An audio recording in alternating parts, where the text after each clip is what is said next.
Chapter 451. Zacriel's words rang in Thales's ears. They echoed among the broken walls, but they sounded like a bronze bell being rung in a city tower. His voice lingered in the air and echoed. Sensory mystic.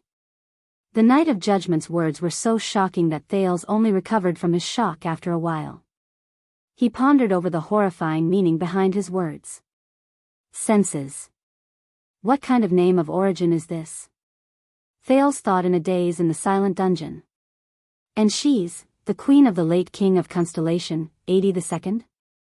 What's her relationship with the bloody year? Thales was shocked by too many things that night. Thales did not even have time to care about the reactions of the people around him.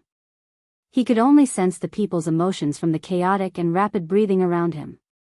Barney Jr. was in a daze. Belden tightened his grip on his weapon. Tardin and Nalji widened their eyes at the same time. Bruley's panting and Cannon's low whimpers rose into the air one after another. Samuel's gaze was fierce, and Quick Rope bit his left index finger tightly, trying hard to make himself look inconspicuous. No, you mean, the second logistics officer Sazel Nair's trembling breathing came from the dungeon. Everyone stared at Zacriel in disbelief. His chest rose and fell, and his emotions became unstable. Impossible. When she entered the palace, we all saw Queen Fiosa. We all remember what she looked like. Penal Officer Belden's face was pale. He seemed to be unable to believe his memories of the past. Even when Prince Kessel splashed hot black tea on her during the wedding banquet, she did not. The Night of Judgment snorted coldly. Really? The problem is, do you remember her face, or is it what the sensory mystic wants you to see? Belden's gaze froze for a moment. Zacriel questioned him coldly, what are you talking about? Ask yourself, did you see Queen Fiosa, or the Calamity Furland? Furland. Thales took a deep breath as he muttered the name. Confusion flashed in his eyes. Furland? Suddenly, Thales' memories trembled. It was as if a bell had rung from the distant past. Thales' gaze gradually froze. Furland. He heard that name before. Thales stared at the shocked crowd in confusion. He tried his best to remember. He must have heard it somewhere, but at that time, he must have been doing something that he couldn't afford to be distracted, so he didn't pay much attention to it. Where was it? His Majesty's Queen, she's Barney Jr.'s eyes were lifeless as he mumbled to himself, as if he was still digesting this fact. Tardin's laughter could barely be heard. No, she hasn't done anything abnormal during her reign. She hasn't even killed a chicken. Tardin looked at Zacriel expectantly. Perhaps you've misunderstood, or perhaps you've mistaken, but the Night of Judgment was obviously unmoved. That's what I thought in the beginning, and I also hoped that I was wrong. Zacriel said slowly. There was a gloomy look in his eyes. More than anyone else. His gloomy face, filled with despair and madness, made everyone's heart sink. At this moment. Ha, ha, ha, ha, everyone turned their heads around and saw Samuel covering the brand on his face. His eyes were closed, and his shoulders were shaking. He laughed without a care in the world. Is this the reason for your betrayal? The reason why we have to bear the guilt, stigma, torture, and pain for so long? There was misery in Samuel's laughter. In the end, it was because the king married a woman of unknown origins? He smiled and shook his head, but there was no mirth in his cold eyes. When he heard this, Zacriel's expression became even more gloomy. You don't understand. The knight shook his head laboriously. Asterisk clang. Asterisk a sharp sound was heard. It was Barney Jr. stabbing his sword into the ground. I really don't understand. Barney Jr. seemed to have suffered a huge blow. He used all his strength to squeeze out a few intermittent sentences. Regardless of who the king wants to marry, be it a calamity, a great dragon, or even an elf or an orc, no matter how absurd, strange, illogical, or unbearable it is, Barney Jr. paused for a moment. His cheeks twitched, and he said resolutely, but that is His Majesty's decision. If you are dissatisfied, if you have doubts, then protest and remonstrate with him in a dignified manner. The more he spoke, the angrier he became.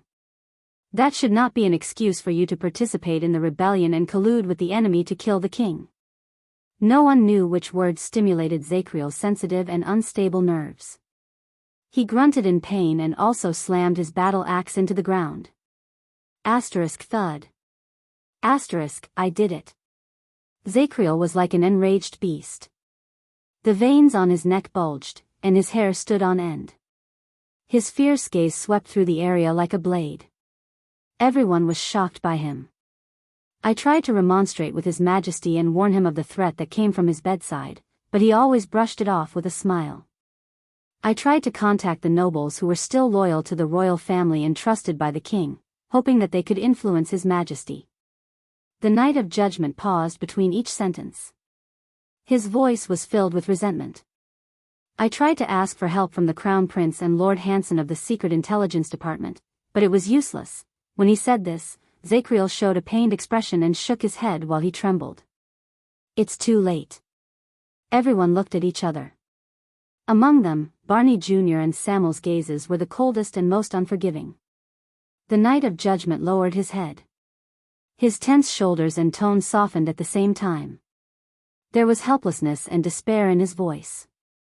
I don't know when it started, His Majesty seemed to have changed into a different person. He was once gentle and tolerant, but he became tough, unyielding, and a man of his word. His confused gaze slowly focused, as if he wanted to seek acknowledgement from the people in front of him. You know it, you've seen it before. His meetings with the important ministers became shorter and shorter, and he summoned his private advisors more and more frequently. He began to alienate his ministers, ignore their advice, and even his family, who were related to him by blood. He took back the crown prince's position, reprimanded the second prince, who led the army, and demoted his brother, the Duke. Thales, whose mind was shaken, could not help but frown. The knight's complaints and bitter words continued. His relationship with the vassals worsened. He even scolded the Duke of the Northern Territory, who had always been on good terms with him, and issued orders to reprimand the disgruntled Duke of Blade Edge Field. He issued royal decrees in a domineering manner, and even convened the High Nobles' Parliament to punish the loyal nobles, investigate the dissenting ministers, and believe in the deceitful and delusional people who incited national politics. Every word was hoarse, and every word was filled with pain. He ordered to increase taxes, expand the army, borrow money, and get rid of officials. Every order challenged the patience of every subject in the kingdom, be it those who were loyal to him or those who were disgruntled. As they listened to Zachriel's words, many of the former royal guards had melancholy and indistinct looks in their eyes. Until the people in the kingdom had no way of making a living. Emotions surged, the ministers and subordinates were divided, and rebellions rose everywhere. It destroyed his good reputation of eternal rule, which he had built up for decades. When he said this, Zachriel's shoulders twitched. Like a terrified child, he said in a trembling voice, "At that time, I knew, our beloved King 80, the former king of eternal rule, was no longer our king." The audience around him had different expressions. Some were angry, some were sad, some were hesitant, and some were sad. But all of them remained silent, as if Zachriel's words had poked at their weakness. He is no longer our king. Thales listened to these words in a daze, but he had a strange feeling. Their original King 80, how was he? Or should I say, how should he be? Zachriel's voice grew deeper. He has been bewitched, coerced, and controlled by the most evil existence in the world. His voice became downcast, and his eyes became dull. He was like a weak traveler who had been trudging through the desert and had drunk his last drop of water before he finally fell before the mirage where his hopes were extinguished. While the crowd panted in silence, Nalji put down the torch. Zachriel's body drew a long shadow on the wall. Bewitched? By the queen? By the calamities? After a long while, Barney Jr. squeezed out a sentence from his dry throat. How did you know? You judged the queen's crimes and sentenced the late king to death based on a few words dug out from a pile of yellowed old papers? Zachriel snapped out of his daze and chuckled. How would I know? That night, his gaze drifted about, as if memories had been evoked. That terrifying, rainy night. The night of judgment forced these words out of his mouth, and it sent chills down everyone's spine. Rainy night? His Majesty dismissed all his followers, servants, and guards in the name of meditation, including the old captain and Barney Jr., who were in charge of the Supreme Shield and the Judgment Spear. And he held his new queen's hand alone and went to attend that unbelievable invitation. The royal guards felt their hearts tense. What invitation? Nalji could not help but ask. Zakriel's expression became dazed. It was as if he was lost in the past and could not walk out of the shadow of the past. That night, I held the supreme sword tightly, and with its power, I followed them to the sacred hall of stars.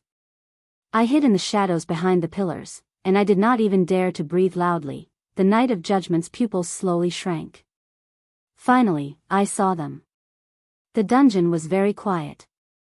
Only the waning light from the torch illuminated the dilapidated old walls of the magic tower.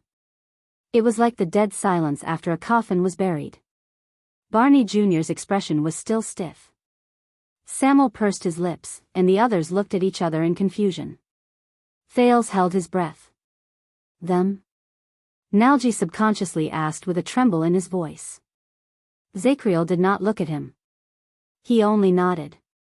The storm that night was so strong that it could even overturn the sentry tower. In the dark dungeon, Zakriel spoke of the terrifying past in a faint voice. On the balcony of the hall where lightning flashed, thunder roared, wind blew, and rain fell, two mysterious guests appeared one after another without warning. Mysterious guests appeared without warning. In Eternal Star City 18 years ago. No, Thales felt his heart begin to beat faster. Zakriel's words were mixed with his uncontrollable breathing. They rose and fell. They were like the legendary gods who descended to the human world, but also like demons who woke up in a terrifying manner in the abyss of evil. Gods. Demons. Who are they? Thales asked stiffly. Zakriel suddenly lowered his head and cast Thales a cold glance. It made the latter's heart skip a beat. A few seconds later, a dry voice came out of the night of judgment's lips, which were almost drained of blood. That man appeared in the rain. His posture was elegant, and his actions were calm. But his body was as dry as ever, and as clean as new. Untouched by the wind and rain, he arrogantly sized up Renaissance Palace, as if he was looking at a chess piece that would be eaten sooner or later. Thales subconsciously tensed his body. In the dungeon, the knight's former colleagues stared at him without blinking. And that woman, Zakriel shook his head. His eyes were filled with fear and wariness, which he only saw when he was acting abnormally. When the storm and wind hit her, the scene was unforgettable. It was as if the wind and rain had instantly sunk into her skin, which seemed to be alive. They were absorbed completely, and not a single drop was left behind. Everyone slowed down their breathing, as if they were afraid of waking up a sleeping beast. They either respectfully or disdainfully called the queen by her real name, Froland. Zakriel shuddered for some reason. Similarly, our queen also called them by their names, as if she was reuniting with old friends. Those are two equally taboo names. Thales squeezed his eyes shut. Barney Jr. interrupted the knight's narration with a panting voice. Watchman, you are saying, no, you are accusing His Majesty. But Zakriel's voice rose abruptly, and he spoke loudly. I saw it with my own eyes that night when it rained heavily. Barney Jr.'s words came to a halt because of his provocation. Zakriel's face was illuminated by the firelight. Only the brand on his forehead was hidden in the darkness, revealing his usual determined and indifferent face. That night, King 80 was the witness, and Constellation was the wager. The Knight of Judgment's voice seemed to be infused with some kind of power. As he spoke, it caused the people's blood vessels to throb loudly. Your Majesty. Sensory mystic. Air calamity. Blood calamity. The firelight was dim. Zakriel no longer cared about the people's expressions. He said coldly, the unprecedented alliance between the Supreme King of Constellation and the three great calamities. And so it was formed. At that moment, Thales opened his eyes. He remembered. Furland. He'd heard this name before. 6 years ago in Dragon Cloud City, when Shield District was about to be reduced to dust, when he held the shivering girl in his arms with gritted teeth while he was caught in a confrontation between two terrifying existences. Have you forgotten the original purpose of our cooperation, Giza? At that time, the air mystic, who was elegant and had a cold gaze, said so. The cooperation between the three of us, regardless of whether it was my plan, Furland's ideals, or your persistence, was all for the sake of the mystics one day, to break free from those shackles? Yes. Furland. Thales was drenched in cold sweat, and his breathing quickened. But the others had no time to care about his loss of composure. You don't understand what kind of taboo His Majesty broke. In the underground prison, Zacriel raised his head and spoke coldly in front of the increasingly nervous people. He tried to touch the power that mortals should not covet, hoping to use it to rule the kingdom we are proud of, to rule the kingdom we built on the ruins of the Battle of Eradication. The Night of Judgment's complicated gaze swept past every listener, and finally stopped on Thales' face. In his speech, His Majesty even called them, the three monsters, his.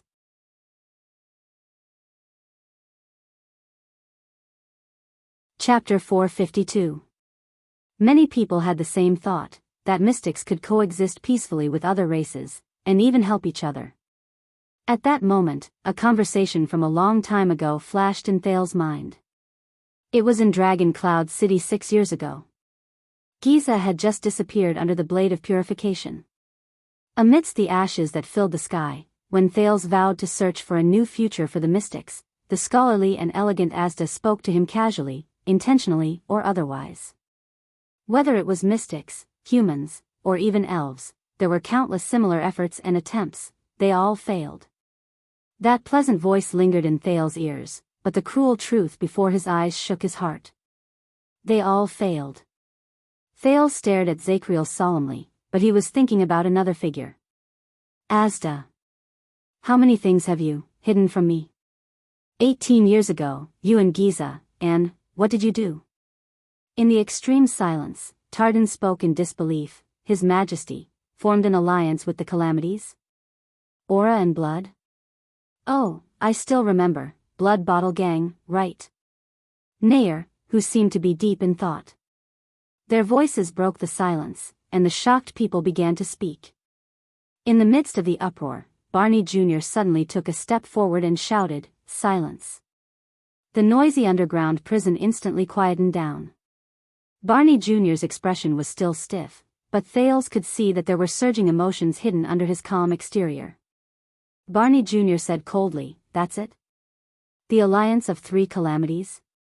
Across him, the Night of Judgment withdrew his gaze from Thales, as though he was immersed in his own world. He murmured, "Those calamities, they did not have good intentions. They did not care about Constellation's future. On the contrary, they only wanted to use the kingdom to achieve their goals, regardless of the misfortune and disaster they would leave behind for us. And that was just the beginning." Zacriel's dry and hoarse voice rose into the air, as though he was disillusioned from a dream. It was as if the kingdom was struck by endless natural disasters overnight. Grain harvests failed, goods were blocked, sea routes were blocked, the trade and agriculture in the kingdom were in chaos, all industries were abandoned, conflicts broke out, and rebellions rose one after another.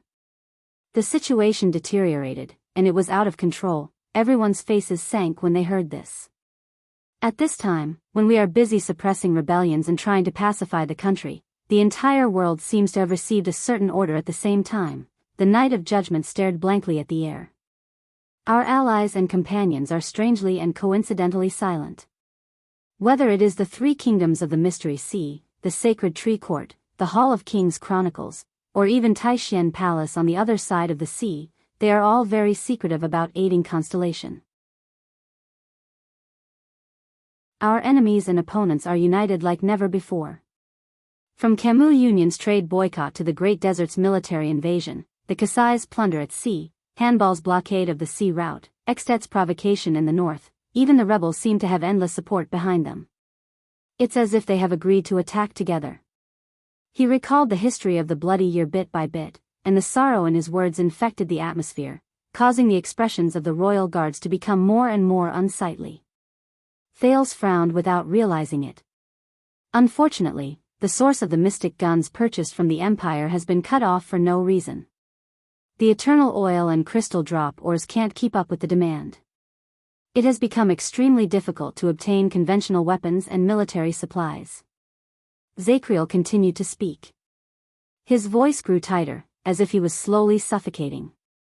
We did not just lose the war. The king and his vassals were at odds with each other. The nobles' protests rose one after another. The relationship between the three great temples and Renaissance palace fell to a freezing point. The shameless Tower of Eradication even sent a letter to criticize His Majesty's rule.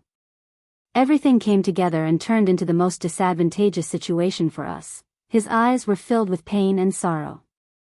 And what you can see is the number of our brothers in the royal guards dwindling.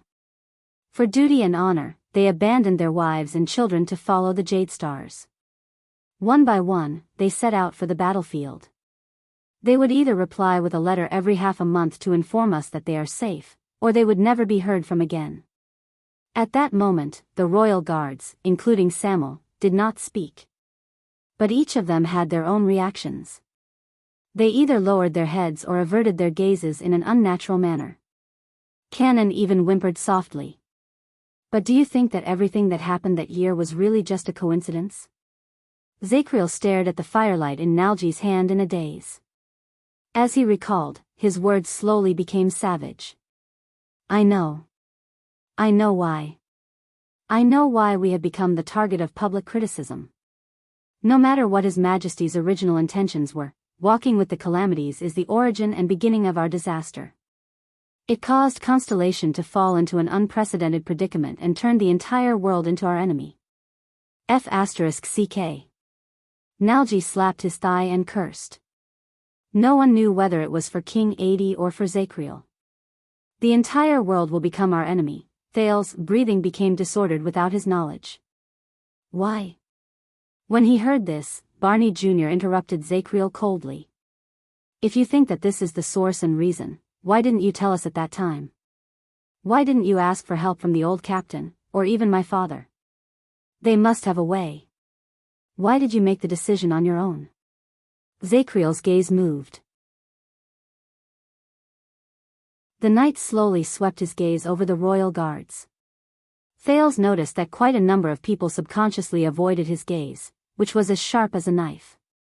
A few seconds later, Zacriel chuckled in a mocking manner and lowered his head. You don't understand.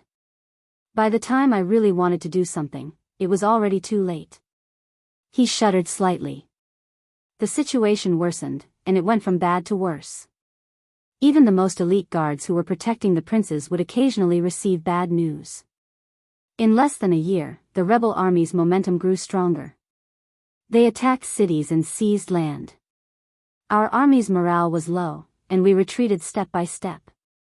The flames of war in Western Desert and the Southwest spread to the interior and burned the entire country.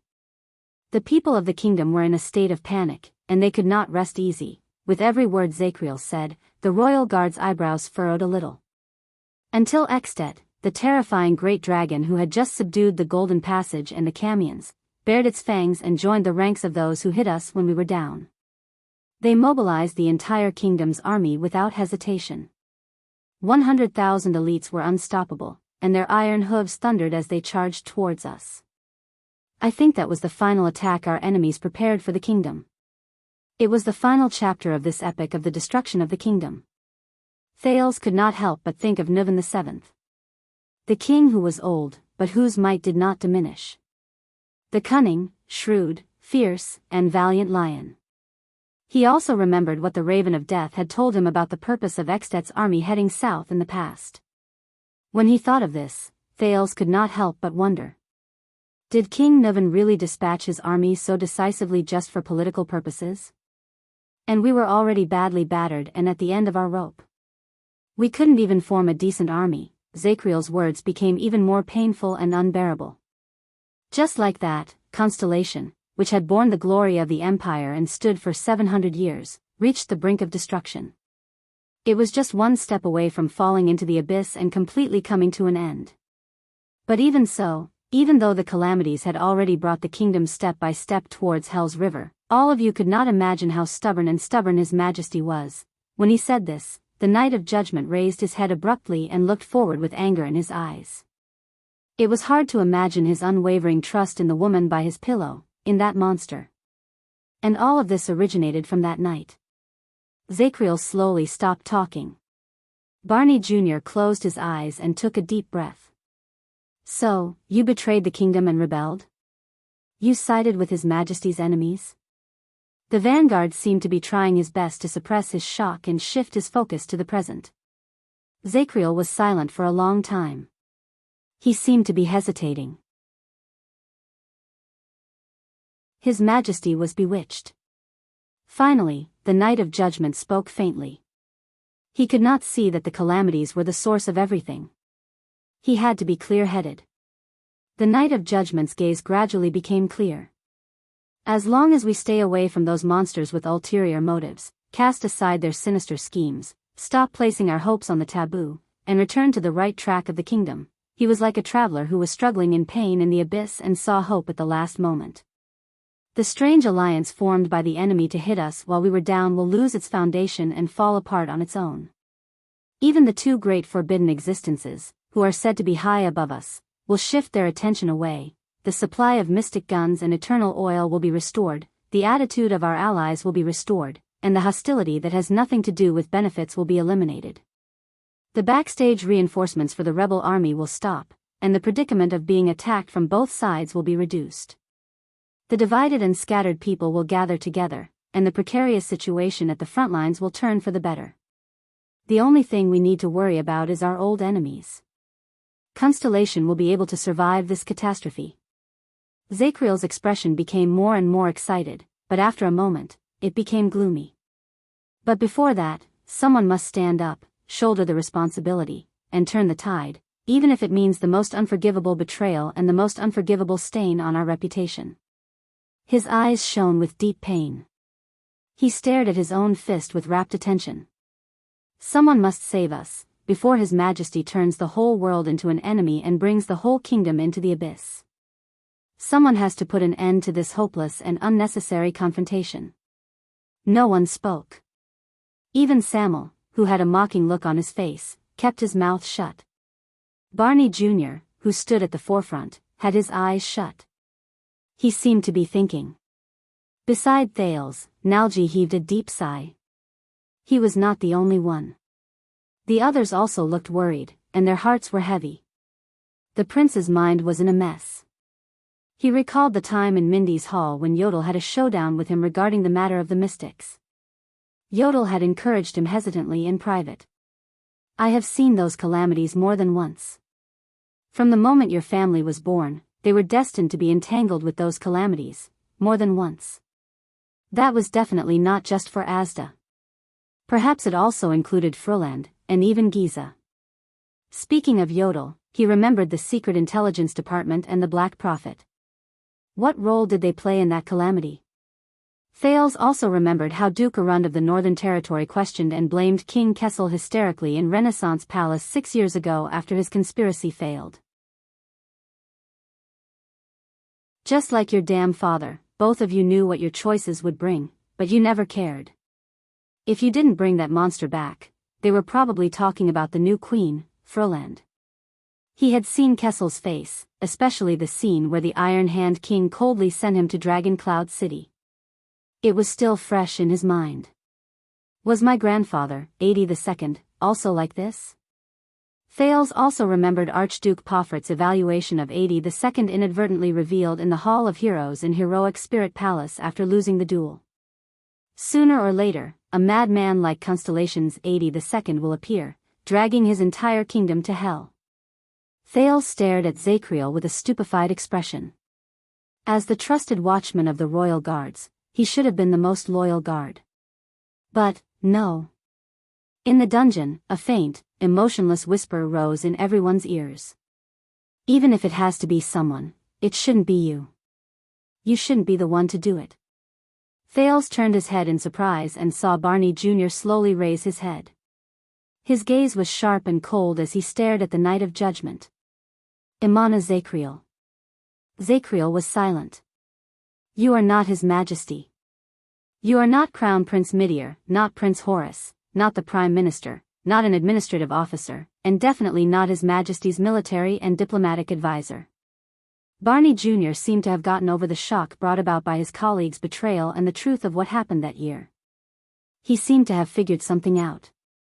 At that moment, his voice was not loud, but his words were sonorous, forceful, and firm. You are not even the captain of the Royal Guards. You are only His Majesty's servant, the second son of Viscount Zacriel. Barney Jr. sucked in a deep breath, gritted his teeth, and asked, what right do you have to arrogantly predict the future of the entire kingdom? Zacriel did not speak, but there was a deep pain in his eyes. The vanguard's voice grew louder and more determined. What right do you have to stand in the depths of the filthy darkness and claim that you save the world? The guards were stunned. They looked at each other, and their scattered gazes gradually became unified. They looked at the Knight of Judgment at the same time. In the face of Zacriel, who was frowning and struggling, Barney Jr. snorted coldly. Do you still remember the Praetorian Oath? The Knight of Judgment was slightly startled. The Praetorian Oath. But before he could react, Barney Jr. opened his mouth and spoke. I swear that I will dedicate my life to the throne, and will forever serve the royal power. There is no other master. I swear that I will only wield this sword for the Emperor, and will only break it for the Emperor. There is no other use for me. I swear that I will either be buried in the throne's resting place, or my bones will be buried in the middle of my royal life. There is no other end. There were only 3 sentences, but Barney Jr.'s voice was very loud. It echoed in the walls, and the hatred from before was gone. He seemed to have returned to the solemn, calm, steady, and magnanimous vanguard. As Zacriel listened to these familiar sentences, he slowly became absent-minded. They did it. The old captain, Tony, and even my father. Barney Jr. suppressed the bitterness in his throat and kept his voice calm. And all the brothers who sacrificed their lives in and outside Renaissance Palace, and even on the front lines. No matter where His Majesty wants to go, they swore to follow him until death. They did not ask why he left, and they did not suspect him. Zacriel's body trembled. Old Captain Cullen, Chief Protector Tony, Vice Captain Quill Barney Sr., Thales did not just see Zacriel in his eyes. All the guards were in different states of mind. Samuel lowered his head and sank into a deep melancholy and internal struggle. Cannon leaned against the wall and covered his face as he trembled slightly. The big Bruley covered his chest tightly. Nalji stared at his torch expressionlessly, as if there was a beautiful magic trick in it. Tardin, Belden, and Nair were all in a daze. I believe, even when we are on our way to Hell's River. Barney Jr.'s voice also began to tremble. They will also do their best to snatch the boat to ferry His Majesty. And what about you? The Knight of Judgment's chest heaved. But Barney Jr.'s words were like a sharp sword that pierced through his weak points. What you have said, Zacriel, does not absolve you of your sins. It is just a dream that you convinced yourself of because of your own selfishness. Barney Jr. finished his words, leaving behind only a disgusted and scornful gaze. His words were obviously very forceful, and the royal guard seemed to have figured something out. They cast aside the hesitation and reluctance they had for their former brothers, and their gazes were replaced with the same disgust and rejection. This time, Zacriel was silent for a long time. Then, he opened his mouth with great difficulty. I do not want to absolve myself of my sins or shirk my responsibilities, much less ask for forgiveness. You said you wanted answers, the Knight of Judgment said softly. This is my answer. Everything that happened in the past, all the sins, I will bear them all. Barney Jr. stared at him for a very, very long time. Then, Barney's expression returned to normal. He seemed to have figured something out, and he shook his head with a wan smile. No.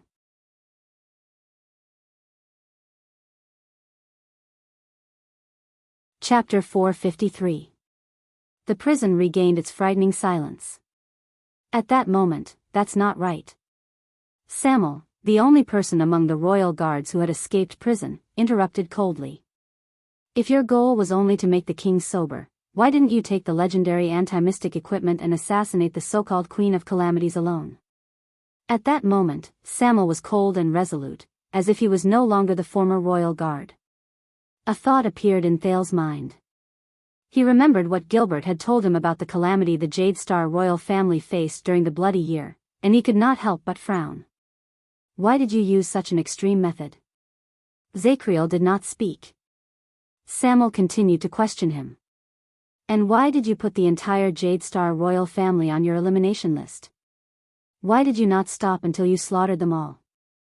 Zacriel's lips trembled. The blood drained from his face, and he stared at Samuel in a daze. Yes. Tardin joined the conversation with a pale face. You know, even the most innocent concubines and grandchildren, and the most lively and naive Princess Constance, even they, he bit his lip and could not continue. Zacriel stared at Samuel and Tardin for a long time. Then, he sighed.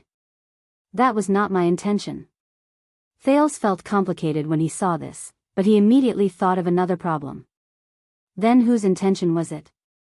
The prince's words attracted the other's attention. You did not tell the whole truth.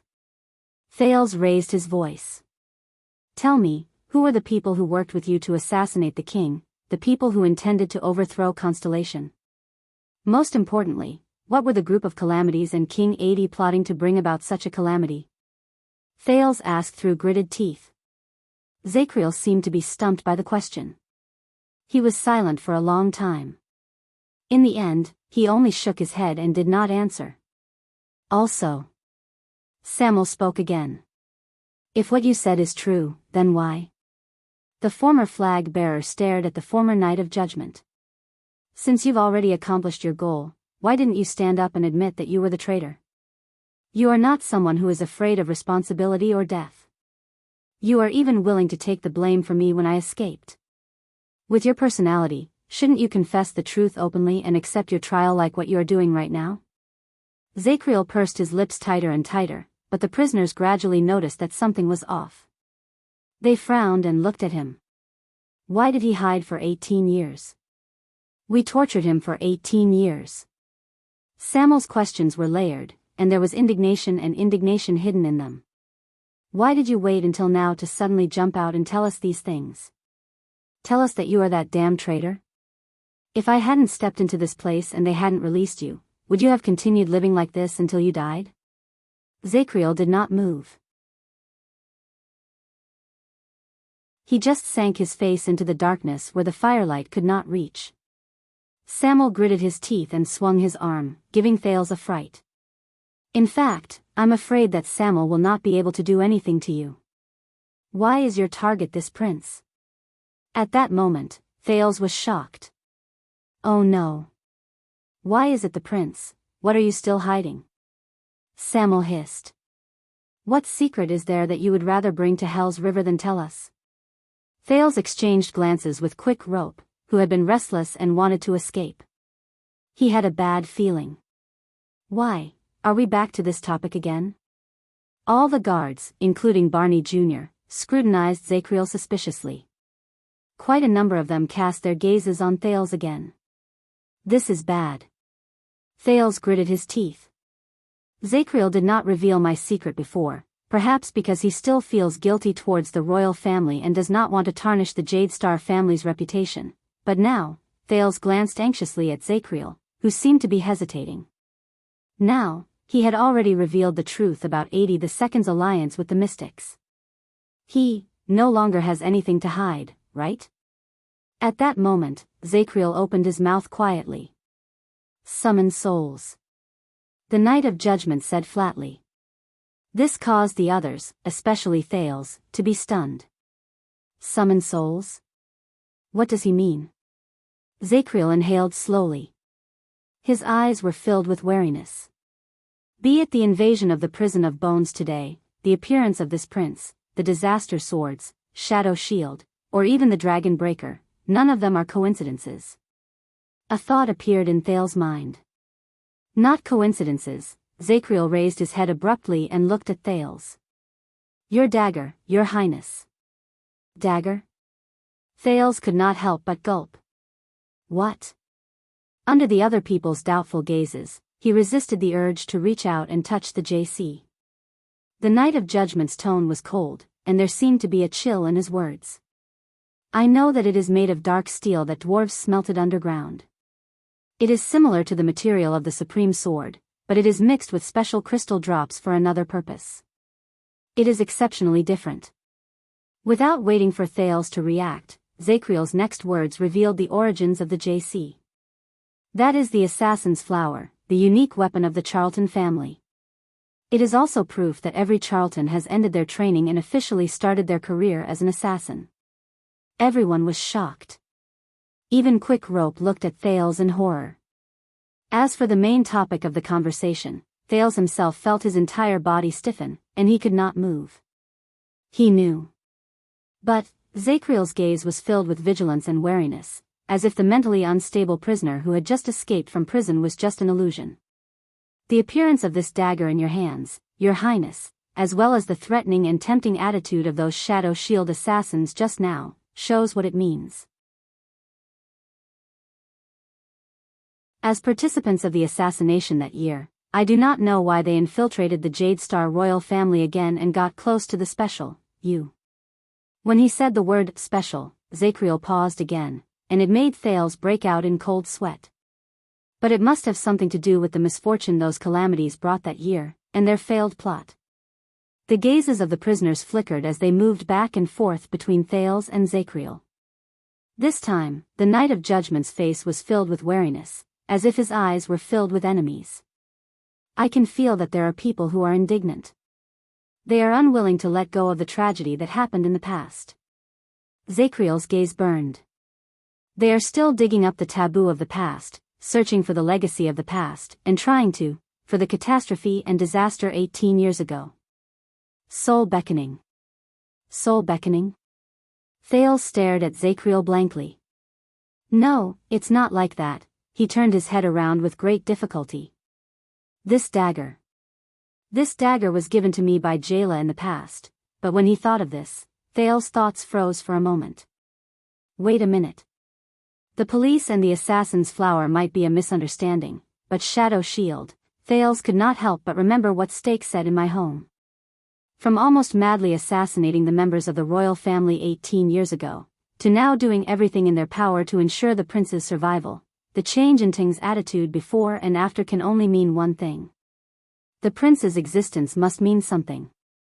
Zacriel no longer paid attention to the prince's abnormality. He continued to speak, and his words were as cold as ice. They must be stopped.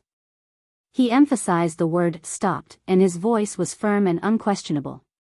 Before the tragedy of the past reappears, and before the next mistake is made. When Zacriel finished speaking, Thales felt a chill run down his spine. Samuel smiled. Soul beckoning, Samuel repeated while he shook his head. He seemed to be disdainful. What a lame reason. But you have yet to answer my, enough. At this moment, Barney Jr. seemed to have lost his patience. He interrupted Samuel without hesitation. Samuel cast a displeased glance at Barney Jr., but the latter ignored him. So, you are not prepared to surrender, and you intend to continue attacking the prince, right? Barney Jr. stared straight at Zacriel, who was in front of him. Zacriel was silent for a second. He did not answer directly. He only coldly repeated what he said just now. They must be stopped. When he heard this, Barney Jr.'s expression became even colder. Very well. The former vanguard removed the shield hanging on his back, raised his long sword, and pointed it at Zacriel. His murderous aura surged. Then, you must be stopped as well. All hesitation and apprehension disappeared from Barney Jr.'s face. He said coldly, in the name of the royal guards, we must account for our sins and severely punish those who betray us. In return for justice. Thales immediately sensed that everyone's bodies and nerves tensed up. Belden, Bruley, Tardin, Cannon, Nair, Nalgi, and the prisoners of the royal guard slowly spread out. They picked up their weapons again, stood in formation, and revealed their murderous intent. But they no longer targeted Thales and Quick Rope. Instead, they targeted the Knight of Judgment in front of them. Even Samuel, who stood on the other side, slowly drew his long sword. It was as if they had returned to their wartime state, and the scene of them meeting their old friends just now was just an illusion. Thales subconsciously tightened his grip on Ricky's sword. Quick Rope rolled his eyes and raised the crossbow in his hand. "Are you ready to accept your judgment?"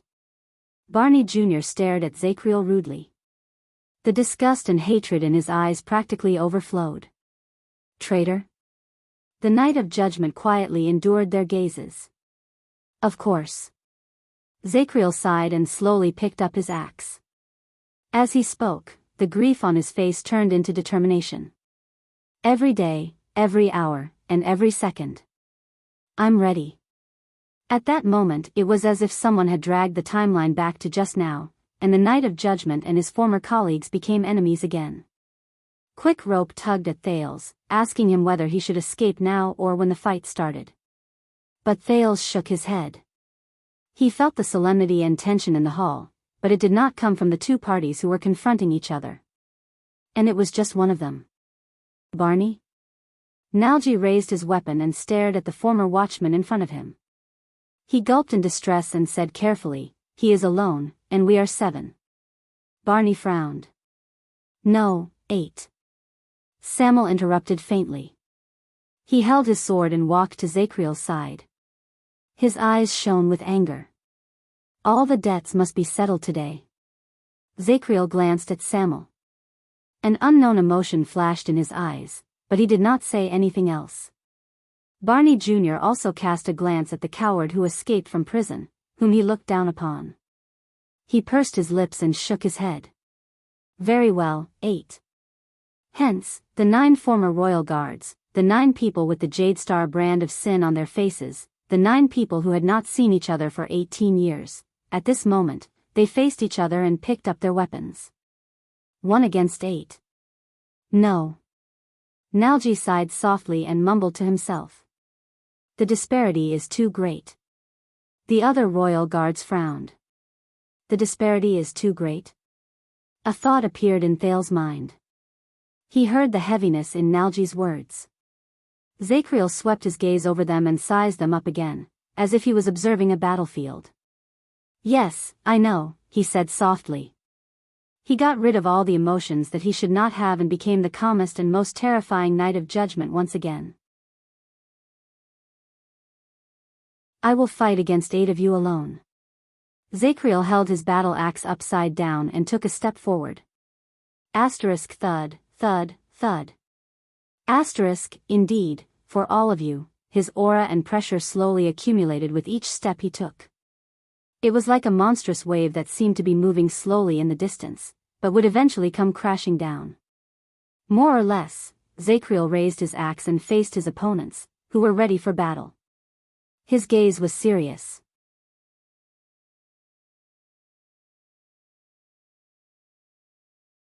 Chapter 454.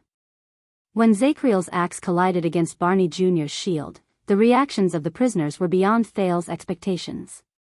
Barney Jr. took the lead.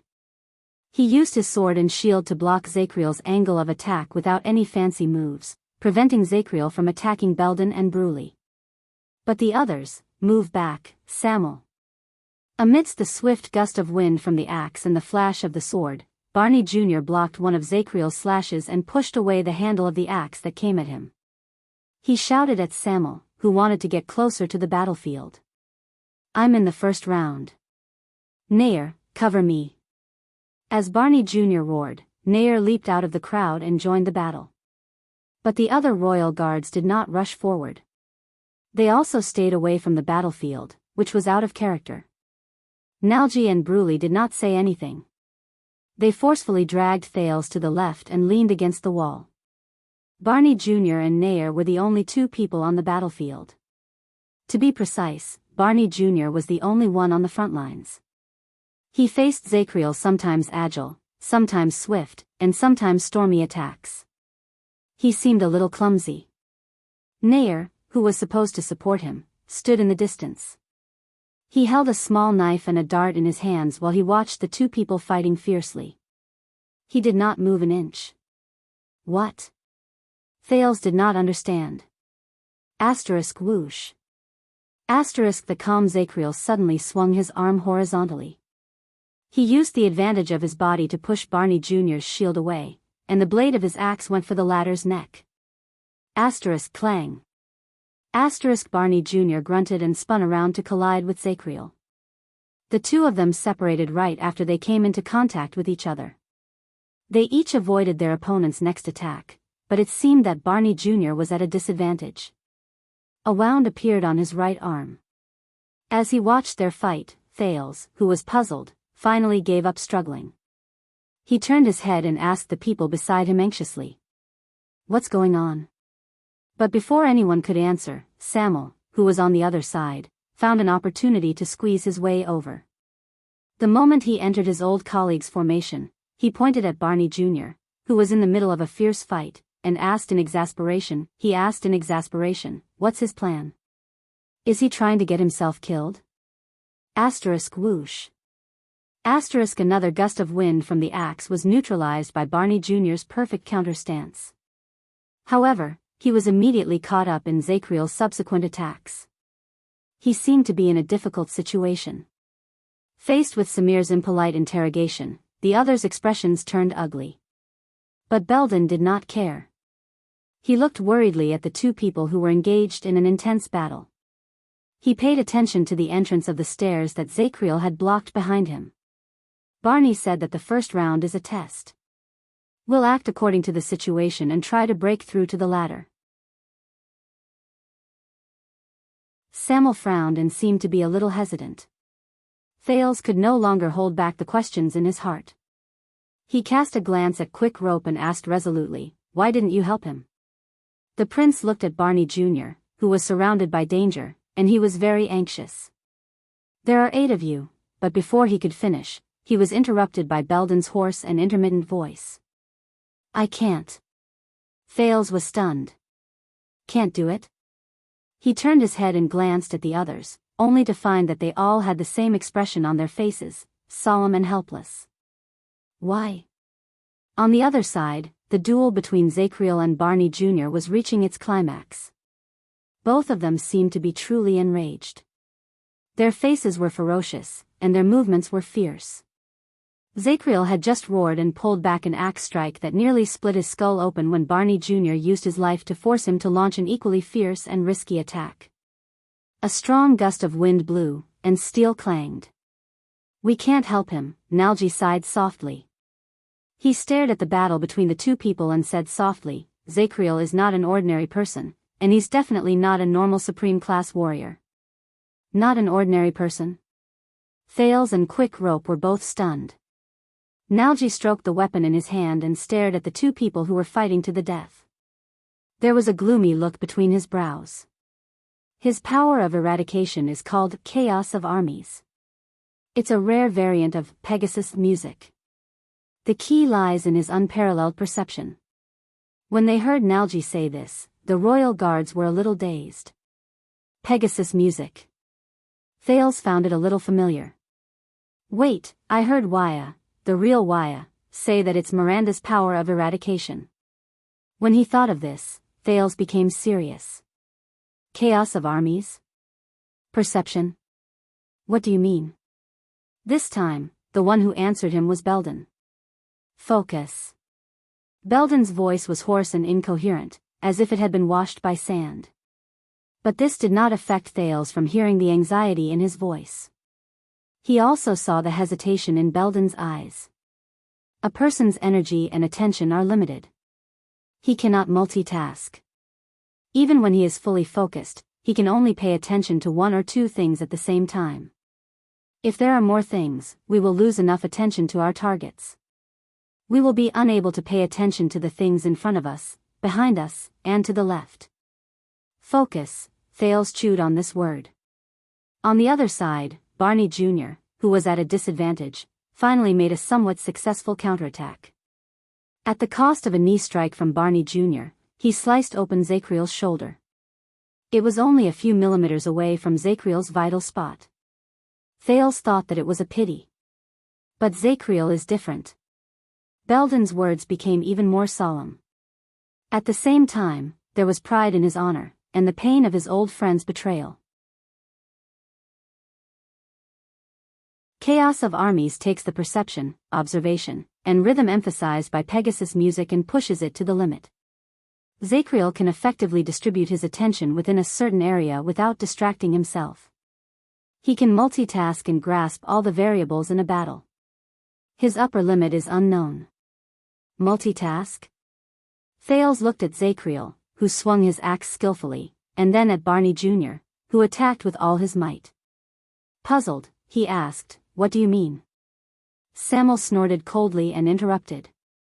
"It means that the Knight of Judgment has countless eyes, and he can observe countless targets at the same time. He is no longer afraid of being surrounded, and he is no longer afraid of group battles. His attention when he faces 10 people is no less than when he faces only one person. He will never lose sight of others because he is outnumbered." Samuel held the sword in his hand tightly. His gaze never left the battlefield, as if he was ready to attack at the next moment. His words made the prisoners look even more worried. Bruley even snorted and pointed at Nair, who was still holding the dart tightly in his hand. "No, Bruley." Tardin shook his head, as if he understood Nair's indecipherable groan. "Nair cannot easily attack unless he is in a life-threatening situation. That might be disadvantageous to Barney. He will never lose sight of others because he is outnumbered." Thales carefully understood this sentence, and his expression changed drastically. "What is this? The knight will not die when he is alone? There are no openings in his back." He remembered the scene just now when Zacriel faced 5 or more Shadow Shield assassins. The unparalleled Knight of Judgment who attacked consecutively within a few seconds and killed 5 people at just the right time. Another muffled thud rose. This time, Barney Jr. used a charge that was almost suicidal to force Zacriel, who seemed to be apprehensive, to retreat. The prince turned his head to look at the battlefield and asked anxiously, "So, whether it is 1 against 1 or against many, it makes no difference to him?" This time, Tardin's voice was desolate and resigned. It was as if he had seen through the world. "It is worse than that." Tardin shook his head. He seemed to be sentimental as well as bitter. Zacriel is a genius rarely seen in the world. He has developed the advantage of the chaos of armies to the extreme. He is multitasking, and it is not just when he is fighting against his enemies.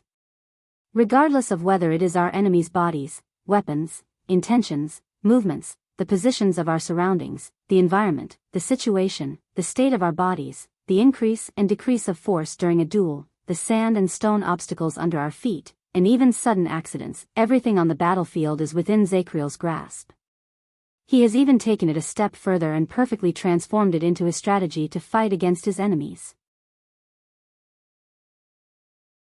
In addition, he has trained himself through thousands of duels, and his skills are not at all inferior to his judgment. Tardin's expression was tense. He stared at Zacriel, who used the terrain, the length of his axe hilt, and the weight of his opponent's shield to force Barney Jr. into a pathetic state again. Those who fight against him are always at the greatest disadvantage.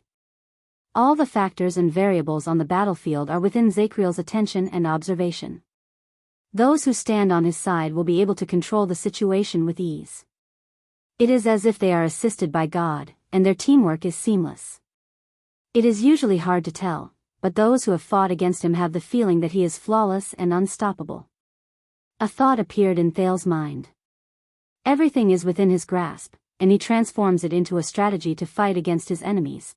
All the factors and variables on the battlefield are within his attention and observation. He can control the situation with ease, and he can control the situation with ease.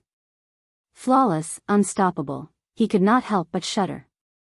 That nightmarish night from 6 years ago where flesh and blood were spilled all over the place reappeared in his memory. What followed was another person's low murmur. Only those who have everything in their hands, the world in their hearts, and the entire situation under their eyes, are qualified to be called true elites. Thales watched the duel in a daze. He stared at Zachriel, who became more and more courageous as he fought. He seemed to have understood something. He could tell. Barney Jr.'s attacks might seem fierce, but it was difficult for his normal attacks to be effective. Zachriel could always easily neutralize his attacks with the most energy-conserving, concise, and effective method. Only those desperate attacks, which involved exchanging injuries for injuries and paying a heavy price, could leave some marks on the night of judgment. Unfortunately, every time he launched a slightly effective killing move, he seemed to miss his target by a hair's breadth. But Thales understood that it was not as simple as a hair's breadth. Tardin sighed and said, "In this situation, it's not just the encirclement of many people that no longer works on him. On the contrary, the more enemies there are in a chaotic battle, the more variables there are, and the more chaotic the situation is, the more Zachriel can find the most suitable position for himself. He can use openings and gaps that ordinary people can't imagine to seize the chance to survive and win. The more he fights, the stronger he becomes." The expressions of the royal guards became increasingly unpleasant. Thales clenched his fists. Beside him, Quick Rope had a look of disbelief. Thales turned his head around in disbelief. So, when the Knight of Judgment fights against many people in a chaotic battle while he is outnumbered, compared to Zachriel in a one-on-one fight, Nalji nodded. He continued the conversation with a worried look on his face. "It's countless times stronger. If we rashly join the battle, we will only increase Zachriel's leverage." Thales was shocked when he heard this. Beside him, Quick Rope even opened his mouth in the shape of an O. So, for Zachriel, fighting against 8 people alone is more advantageous? He's practically the human version of the blood mystic. He gave me pointers on my sword style, Samuel said coldly by the side. So, I know that when you face him, you won't just be facing Zachriel, but the entire battlefield known as Zachriel, which truly belongs to him, the chaos of armies. His words were sonorous and forceful, but they made people feel heavy-hearted. Thales frowned hard. "Just like an army?" Samuel stared at him. He was silent for a second before he nodded. "Just like an army." In the distance, Barney Jr. moved in a flash. He roared and crashed into Zachriel's body with a dual stance that he did not hold back at all. Asterisk thud. Asterisk both of them fell to the ground at the same time, then jumped up at the same time. Both of them panted. "Let go, Barney. This is not the ending you want," Zachriel said softly. Barney Jr. snorted coldly. "Why didn't you let go in the past?" In the next second, both of them moved, and their weapons clashed against each other again. By the side, Quick Rope could no longer hold back. "Isn't this a little too much?" The rookie mercenary rubbed his face and widened his eyes. He pointed at Zachriel, who was fighting the enemy in silence. Can he fight against 100 people alone? Can he fight against an entire army alone? In the face of Quick Rope's rather doubtful words, the prisoners stared at him with hostile expressions. Quick Rope could not help but tremble. He remembered the grudge he had formed with them, and he took a step back in embarrassment. Thales looked at the group and felt that they had something to say. As expected, the corners of Nalji's lips curled up. "Do you know the battle that made Zachriel famous?" "The battle that made him famous." The prisoners shuddered at the same time. Quick Rope blinked, and he immediately put on a wary look that said, "I'm not going to take the bait." Nalji stared at the Knight of Judgment, whose expression did not change even in the midst of the fierce battle. A fascinated look appeared in his eyes. When Zachriel was young, he went to Dragon Cloud City with Prince Midir. His Highness was too eloquent, and he made the Northlanders unhappy, so they used force to make things difficult for them. Midir, Dragon Cloud City, Thales recalled the relevant scenes in his mind. Barney Sr. told me that at that time, Zachriel, who was only 17 years old, faced the enemy alone. Nalji clicked his tongue and shook his head. He spoke in a tone that was half proud and half despondent. He used more than 10 minutes. Alone. He took down 40 white blade guards. Quick Rope was stunned for a moment. Thale's thoughts also stopped for a moment. In the next second, what? His mouth, which had no place to put it, opened and closed, as if he wanted to scream but could not make a sound. Thale snapped out of his reverie, and endless shock and fear rose in his heart. 40. White Blade Guards. He remembered the group of masked warriors with swords 6 years ago. They were the elite soldiers who swore not to retreat under Black Sand Region's fierce attack, fought to the end, and even counterattacked, causing Lampard's men to be battered and injured. They were the brave guards who did not hesitate to use their bodies to block arrows for him and Little Rascal. The White Blade Guards. Nicholas, Merc, Monty, and Justin. One person took down 40 of them? Thale's face stiffened. How is that possible? It was obvious that Quick Rope suffered a greater blow. He looked at Zacriel in the distance in disbelief, then at the prisoners with gloomy expressions.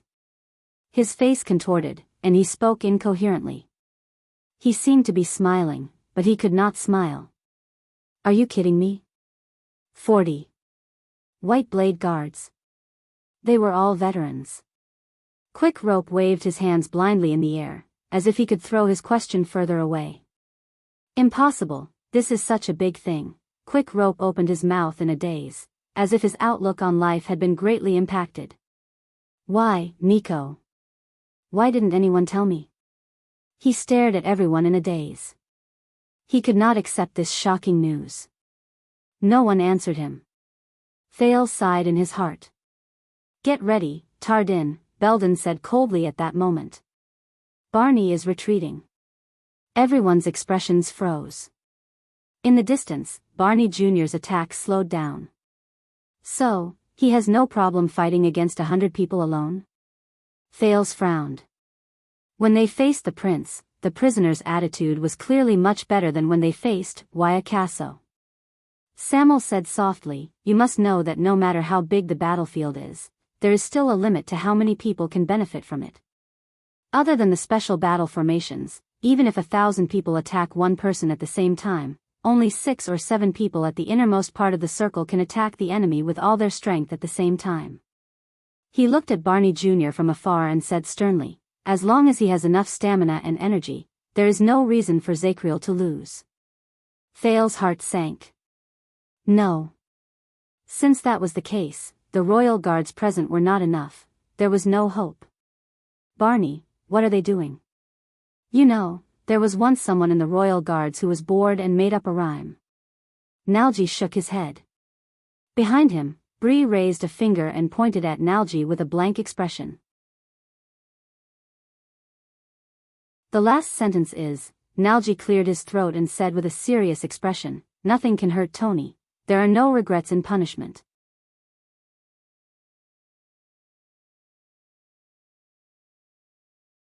Chapter 455. The seemingly evenly matched duel between Zacriel and Barney Jr. only lasted for a few minutes. Right after Nalji finished speaking, Zacriel pressed forward with his entire body. Asterisk clang. Asterisk a piercing sound rose. Barney's blade was caught by Zacriel's axe at a strange angle. Barney Jr.'s pupils shrank. You fight like a Northlander. Zacriel crossed his left arm diagonally and accurately caught his opponent's shield, which was used to attack him. But your thoughts are still that of a constellatiate. Barney Jr. gritted his teeth and withstood Zacriel's strength. The two of them were in a stalemate, and they trembled slightly. You must know that Northlanders have no distractions. In the contest of strength, Zacriel leaned towards Barney Jr., who was very close to him. He shook his head expressionlessly. Never hesitate. As everyone cried out in surprise, Zacriel suddenly let go of the axe hilt and allowed Barney Jr.'s sword to cut his shoulder, causing blood to flow. In the next moment, before Barney Jr. could celebrate his victory, he felt his legs go weak.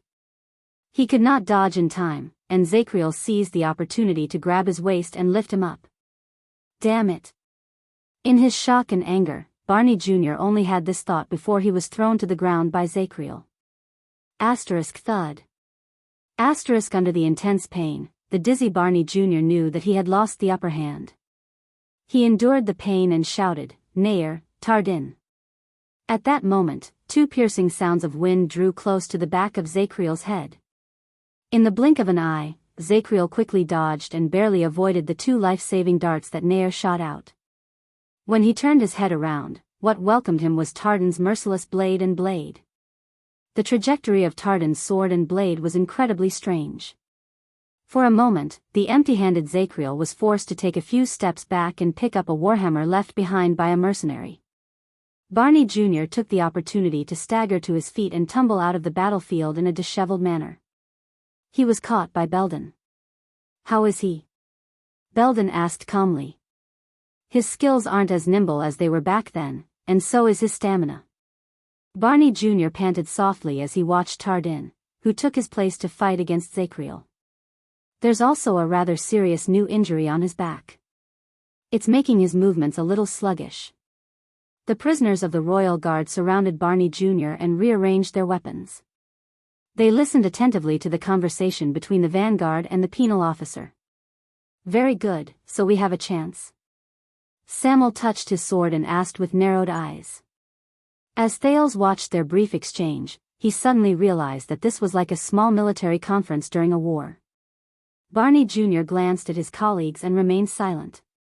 A few seconds later, he shook his head under everyone's disappointed gazes. "I don't think so. His instincts and consciousness are still clear.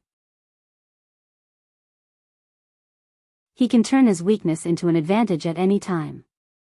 Barney Jr. took the sword and shield from Bruley and coughed loudly. "I even suspect that he purposely let me discover the wound on his back just now to lure me into attacking his side. Then, you all saw it. If I didn't attack with that sword, perhaps I wouldn't have." Everyone shuddered. On the other side, Zakriel and Tardin's movements became faster. The latter's attacks were strange and urgent. The sounds of weapons clashing against each other sounded like wind chimes. "Then, what should we do?" Belden's expression did not change. He was like an unmoving hill. Barney Jr. watched Tardin's movements closely. Tardin's movements are very sneaky. He can stall for time, but he did not say anything else, but Thales could feel that the mood of the guards had become gloomy. Barney Jr. shook his head and stood up. His gaze became sharp. "I will replace him later. This time, I will not test him. I will kill him at all costs." At all costs. When he said this, the expressions of Belden and the others darkened. Samuel also frowned. "Barney." Nalji looked hesitant. He wanted to say something, but he did not. But Barney Jr.'s expression was firm. He did not give anyone a chance to refute him. "More importantly, I will force him to give way. All of you will seize the chance to bring the prince and run upwards." He turned to Thales, causing the teenager's heart to tense. "Until we escape from the prison of bones and reach the surface." Everyone's expressions instantly changed. Samuel frowned and crossed his arms over his chest. Belden remained silent. Bruley's neck was red, and he stuttered. Nalji and Cannon looked at each other. They were dejected. Looking at them, Thales had a bad premonition. "Very well, we run away." Samuel shook his head sarcastically. These words were barely audible in the midst of Zakriel and Tardin's fierce battle, but to the people who heard them, they felt as if they weighed 1,000 pounds. Barney Jr. ignored Samuel's sarcasm. He was silent for a while before he spoke again.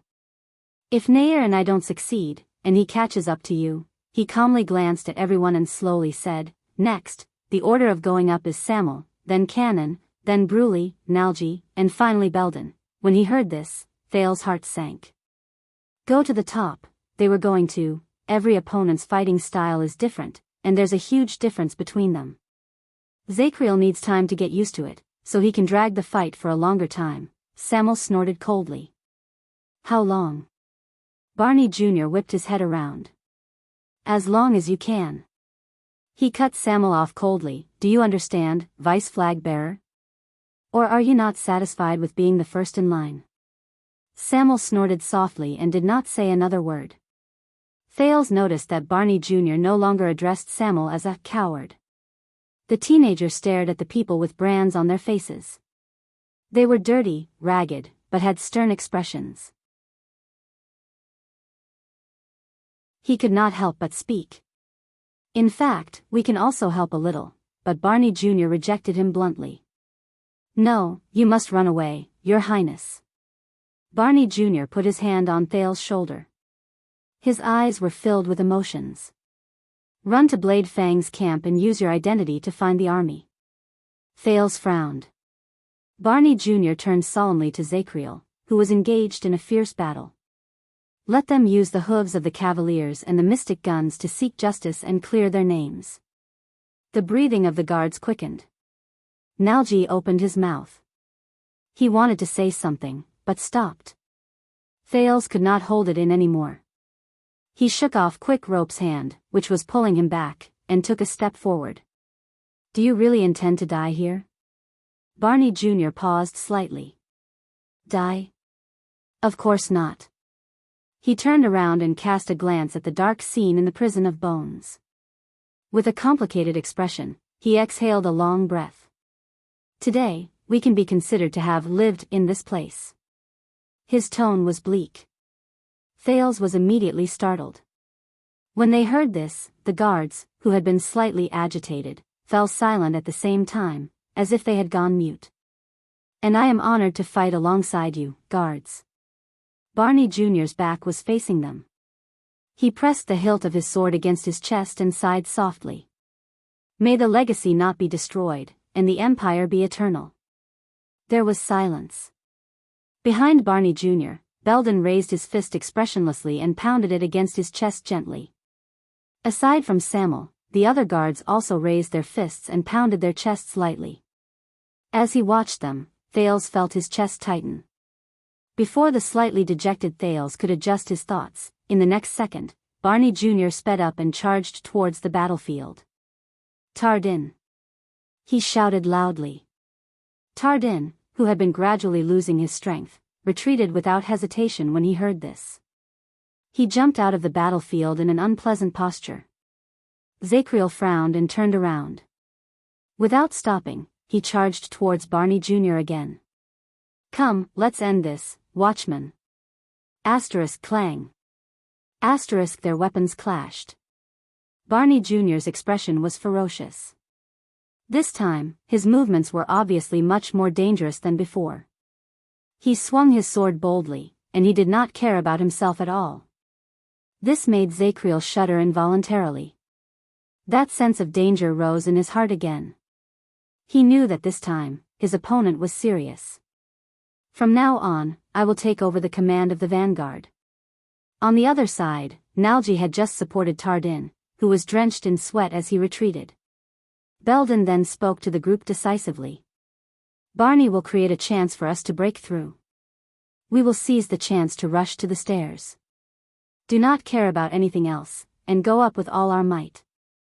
If Zacriel stops one of us, he cast a glance at everyone. The answer was self-evident. The guards glanced at Zacriel, who was in the middle of the battlefield, and started to move. Thale's arm was grabbed by Belden and pulled forward. He stared at Barney Jr., who had practically given up on defense and was madly charging at Zacriel with the determination to die. He also stared at Nair, who was holding a dart by the side. He felt terrible. Is there a better way? But at that moment, another arm appeared out of nowhere and pressed down on Belden's shoulder. It stopped him and Thales from moving forward. Thales could not help but be shocked. The others were also stunned. Belden frowned and looked at the person who stopped him in puzzlement. Samuel, if we follow Barney Jr.'s plan, we will all die, Samuel said coldly. He turned to Thales, and there was a cold glare in his eyes. Including him. Samuel's warning gaze made Thales' heart tremble. Belden was stunned for a moment. He glanced at Barney Jr., who was attacking like a madman. Then, his anger showed on his face. That is the best way, and it is also the vanguard's order, but before he could finish speaking, Samuel interrupted him fiercely. We have to climb a total of 18 steps to reach the surface. Samuel pointed at Zachriel and said resolutely, "There are only 6 of us left. Even if we don't care about our lives on the ground, will we be able to hold him back for even 6 minutes?" Belden was stunned. "You were both penal officers before, Belden. Many of the special prisoners up there were escorted by you from the capital. He is familiar with the terrain here, and he will catch up to us sooner or later. That is not a good idea. Use your rationality and think. We can't escape." Samuel looked at each of them sternly. "We have to find another way out. We can't escape." Belden fell silent. He knew that what Samuel said was true. The others also froze. Find another way out. Thales thought of something. Belden was a man of few words, but he had a strong personality. He watched Samuel's actions in displeasure. Just as he was about to flare up, Thales suddenly spoke. "Do you mean that you have an idea?" Samuel nodded and pointed at the stone stairs. "Go down to the bottom. I know a path, a mysterious exit. Zachriel doesn't know about it. It might be our only chance of survival." Thales' eyes lit up. "Are you saying that there is another exit in the Prison of Bones? It was built by the wizards of the Alchemy Tower?" Alchemy Tower. Belden frowned and exchanged glances with Tardin. Samuel turned to the other prisoners. His tone was slightly agitated. "Believe me, that is the escape route that we, the Disaster Swords, originally prepared. Our leader is meticulous and reliable. If he says there is one, then it must be true." Belden looked at him suspiciously. "Then, where is your leader?" Samuel was instantly speechless. He looked at Thales with a complicated expression. "Ask him." Thales quirked an eyebrow. He subconsciously put the sword in his hand behind his back. He forced a smile and changed the topic. "That should be true. Shadow Shield fought with them because of this. Are you sure that the exit will work?" Samuel panted and ignored the displeased gazes from the people around him. "Ricky has already found Black Prison, hasn't he? Even if it doesn't work, after he catches up to you, you will die on the way up the stairs or on the way down the stairs. Which would you choose?" Thales frowned. His gaze moved past the 2 men fighting fiercely and looked at the stairs behind them. Up, down, in the battlefield, Barney Jr. rammed a desperate blow into Zachriel's ribs, but he was hit by Zachriel's knee. Both of them grunted and retreated at the same time. "I know what you're planning." Zachriel glanced at the people in the distance, then at the stone stairs behind him. "That won't work." Across him, Barney Jr. trembled as he lifted his shield. He sensed the numbness in his limbs. This is bad. This battle was harder than he imagined. Zachriel knew his determination, so he blocked his way in front of the stone stairs and did not give them any chances. He was prepared to use the safest and most effortless method, to grind him down. "As long as I kill you," Barney Jr. said through gritted teeth. "It will work. I have to fight for a chance." He pounced on Samuel again. On the other side, Belden was silent for a while, but he still shook his head. "Barney is doing his best to fight for a chance for us. The path he chose might not have much hope, but I will not risk the prince's life with you." Samuel stepped forward and pressed down on Belden's shoulder. He gritted his teeth and said, "You know that it's an order that will lead to your death, but you still stubbornly move forward. This is foolish." Belden's eyes burned with anger. He pushed Samuel away. "Penal Officer Belden," Thales said when he saw that the 2 were about to fight. "Maybe it's worth a try." "He's right, we can't escape." Belden's expression changed. "Your Highness." But Thales shook his head and tightened his grip on the long sword in his hand. "In the name of the Jade Star family, I released all of you today. Compared to watching all of you die one by one." Thales stared into the distance with a profound gaze. "I'd rather take the risk." His words stunned everyone in the area. Even Belden, who was in a hurry to refute him, was rendered speechless. Quick Rope exhaled and shrugged. "Ah, that's him. The royal guards fell silent. At that moment, Barney Jr. roared and crashed into Zacriel. The two of them rolled together. No matter where we go, we must go. Tardin, who had been paying attention to the battle, tightened his grip on his sword. He sensed something. Now is the time when Barney's offense is at its strongest. Zacriel might not be able to free himself to stop us. Belden widened his eyes and looked at Samuel, then at Thales. He seemed to be hesitating. Nalji interrupted cautiously. I think that what His Highness said makes sense. Anne. I hate climbing stairs, and I hate being chased upstairs even more. Belden's eyebrows furrowed even more. Thales no longer cared about the hesitant royal guards. Instead, he turned to the two people who were fighting. His expression was tense. If we want to go down, is there a possibility that we can save Barney and Nair? Belden pursed his lips. His expression was one of pity. Your Highness, but they were prepared to be sacrificed here. Thales clenched his fists. Samuel snorted coldly. Zacriel is not a hound who will obediently run away after throwing a frisbee. He watched the increasingly intense battle and said in a cold voice, someone must restrain him, before he cuts us to pieces. Hold him back. Thales stared at Zacriel and furrowed his eyebrows tightly. Did you just say that the key to the Chaos Army is to surpass a normal person's perception, observation, and attention? Belden sighed. Yes.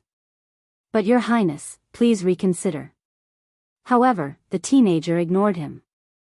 Instead, he turned to the others and muttered, perception, observation. Thales suddenly raised his head and swept his gaze over the crowd. Is Zacriel invincible in the world? Is there no one who can defeat him? Defeat the Night of Judgment? The prisoners of the royal guard stared at each other. Quite a number of them were obviously still struggling between Samuel and Belden. They were struggling between orders and risks. There is. At this moment, Nalji spoke faintly. There is a follow-up to the battle that made Zacriel famous. A follow-up? Thales narrowed his eyes. Nalji shrugged. It's still what Barney Sr. said. When the young Zacriel defeated 40 opponents and made the Northlanders' faces turn ashen, that uncle came. Thales asked curiously. Uncle. What uncle? The prisoners of the royal guard stared at each other. Nalji raised his head and glanced at Zacriel, who was locked in a stalemate with Barney Jr. That was Zacriel's only defeat in his life. The enemy he cared about the most was also the humiliation he hid deep in his heart. He challenged him twice in the next few decades, but he never won. Thales was instantly shocked. Only defeat? Nalji stared at Zacriel in the distance, who had a calm expression on his face. He sighed and said, it was not only because he lost, but also because of his enemy's skills, bloodline, and identity. In short, everything about that uncle made Zacriel care about him so much that he felt ashamed. The enemy I cared about the most. Thales rolled his eyes. Most importantly, before they fought, in front of everyone, before Nalji finished speaking, he spoke with a faint sigh and pity, like a bard. That legendary uncle said something like this to the young and hot-blooded Zacriel, one sentence. As he listened to Nalji's words, Thales' pupils slowly shrank. A few seconds later, Barney Jr. strenuously withstood Zacriel's counterattack and took a few steps back. He had just managed to leave a sword wound on Zacriel, but he did not manage to force his opponent to move away from his original position. Damn it. If this goes on, we won't be able to find a breakthrough. At that moment, Caslin Lampard. A teenager's voice rose. It was loud and sharp, and it echoed in the dungeon. Do you remember him? Barney Jr., who was deep in thought, was stunned for a moment. When he heard the name, Zacriel, who was standing opposite him, shuddered. A face that had never faded appeared before his eyes. The Knight of Judgment cast a glance at the panting Barney Jr., then turned his head around expressionlessly to look at Thales, who stood in front of the group of royal guards. Belden's expression was incredibly tense. Samuel paid full attention to him. But this could not compare to what Thales said next. Thales stared at Zachriel and said softly, "Caslin is dead. He died in the hands of his disciple." Zachriel's eyes slowly widened. Caslin. Caslin Lampard. The Night of Judgment's heartbeat slowly sped up. Dead, dead? He asked in return, as if he had not noticed anything. Yes, Caslin the Earth Shaker is dead. Thales took a deep breath and walked forward slowly. But the person who defeated him, the undefeated and invincible strongest man in the Western Peninsula, the star killer Sori Nicholas of the White Blade Guards, Zachriel stared at Thales quietly. His expression gradually became perplexed. It was as if he had returned to the past. Thales exhaled and suppressed his increasingly rapid heartbeat. He did not forget you, nor did he forget his teacher's opponent. When you were in prison, he asked someone to deliver a message to the royal guards. Thales stared at the perplexed Zachriel and gritted his teeth. A sentence that you are very familiar with. Just as he expected, he saw Zachriel's eyebrows slowly furrow together. A sentence, a very familiar sentence? Thales took a deep breath and puffed out his chest. He recalled the old man who treated him to a drink in the tavern 6 years ago. He imagined the old man's heroic, majestic, and imposing manner. "Come, little brat from the south." Thales was calm and composed. He placed his hands behind his back and spoke in a gruff and disdainful voice. "I can give you a handicap, with 2 hands. Give you a handicap, with 2 hands." At that moment, it was as if time had stopped. Zachriel stared at Thales stiffly. He did not move, as if he had lost consciousness. "Little brat from the south, no," he mumbled in a trembling voice. A scene from many years ago slowly appeared before his eyes. "Give you a handicap, with 2 hands, no." Zachriel lowered his head and slowly puffed out his chest. The veins on his neck popped up, and the muscles on his arms formed inch by inch. "No." Thales subconsciously gulped when he saw the Night of Judgment moaning with his head lowered. A chill that he had never felt before rose from the soles of his feet. The sin of hell's river roared uneasily in his veins. Immediately after, a heart-wrenching roar exploded in the underground prison. "No." Before Thales could react, Zachriel, who was roaring ferociously, instantly rose to his feet and charged at him with the force of a tsunami. Caslin, his aura was shocking. Thales felt a chill run down his spine. The guards behind him were just about to take action when 2 strong gusts of wind rose from behind Zachriel. But the Night of Judgment, whose eyes were as red as those of a wild beast, seemed to have eyes on the back of his head. The warhammer in his hand flew behind him in a seemingly unintentional manner, and Barney Jr.'s fatal longsword was deflected. It crashed into Nairstart, which came from the other side. It only left a scar on his back. At that moment, he only had eyes for the figure in front of him. Just like many years ago, that person held his hands behind his back and puffed out his chest, mocking him with contempt. "That damned Yankee. 2 hands for you. 2 hands. How dare you, how dare he? Lampard." Thud. Zachriel roared furiously. His expression was ferocious, and his charge was unstoppable. At that moment, Thales felt the sin of hell's river boil endlessly. He gritted his teeth and made up his mind. The next second, he closed his eyes and turned around. His back was facing the Night of Judgment. Barney Jr. panicked as he chased after Zachriel. He exchanged a glance with Nair, who was also chasing after Zachriel desperately. "No. No." But before he could roar, something suddenly slipped out of Thales' hands, which were behind his back. Asterisk thud. Asterisk it was a round ball. It fell on the ground and bounced a little. Everyone was stunned. Then, the round ball trembled slightly between Thales and Zachriel. It buzzed. Zachriel's rationality returned to him in an instant. He then frowned. "That is?" On the ground, the strange metal ball bounced about freely. It was like a naive, happy, and ignorant child. "I hate this." This was Zacriel's last thought. In the next moment, Thales felt an unparalleled impact coming at his back. Asterisk whoosh, asterisk it devoured his entire body. Asterisk boom. Asterisk at that moment, an earth-shattering sound exploded on the ground. The strange alchemy ball released a terrifying energy and an endless amount of light, as if it was a landslide. Piercing. Dazzling. Magnificent. It completely engulfed the small underground prison, everyone.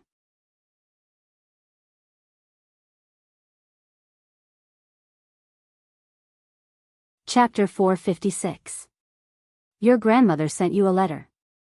She wants you to go back. His father's voice rang in the night shift room. His familiar tone made him sit up straight. What? He asked instinctively. Even though he was gradually getting used to the weekly report and was used to his father's businesslike tone, he could not help but be stunned when he heard his father say such unprofessional words after the routine report. The night shift room of the guards was located in a remote corner of Renaissance Palace. Compared to the noisy palace gate that faced King's Lane and the Hall of Stars that made people hold their breaths, this place was not noisy or quiet. The atmosphere was just right. His father spoke faintly, and his voice was hoarse. Your cousin is not in good health. In truth, it is very bad. He is not doing well in managing his fiefdom, and he needs help. Grandmother. Cousin. These two names that he had not heard for a long time echoed in his mind, and he was dazed for a moment. It was as if he had returned to the distant past. Help? But he only instinctively thought about it before he spoke without hesitation. No, I'm not going back. When he heard his answer, his father crossed his arms behind the table. He leaned back in his chair while his armor clanked. His eyes burned, and he revealed the awe-inspiring aura that he had cultivated over the years. This made him feel a little uneasy. It had been a long time since he was alone with his father and talked about housework without a third person. But his father did not frown, and he did not show any hesitation. He seemed to have expected his answer. Your grandmother means that if anything happens to your cousin, someone needs to inherit the family's fiefdom and title, his father said softly. This made him frown. Fiefdom and title, someone needs to inherit, he instinctively frowned, then snorted softly. He tried hard to suppress the disdain in his words. They won't be so kind. What are the conditions? His father's expression remained the same. He did not know whether it was because his many years of career made him unable to show his emotions, or because he knew too much about himself. His father said faintly, the condition is that after your cousin passes away, you have to marry your sister-in-law, who is your grandmother's grandniece. You have to give birth to an heir with her to maintain the relationship between the two families. Marry, my cousin's widow? When he heard this, he raised his eyebrows slightly. He was satisfied that he found a reason to be disdainful. As expected. I understand. He crossed his arms as well, and there was a hint of contempt in his nasal voice. Tell them I won't go back. Let them do as they please. His father nodded without any surprise at his refusal, as if he had not just refused the right to inherit a noble title, but merely said, I'm not going home for dinner tonight. His father's gaze shifted to his bandaged finger. This time, the former truly frowned. Are you still practicing that sword technique? He subconsciously put down his arms, but before he hid them behind his back, he changed his posture at the last minute. He naturally assumed a posture of supporting himself with the arms of the chair. He nodded and tried to answer in the most nonchalant tone. Yes. However, his father's brows did not relax. Instead, they furrowed even tighter. Do you think you have a chance to defeat him in the next night competition, or at least be on par with him and not be at a disadvantage? These words made his heart clench. Defeat him. Defeat him. It was him. That's right, just like that, defeat him. Just like that Northlander, he wanted to say, in a confident, relaxed, steady tone. But for some reason, he changed his words at the last minute before he said them. His tone was a little deeper. We will know when the time comes. His father was silent for a while, but his eyes were still fixed on him. This made him very uncomfortable. "I think you should know that skill is not the only criterion when it comes to the selection of the watchman," his father said slowly. His eyebrows were still furrowed. An ominous premonition rose in his heart. He unnaturally changed his sitting posture. "I know." His father continued to stare at him. "But even so, your chances of being a watchman are not optimistic." It was as if there was a string in his heart that was tightly pulled taut. "Zakriel's martial arts are the best, and he is deeply trusted by His Majesty. Nolaner has the support of the entire Northern Territory and a good relationship with others. Tony is someone Captain Cullen thinks highly of, and Cox's battlefield command and experience are highly praised and recommended by Prince Horace. They are all popular candidates." His father stared at him and said things that everyone knew clearly. It was like a seal that was deeply imprinted in his heart. "But you only have me as your father." He did not know if it was an illusion, but when he said this, he seemed to hear his father exhale softly through his nose. He was a little annoyed. His father's gaze forced him to avert his gaze and look elsewhere. "I know." But his father did not seem ready to let him go. In the Guards, people from the same family usually do not hold important positions at the same time, especially positions like the vice captain and watchman. There was an imperceptible sadness in his father's tone. "There is a high possibility that you will not be chosen." His breathing stopped for a moment, and he only managed to recover after a few seconds. "I know," he said with some difficulty. His father finally averted his gaze and looked at the door of the night shift's room. "But you still stubbornly want to try?"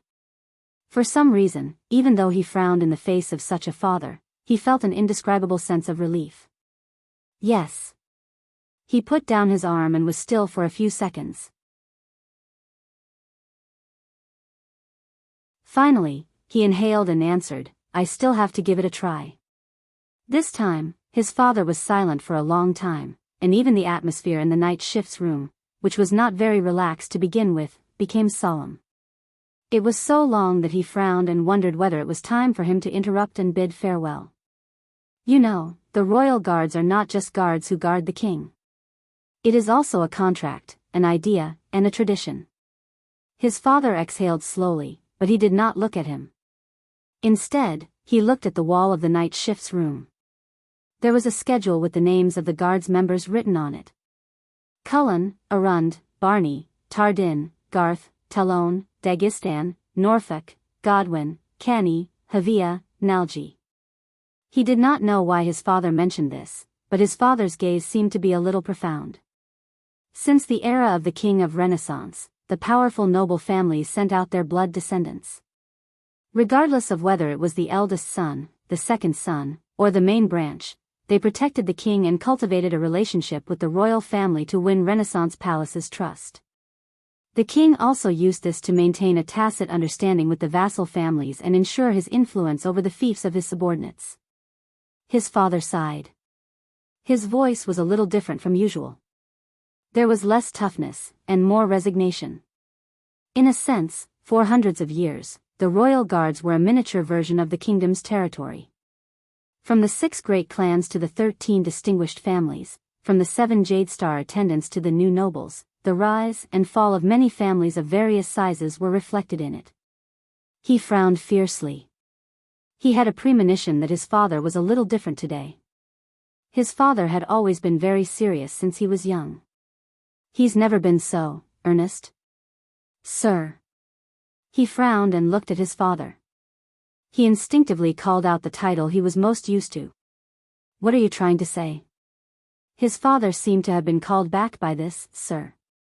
His father paused for a moment. When he spoke again, he had already returned to being the tough commanding officer he was used to. "I know that you don't have a good impression of your family, and you don't have a good relationship with your cousin." His father looked at him again and sat up straight. His tone was stern. "But if you go home, get a promise from your grandmother and cousin, and let His Majesty know that you have a high possibility of inheriting the title and fief from your cousin." He felt a chill in his heart. This again? Inherit? His father continued to speak and told him the whole story expressionlessly. Then, at least when considering the candidate for the watchman, His Majesty will look at you in a different light. I think he would prefer the person who is in charge of the kingdom for him to be a loyal guard close to him at all times. In fact, I can even resign and retire. This may increase your chances. Is that so? As long as I do this, as long as I accept it, my chances will increase greatly. He sighed silently. A faint sense of disappointment surged in his heart. After so many years, he and his father were certainly not the perfect example of a father being kind and filial. But at least, he thought that his father's view of that land, those memories, and those people should be the same as his. But, do you really want me to go back and inherit the family so badly? He spoke quietly. His tone was filled with a sense of alienation and hostility that even he himself was surprised by. But he did not want to retract this emotion. Instead, he let it slowly ferment and turn into cold, bone-chilling words. Go back and inherit the so-called family that forced us to wander, caused my mother to fall ill, and caused my sister to die early because of lack of medicine? In his cold snort, it was as if someone had opened the cold window of winter. It made his father suddenly turn into a terrifying ice sculpture. Only a pair of eyes were left, and they were aggressive. After a long while, his father answered stiffly, "This has nothing to do with them." "Then what is it for?" He retorted rudely. "If it has nothing to do with them, why do you have to involve me? Why don't you just go back yourself, inherit that title yourself, marry that young and beautiful wife yourself, and become a good son of grandmother and a good subject of His Majesty?" Bang! There was a loud bang. He silently looked at his father's fist that hit the arm of the chair. The atmosphere became tense and oppressive. He realized that they were both panting slightly. And his father was like hundreds and thousands of times in the past. He used the gaze of an officer training new recruits to stare at him coldly, as if he was going to take out a whip the next moment.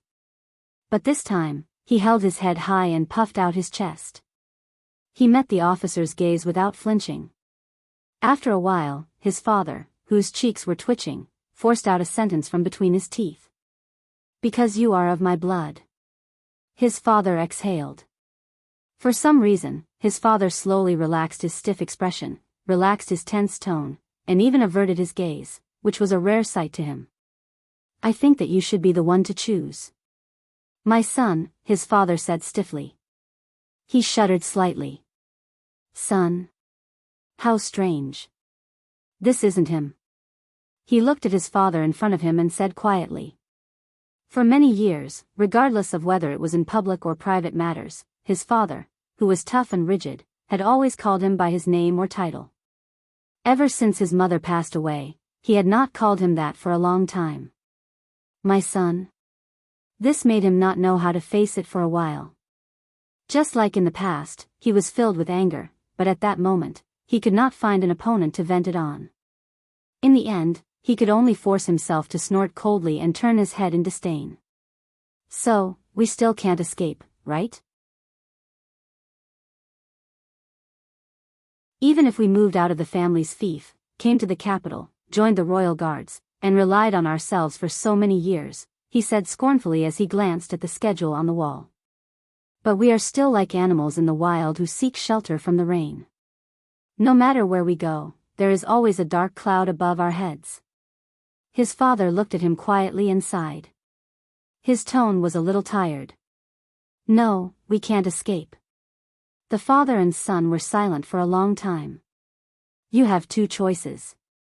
Accept your grandmother and cousin's conditions, and you can win a respectable title and fief. You can even become the next watchman or even the captain of the guards." Finally, his father sighed and spoke again. Perhaps it was because he stayed up late, but there was fatigue in his voice that could not be dispelled. "Or you can refuse," he cut off his father's words. "I refuse. I don't care about the title and the title," he said resolutely and left no room for doubt. He stared at his father without showing any signs of weakness. "I won't go back. I don't even want to have anything to do with them. That so-called family with a black heart. He thought coldly. His father frowned. Even if this means that you might lose the competition to become the watchman of the royal guards, and that you will only be a small, yes. He answered without hesitation. This time, his father stared at him for a long time. For a long time. During that time, his father's gaze changed a few times. His emotions were unclear. But he also stared at him quietly without wavering. Finally, his father averted his gaze. Very good. His father snorted softly, and his voice became much lighter. Then, don't go back. This surprised him quite a bit.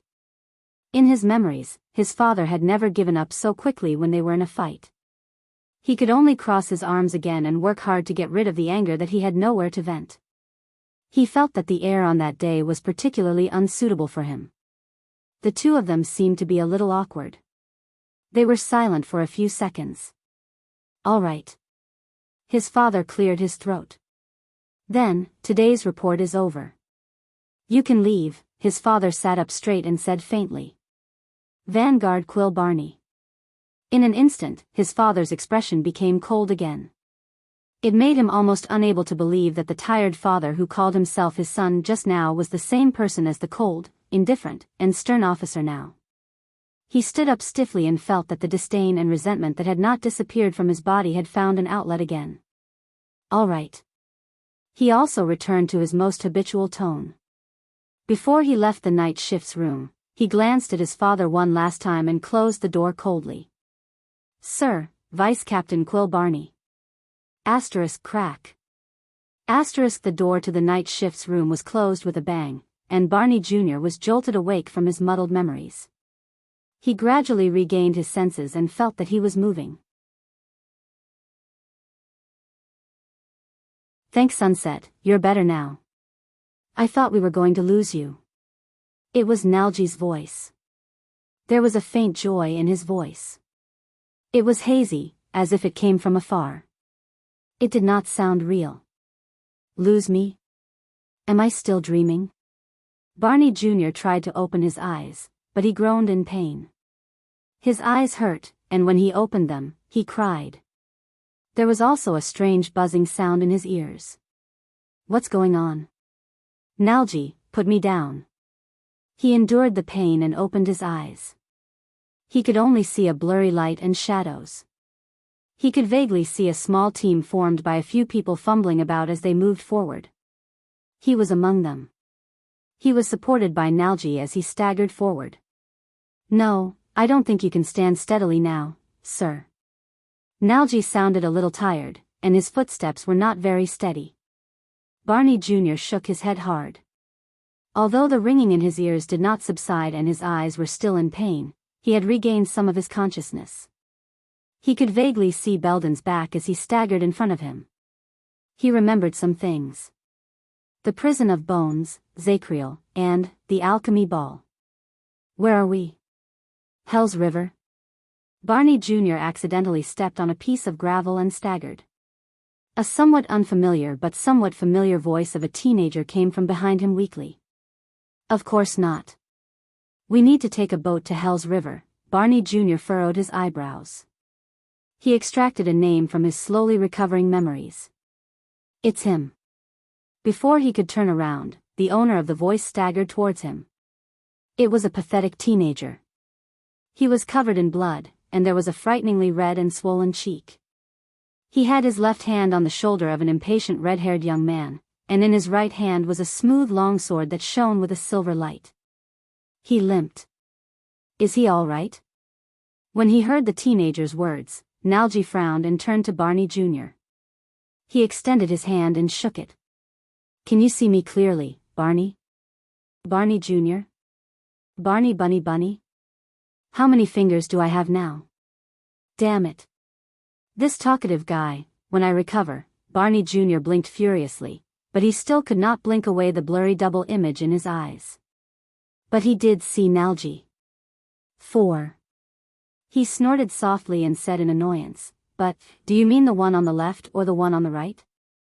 Nalji raised his eyebrows and retracted 2 of his fingers. He hummed happily. He patted Barney Jr.'s arm and turned to the teenager. He flashed his teeth happily. It's okay. He's fine. The teenager also raised his eyebrows and turned his head around. What the F***ck do you mean by fine? At that moment, wow, wow, wow. In front of them, the person supported by Belden suddenly spoke loudly. He was surprised and delighted. I think I heard a voice.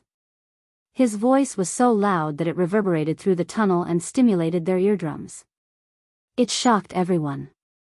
A huge commotion broke out in the tunnel. Most of them were complaining in dissatisfaction. For a period of time, the tunnel was filled with wails.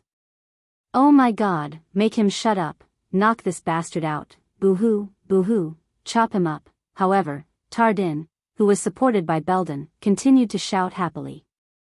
Hey, Nalji, great poet, hurry up and say something. I think my hearing is recovering. His voice became louder and louder.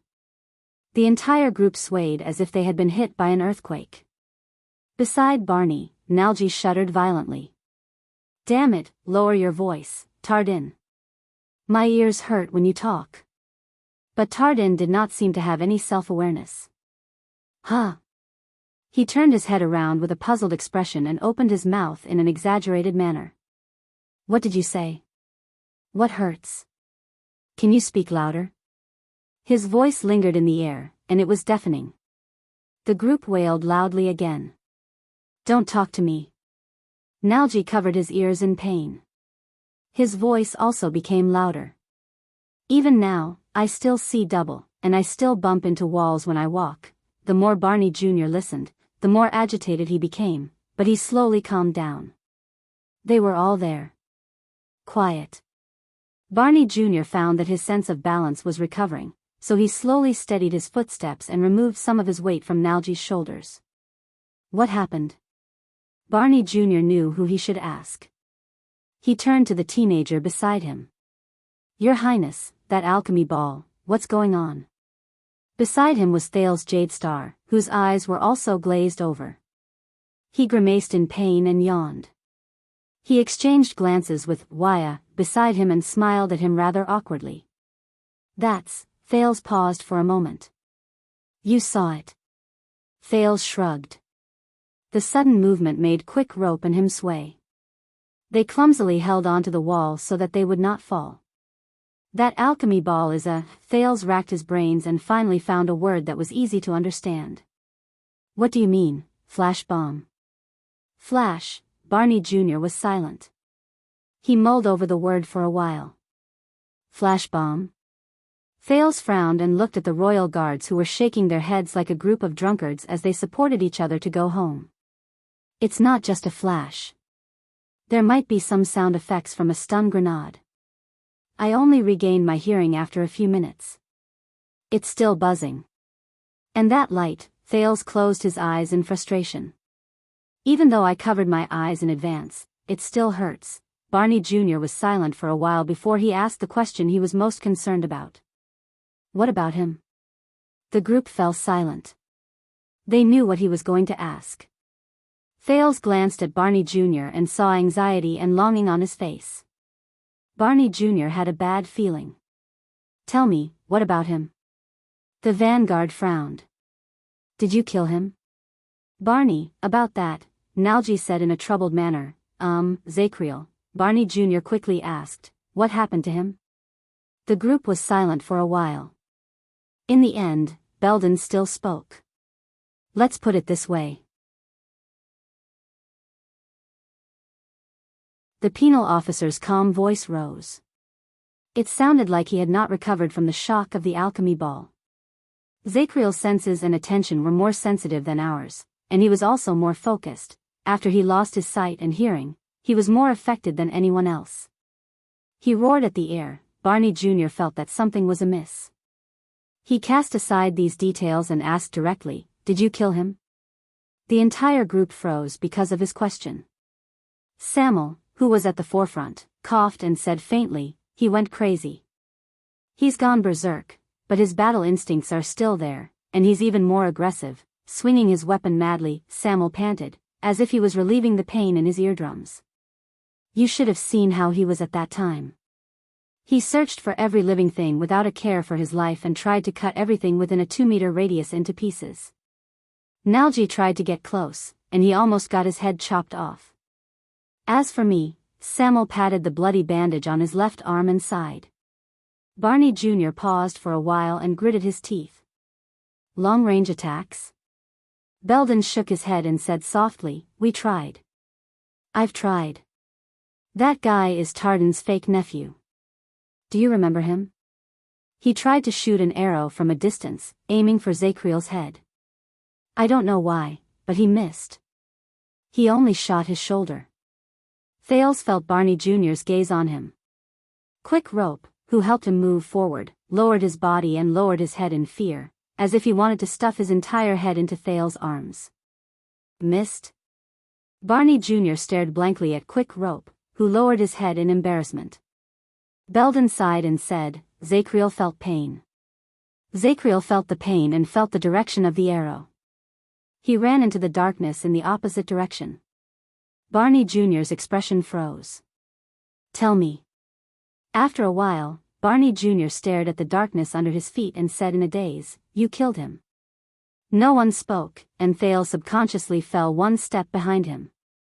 Many of the royal guards also lowered their heads. Barney Jr. exhaled heavily and gritted his teeth.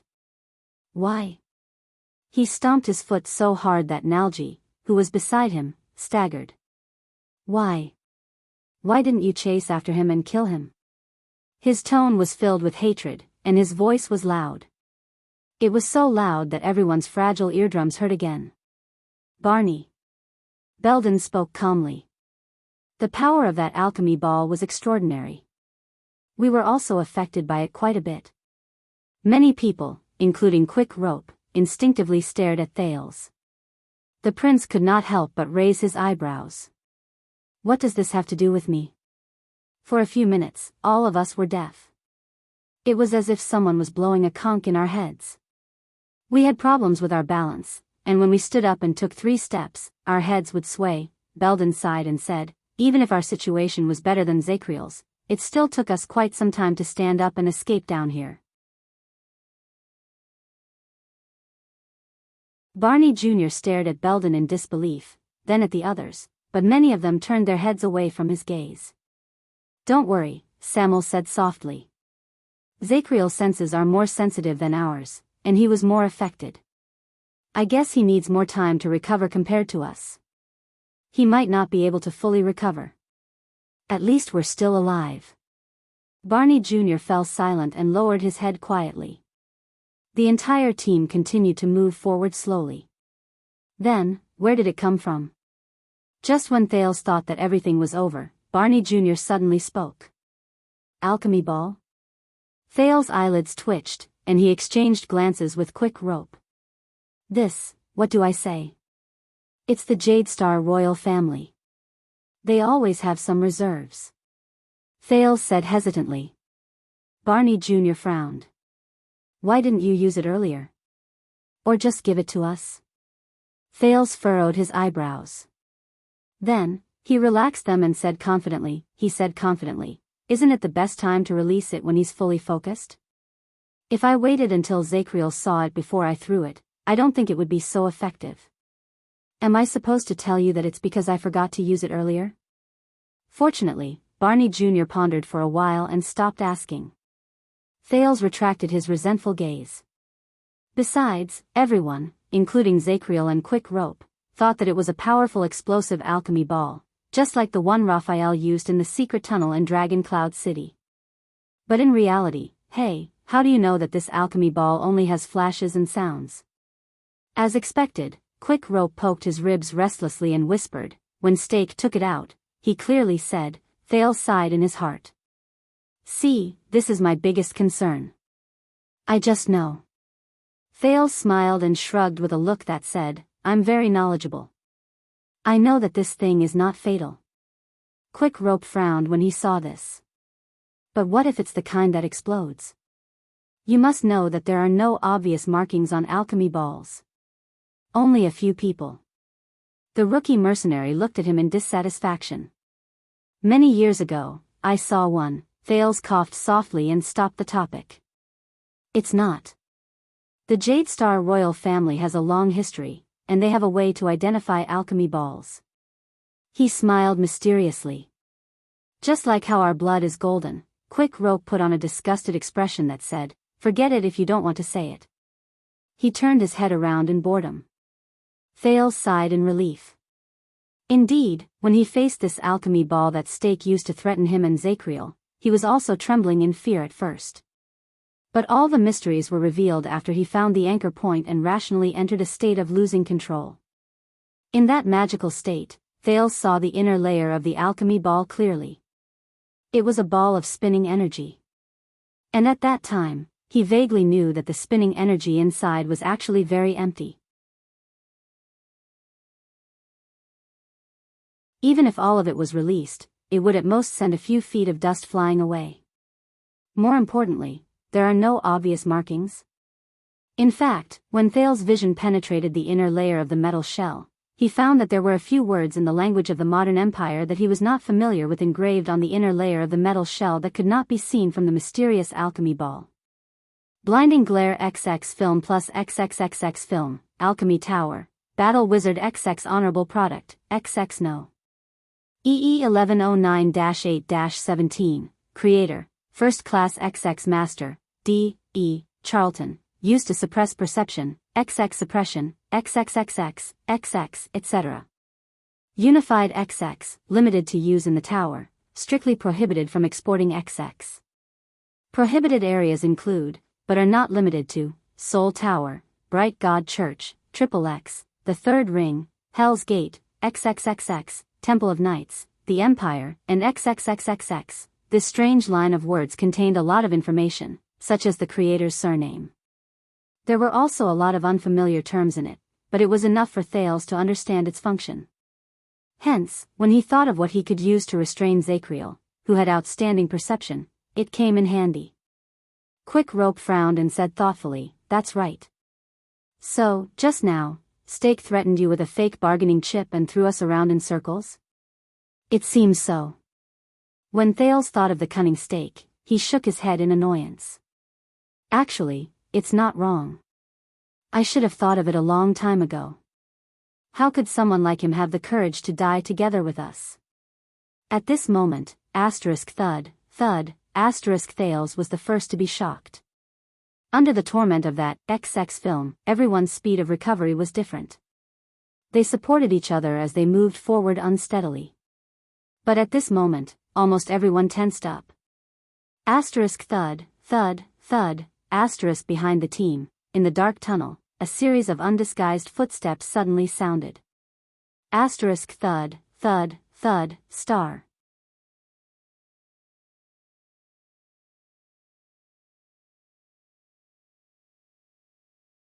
Chapter 457.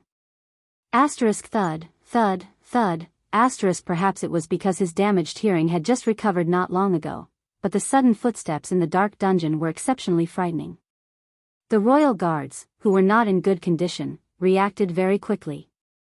All of them immediately extinguished their torches and held their breaths. Pursuers? So fast?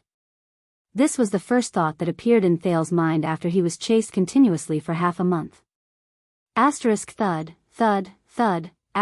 Belden made a light gesture, and the entire royal guards quietly and swiftly spread out to both sides of the tunnel.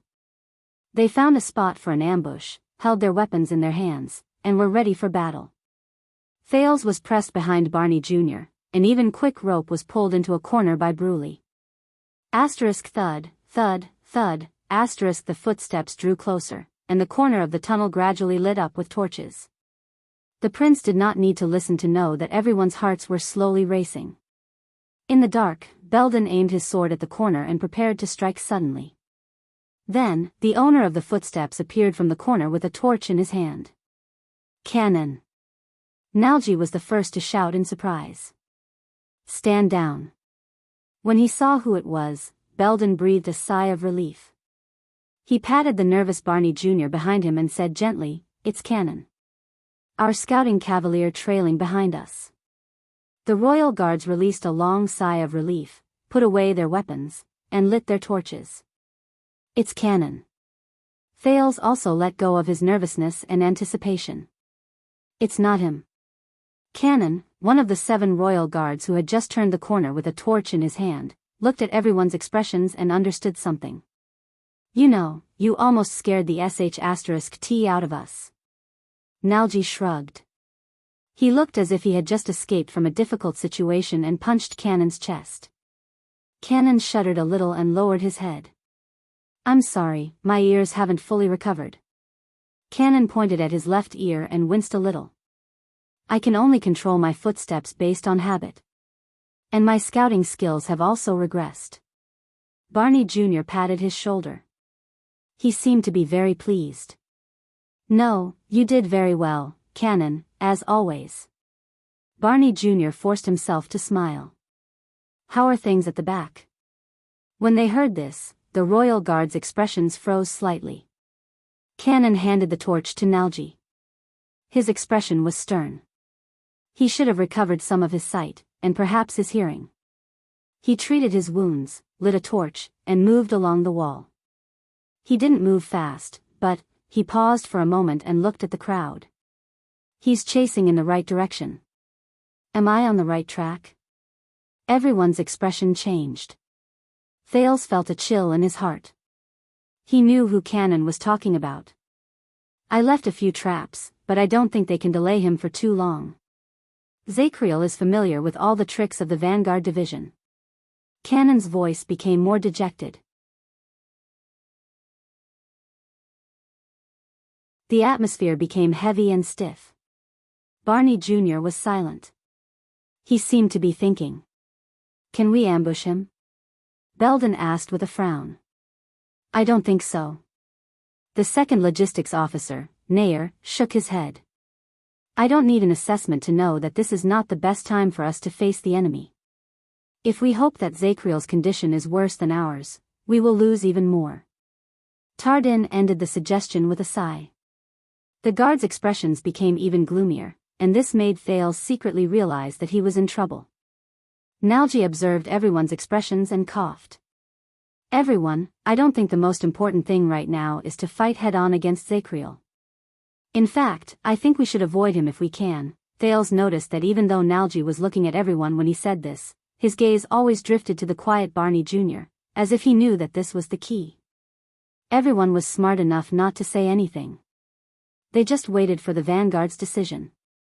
Finally, after a brief change between Barney Jr.'s eyebrows, he raised his head, exhaled, and said, "Nalji is right." Thales swore that he felt the crowd more or less heave a sigh of relief. "From now on, our first goal is no longer to kill Zachriel." Barney Jr. turned to Thales. His eyes shone with a strange light. "Instead, it is to protect His Highness." Thales' eyebrows twitched. He awkwardly returned a friendly smile to a few pairs of gazes that were directed at him. "Perhaps you should be glad that they are still quite loyal." Quick Rope whispered to Thales. "No, not completely loyal." Thales stared back at Barney Jr.'s expectant gaze and said in his heart, "Then let us seize the moment. We will no longer rest and continue moving downwards."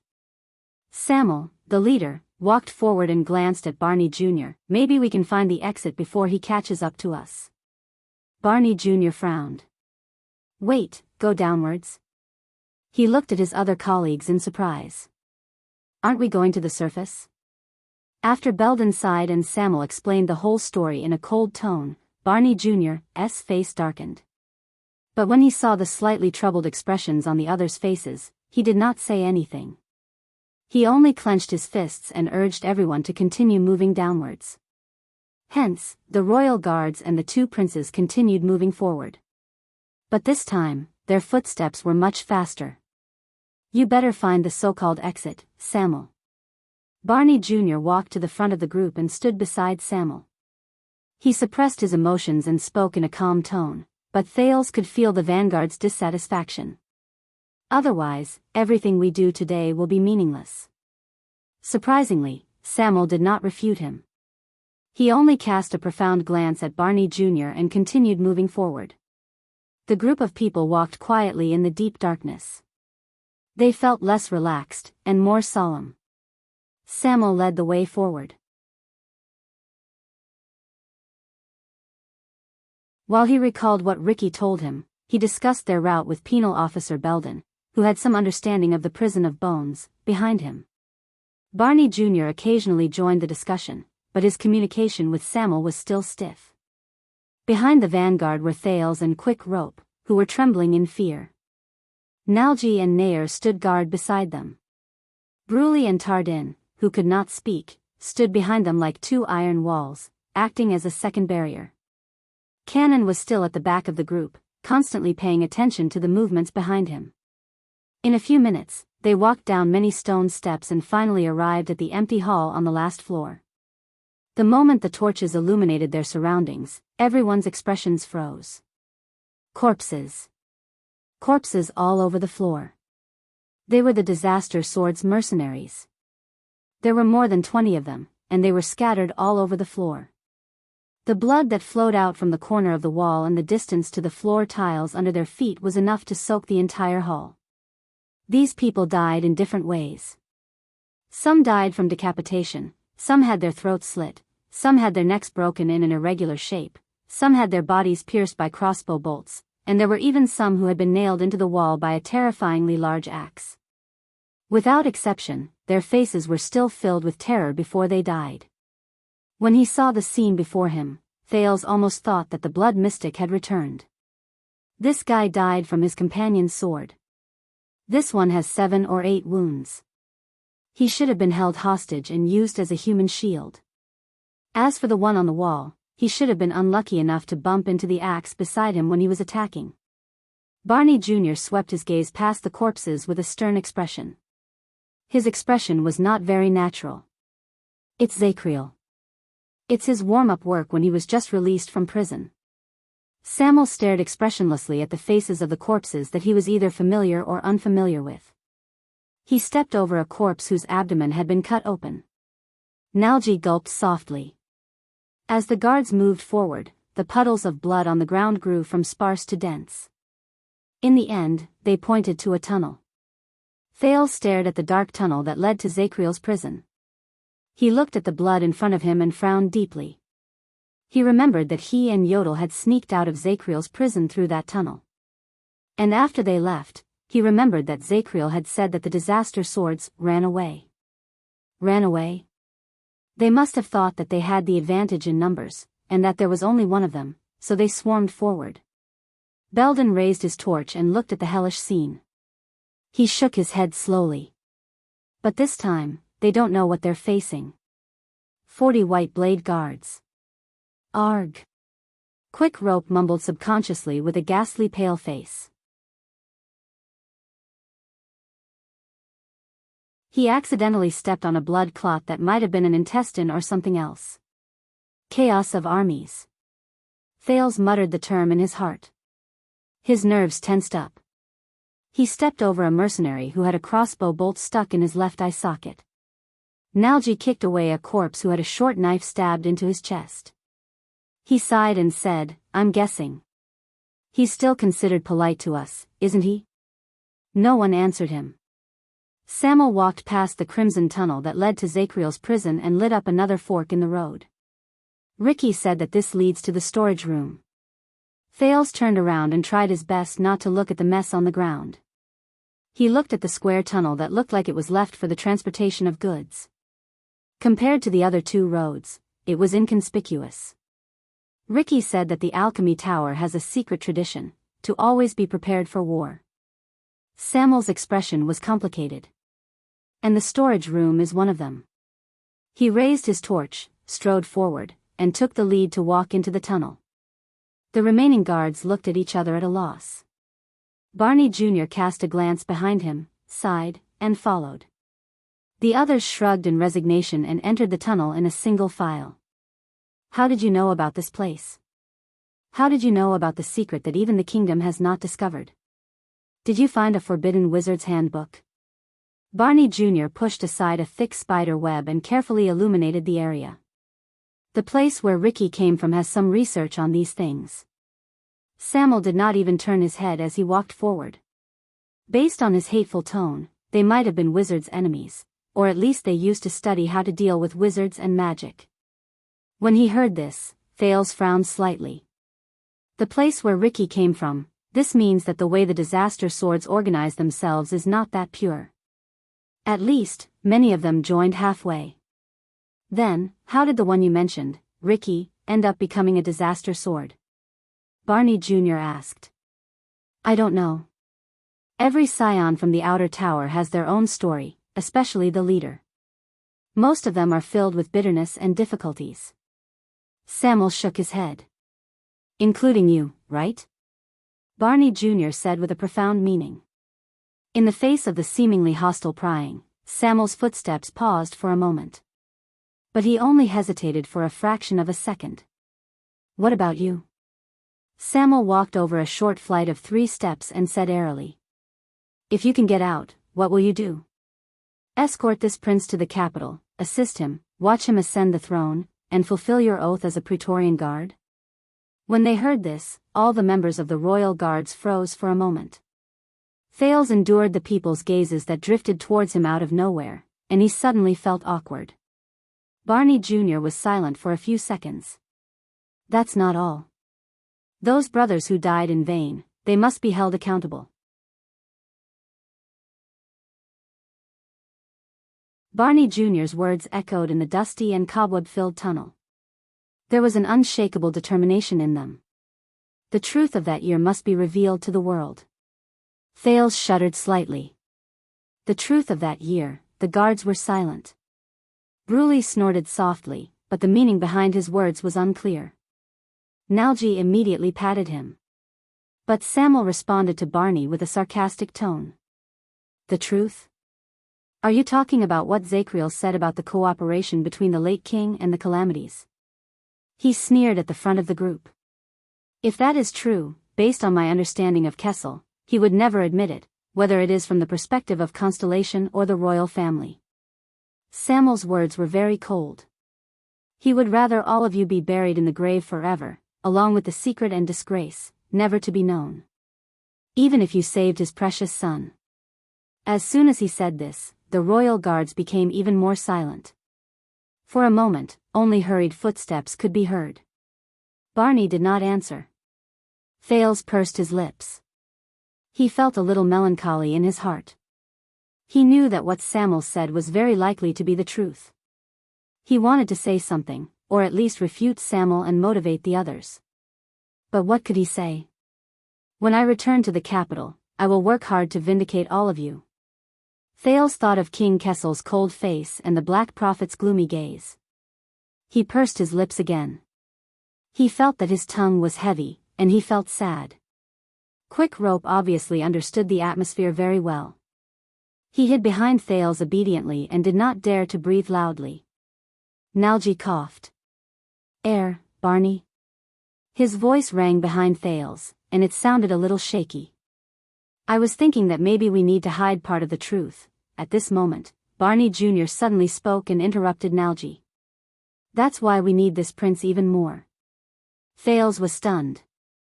He looked through the crowd and saw Barney Jr.'s back, but the latter did not turn around. He only stubbornly walked forward.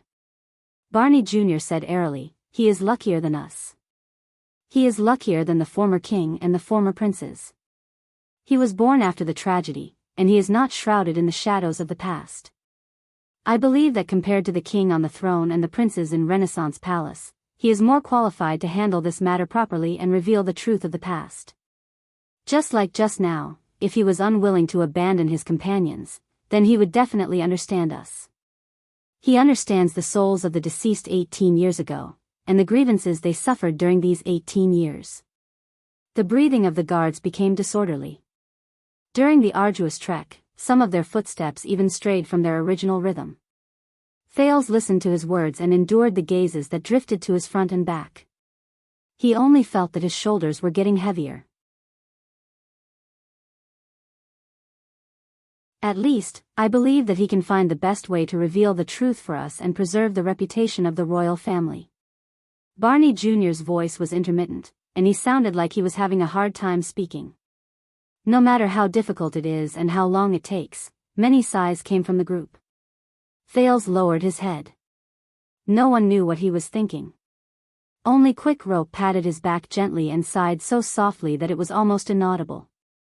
"This is why you do your best to protect him," Samuel said airily. His tone seemed to be even more tired than before. "You see him as your savior? You see him as the savior of the royal guards?" Thales was dazed for a moment. Barney Jr. snorted, and there was a hint of loneliness in his voice.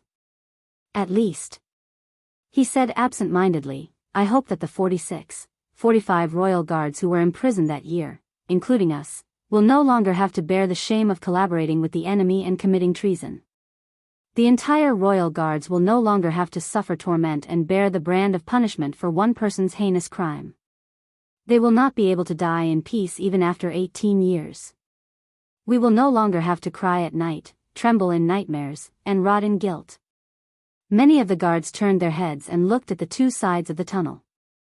It seemed like there was something worth observing there. There was a hint of relief in Barney Jr.'s voice. "That's enough." Samuel did not reply to him. Everyone's footsteps remained the same, but Thales felt that his footsteps had become heavier. Barney Jr. took a deep breath, as if he had recovered from his emotions just now. His tone became a little louder. "So, yes, we will wash away the stain on us and return to Eternal Star City with dignity. At least, we will be able to see our families again." There was a hint of hope in his voice. "I remember that Nair had a daughter who was just born." Nair, who was walking behind him, sighed. At this moment, Barney Nalji suddenly spoke. His tone was very dejected and terrified, like a lost child. "Then, what about Zacriel?" When they heard this name, even the light around them seemed to have dimmed for a second. After a while, Barney Jr.'s tone became cold, as it should be. "Ah, that traitor," he snorted softly. His words were filled with strong disdain and hatred that could not be erased. "Zacriel's shameful deeds must and will definitely be made known to the public. All of Constellation and the entire world will know of his evil and shameless deeds. He will pay for his betrayal." The guards were once again immersed in the cold. It was as if Barney Jr.'s words through gritted teeth caused the temperature around them to drop. Regardless of whether he was alive or dead, he will forever bear the infamy and torment of a traitor. Thales sensed that Nalji wanted to say something, but did not. Barney Jr. snorted coldly. "Instead, we will eventually find him and find peace, be it ours or his." Nalji took a deep breath. "But Zacriel, after all, he was once one of us. He was also one of the royal guards." His tone was filled with hesitation and pain. Everyone was silent. Barney Jr. frowned. "What do you mean?" Thales saw Nalji lower his head. His entire body trembled. "I think, be it him or us, everyone has suffered enough injuries." He seemed to be enduring something. With great difficulty, he squeezed out a few emotional words.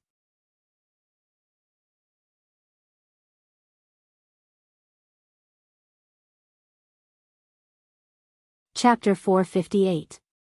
Brothers, killing each other? Barney Jr. paused for a moment. His gaze was unfocused. It was as if he was recalling the past. When they heard this, the expressions of the guards varied. Belden and Nair were silent. Tardin snorted coldly. Bruley squeaked anxiously. Cannon, who was walking at the back, even lost his composure and let out an "ah." Nalji held the torch in pain. The light flickered. "Barney, please, after we go out, can we just forget about it?" Barney Jr.'s frown deepened. He seemed to be unable to understand. "Forget about it?" Nalji hummed in acknowledgement. His words traveled in the tunnel, and there was a vague emptiness in them. "You know, find a place, live the rest of your life in peace, Forget Zacriel, forget him." As he listened to their conversation, Thales suddenly felt that the atmosphere had become a little off. As expected, in the next moment, Barney Jr.'s voice suddenly rose. "Forget him?" His footsteps paused for a few seconds. The group behind him was also thrown into disarray. What about the 37 brothers who died in prison? Barney Jr. snorted hatefully. What about the people who died in Renaissance Palace? What about the old captain, Tony, and my father? He held his sword and shield tightly. There was indescribable misery and anger in his voice. What about His Majesty and the princes? What about the blood that flowed in the kingdom? Nalji fell silent for a moment after he was rebuked. Belden patted Barney Jr.'s shoulder worriedly. The latter shook his head to show that he was fine. He then continued walking and caught up with Samuel. However, just when the worried Thales thought that everything had returned to normal, Nalji's faint voice traveled into his ears again. "But Barney, have you ever thought about those who died? Maybe they..." Nalji paused for a moment before he said with great reluctance, "Maybe they don't want to see us take revenge on each other and kill each other. Maybe they just want to rest in peace. They just want us to live in peace. They just want everything to go with the wind." Thales frowned. The atmosphere was becoming more and more off. "Nalji," Tardin could not help but say. "Stop talking." Nalji fell silent. Barney Jr. snorted softly. Gone with the wind, he stared at the torch beside him and slowly became perplexed. Then, he became determined. "When my father's arms were broken, his blood was drained, and his eyes were wide open in pain like a stray dog on the roadside. When he lay on the floor that was dyed red and buried under the piles of dead bodies, he did not look like he had gone with the wind." Barney Jr.'s words were filled with anger and pain. The breathing in the tunnel became erratic. There's also the torture that the 40-odd of us have gone through over a dozen years, the pain that we've faced, for more than a decade, the illusions you've seen, the past you've dreamed of, the future you've imagined. Think about it again. Zacriel is the culprit behind all of this, but he escaped punishment, deceived the world, and got away with it. Ask yourselves, Nalji, can you really make all of this go with the wind? Then, you can live the rest of your life in peace and confidence? His every word caused the guards to be slightly moved. "No. At least I can't. And this is not a case of brothers killing each other," Barney Jr. said softly. When Zacriel abandoned his oath, betrayed the late king, and raised his blade against us." Barney Jr. drew his sword and said coldly, as if he had thrown away his last shred of emotion. "He will no longer be our brother." The coldness in and out of his words made Nalji tremble slightly. "We will do everything in our power to find him, capture him, and kill him, no matter where we are, be it in the mountains, in the oceans, at the ends of the earth, or in hell on earth." As he walked forward, Barney Jr.'s sword sliced through the wall, and it brought with it a sound that was as terrifying as his tone. "We will force Zacriel to give us an answer and make him witness his own fate. We will see how his sins and debts in the past will be repaid one by one." At that moment, Barney Jr. gritted his teeth. "The traitor must pay the price." Nalji's voice rose again. This time, there was a hint of anxiety and pleading in his voice. "But, Barney, be it your father or the old captain, they wouldn't want this kind of revenge, Nalji." Tardin seemed to be unable to stand Nalji's untimely advice anymore. "Shut up." But Barney Jr.'s emotions seemed to have been stirred up by Nalji. He sneered and said, "Revenge? No, this is definitely not just revenge." Barney Jr. stared at the darkness in front of him with a frosty gaze. "This is the responsibility of us survivors. It is our duty, our burden, and the meaning of our lives. Only by doing so can we face our hearts without shame or regret in the days and nights to come."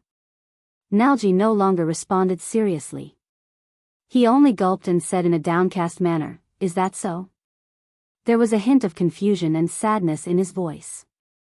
At that moment, Samuel stopped moving. "We found it," he said hoarsely. Thales was shocked. He quickly raised his head, and only then did he realize that they had arrived at a brand new room. The others also snapped out of the unpleasant conversation just now and looked around in surprise. Even as prisoners, they never had the chance to visit the bottom floor of the prison. Under the illumination of the firelight, the room seemed very empty. There was nothing on the ground except for collapsed wood and stones. However, there was an empty shelf standing diagonally in the corner of the wall. The material of the shelf was unknown. Obviously, there used to be countless shelves here, and they stored an abundance of resources. The storage room of the Alchemy Tower. But now, where's the exit? Barney Jr. asked in puzzlement as he looked at the empty walls. Samuel's expression was solemn. He walked straight to the wall opposite the passage. Do you see this wall? If Ricky is right, this is a door. Samuel exhaled. Excitement rose in his eyes. The exit is hidden here. When the entire underground fortress is unfortunately lost, the remaining wizards will retreat to the storage room, and they will still have a final way to escape. Everyone, including Thales, walked forward in amazement and touched the dusty wall. It was rough to the touch, and it had a long history. This huge, spacious wall that didn't even have any joints was actually a door. Now, we only need to find that special, hidden keyhole. Samuel's tone was filled with hope. Open this door, he turned to Thales. Since you can let them out, Your Highness. I believe that the key is definitely on you. Everyone looked at Thales. Samuel's invasive gaze made Thales very uncomfortable. But with the urgent task at hand, the teenager only snorted softly before he took out the strange, long key from his bosom and handed it to Samuel. But an accident happened. The moment Thales extended his palm, another hand swiftly intercepted him from the side. Under the watchful eyes of the royal guards, that person snatched the key. The sudden change stunned everyone. Asterisk thud. Asterisk the person who snatched the key moved without hesitation. He knocked Nair and Tardin away, widened the distance between them, turned around, and raised his sword. He looked at the stunned crowd while he panted. What? Thales stared at that person in surprise. He believed that it was not that the guards could not react, but that they did not expect. Why, is it him? But Barney Jr. was the first to react. He instinctively shouted the name of the robber. Nalji. What are you doing? Before Thales' eyes, he was incredibly shocked to see the chatterbox of the royal guards. Nalji, who had always seemed lively and interesting, was holding the key to the dungeon in one hand and the long sword in the other. He trembled as he stared at the other guards. It was as if he had drawn a line between them. Te Nalji. It's him. I'm sorry, Barney. Nalji shuddered. His face was full of pain and hesitation. There was also a complicated hatred in his eyes. He stared straight at Barney. But, Nalji's breathing trembled. His eyes were empty. But I can't let you open this door. Thales noticed in surprise that Nalji was very abnormal at that moment. His humor and optimism when they first met were completely gone. His face was pale, and his gaze was dull. It was as if he had become a different person. Barney Jr. stared at him in disbelief. What? Nalji sucked in a deep breath with great force. His eyebrows twitched and his cheeks twitched, as if he was fighting against something. The words he said were incoherent and illogical. I'm sorry. Everyone. He shouted until his voice cracked.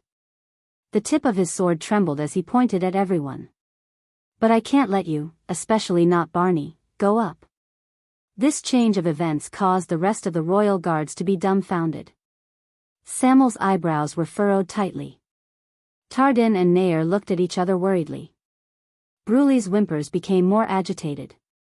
Cannon looked as if he had seen a ghost. Belden clenched his teeth. Nalji. What's wrong with you? Are you sick again? Tardin tried his best to tone down the nervousness in his voice as he asked tentatively. Sick again? Thale's heart tensed. Nalji stared at the nervous Tardin. Pain and regret first appeared in his eyes. A second later, his twitching cheeks curved, and he smiled strangely. Maybe, but I think I can't take it anymore. Can't take it anymore?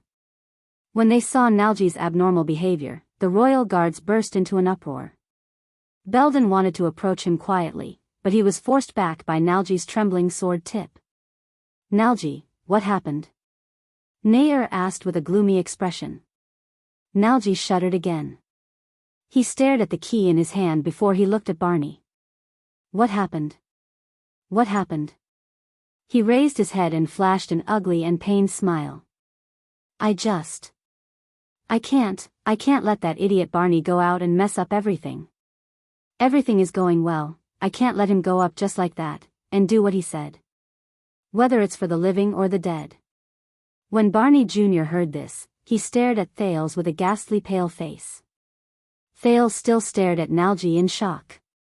This former member of the Royal Guards was the first to come to him during the rescue operation. He was clearly very normal just a moment ago, wasn't he? He was still arguing with Barney about whether he should take revenge or let go, but why now? Nalji? Based on his previous experience of comforting Zachriel, Thales handed the longsword to Quick Rope and carefully raised his hands to show that he was not hostile. He said gently, listen to me, calm down, okay? So what did you see?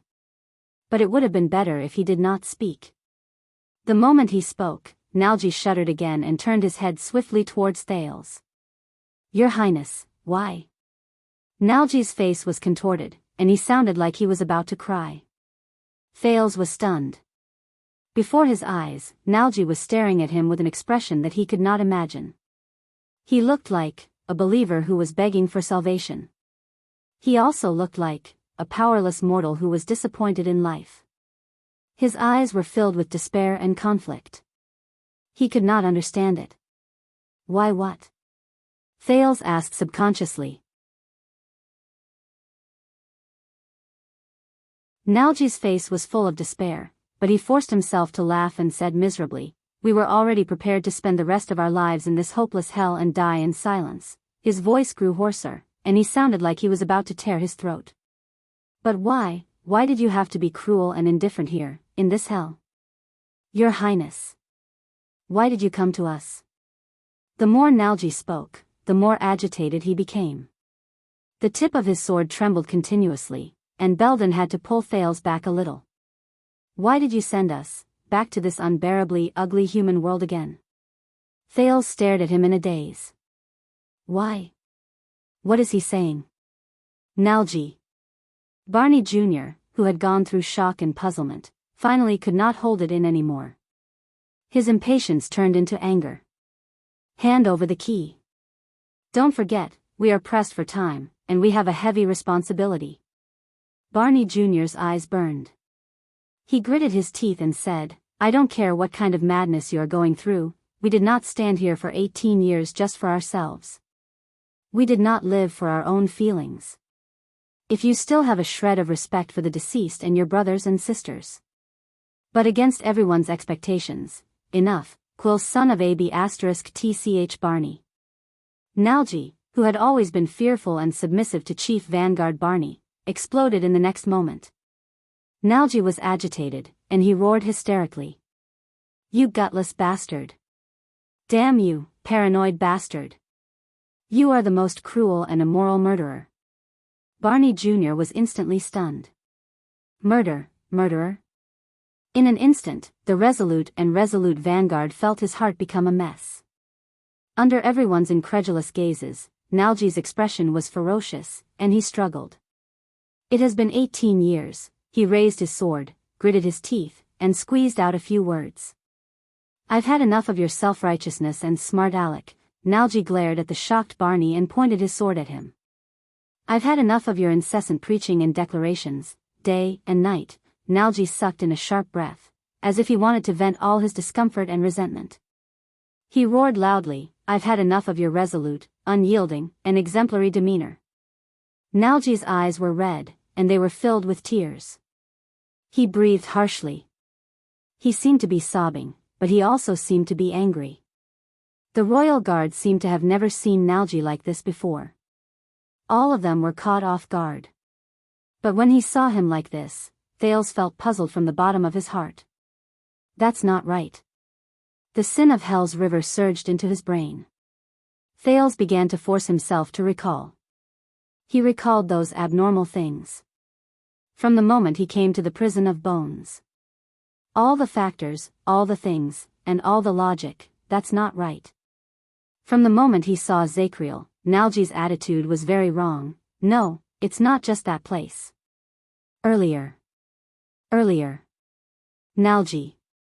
At this moment, Thales spoke in a daze. That song. Nalji's pained and struggling expression froze. What? His shoulders trembled violently. His expression changed drastically, and his breathing became irregular.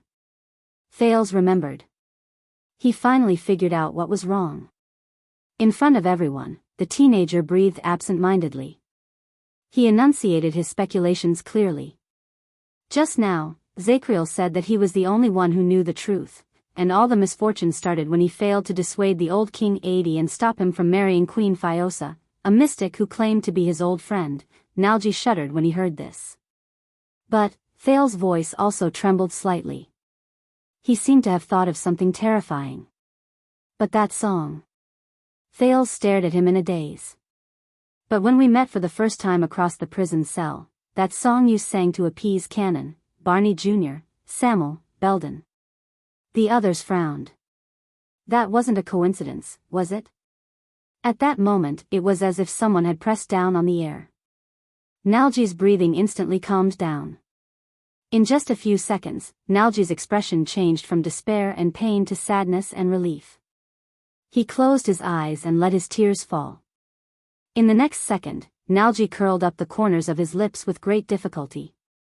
You are very sharp, Your Highness.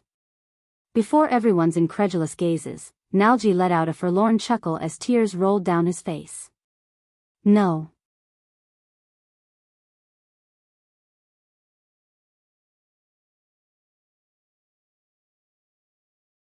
Chapter 459. Thales fixed his gaze on Nalji and began to size up this person whom he had not paid much attention to previously. Nalji held the key to the prison of bones tightly. He looked panicked and miserable. In fact, when Ricky and his disaster swords found the prison cell, Nalji was the first one to speak. His voice always had a lazy, leisurely, and indolent tone, as if he had nothing to do with anything. But Thales did not remember when Nalji's voice began to lose its lazy tone. It became short, nervous, and uneasy. Now that he thought about it, it should have been when Zacriel appeared before them. But what made him react so strongly to the Night of Judgment's appearance? Was it pure fear and panic, or was it something else? The key, Nalji. Barney Jr. only wavered for a second before he resolutely pulled his thoughts away from Nalji's seemingly profound words. He spoke in a commanding tone. Unfortunately, Nalji was no longer as obedient as before. We have already escaped, the prince is safe, and Zacriel is free. Nalji moved the corners of his lips laboriously. The tip of the sword he pointed at the group trembled non-stop. It was as if he did not hear Barney Jr.'s orders. Then, we just have to hide our identities and live the rest of our lives. Zacriel can do whatever he likes, and this young prince will return to Renaissance Palace to be the heir of the royal family. One day, he will rule the world and become a hero of his generation. Isn't this good? Nalji looked at Thales. His voice was pleading, which made the latter even more puzzled. Isn't it a happy thing for everyone to bury the past that we cannot bear to look back on?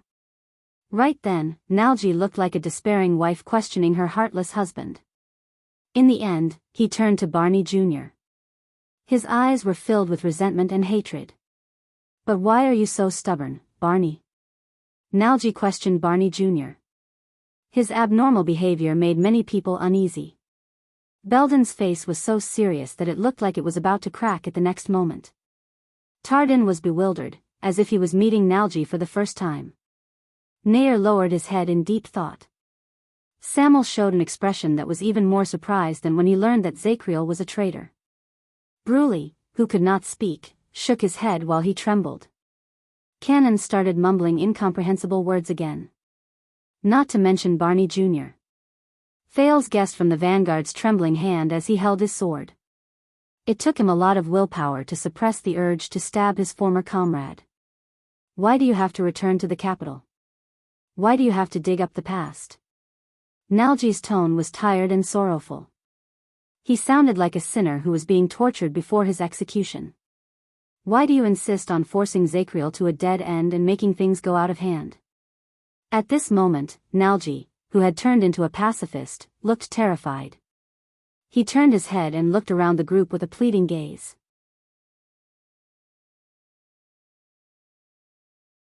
In the next second, Barney Jr. seemed to have run out of patience. The tip of his sword went straight for Nalji's left hand.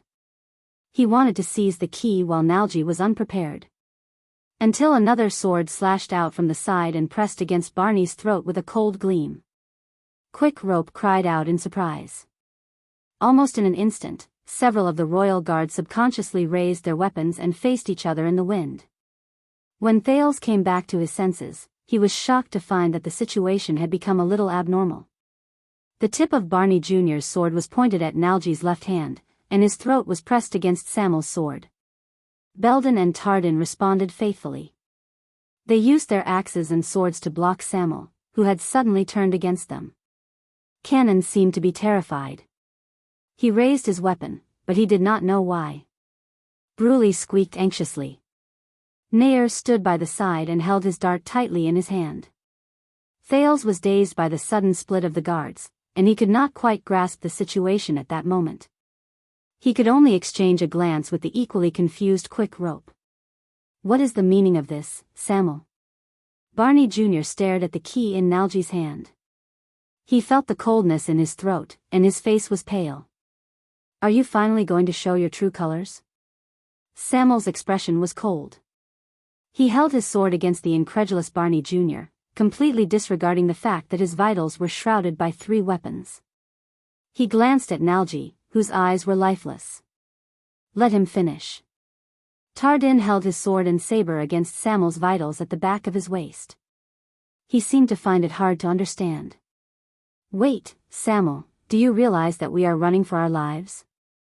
Samuel snorted coldly. He tilted the sword in his hand slightly, forcing Barney Jr. to move to the side. Do you think I care about running for my life? After 18 years on the run? His emotionless and disregard for life and death made the other guards look at each other at a loss. The veins on Barney Jr.'s neck almost popped out of his flesh. Quick Rope looked at the wall behind him, which was supposed to be the exit, but it was empty.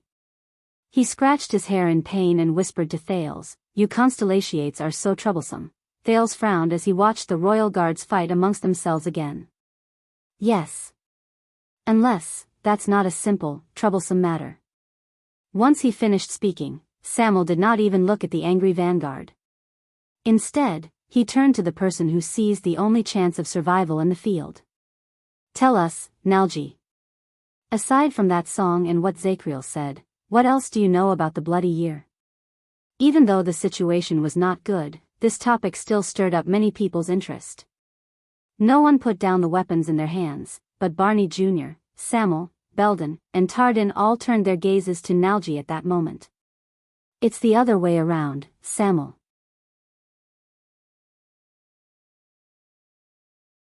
As he watched the brothers turn against each other, Nalji chuckled strangely, as if he had been relieved of something.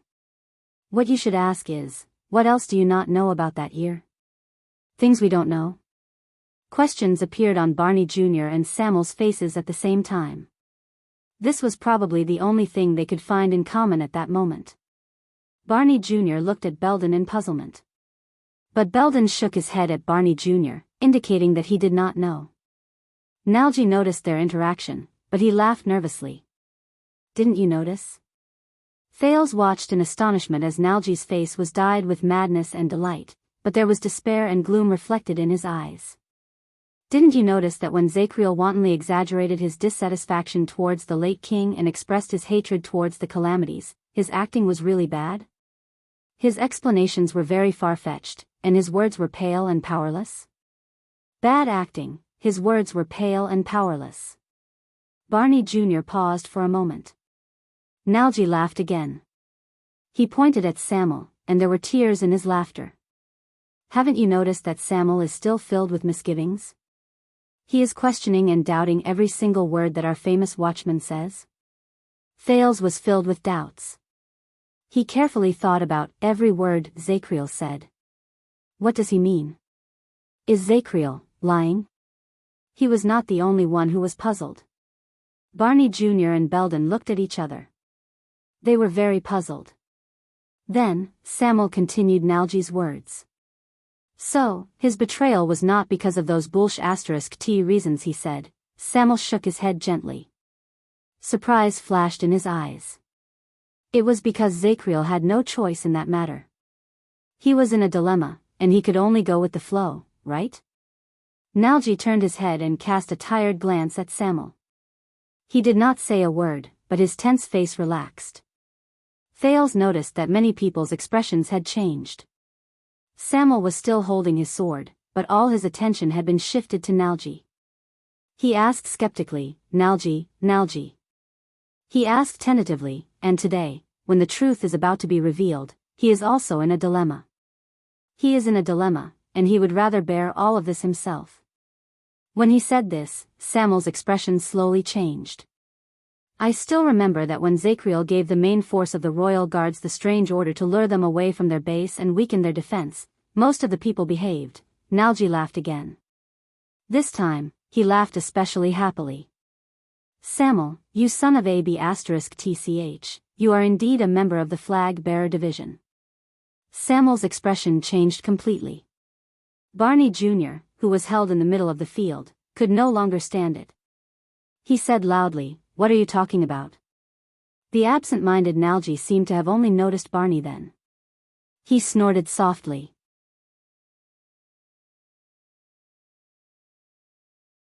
Ha ha ha, Barney. He looked at Barney Jr., who was holding a sword of righteous indignation, and shook his head in disdain. I was thinking, just how stupid and bigoted do you have to be to believe that the noble, virtuous, and cautious knight of judgment is the source of all evil and the mastermind behind the scenes? That you will believe that he is the person who betrayed his loyalty and killed the late king because of righteous indignation, delusion, injustice, and anger? Then, you will deceive yourself and search for your so-called justice on him? Nalji held the key and pounded his chest. He swept his gaze over everyone with a mocking gaze. Do you really think that he can make dozens of noble, outstanding, smart, and powerful royal guards, including us, obey his orders without hesitation, easily dismantle the defense of Renaissance Palace, and allow the despicable assassination to happen just because he is the watchman? Many people frowned even more. Wait, he means, Thales' expression slowly changed. Samuel wanted to say something, but he stopped. Barney Jr.'s expression did not change, but the meaning in his eyes slowly changed. Do you really think that the betrayal and assassination that shook the Western Peninsula in Eternal Star City all those years ago? Nalji panted, and the brand on his face became even more unpleasant. With just Zacriel's power and one order, he could complete it? Everyone was stunned. They quietly watched Nalji, who was on the verge of breaking down. Then, a few seconds later, what do you mean? Barney Jr. recovered from his daze with great difficulty. Nalji took a few deep breaths and paused for a second, as if he was savoring the complicated feelings in this moment. Everyone subconsciously held their breaths. That's right. Under everyone's gazes, Nalji still spoke. His voice was low, and his tone was gloomy. There was a hint of relief in his tone, as if he had accepted his fate. It's not just Zacriel. In the past, the royal guards knew about the plot beforehand, but pretended to be deaf and dumb, and cooperated with our brothers who carried out the assassination. Nalji lowered his head and whispered. More than half of them. Obviously, the power of these words was second only to the alchemy ball Thales had just thrown. No one snapped out of their daze for a whole 10 seconds. Everyone just stared at Nalji with their mouths agape. They were shocked. Unknowingly, Barney Jr.'s sword was lowered gently. As its master's heart wavered, the blade of the sword became sheathed. It no longer shone with a cold glare, and its murderous aura filled the air. Almost at the same time, Samuel also lowered his weapon. Belden and Tardin no longer threatened the back of Samuel's waist. But at that moment, no one wanted to care about the unpleasantness that had just occurred. Thales only blinked furiously and tried hard to sort out the chaotic thoughts in his head at that moment. Wait.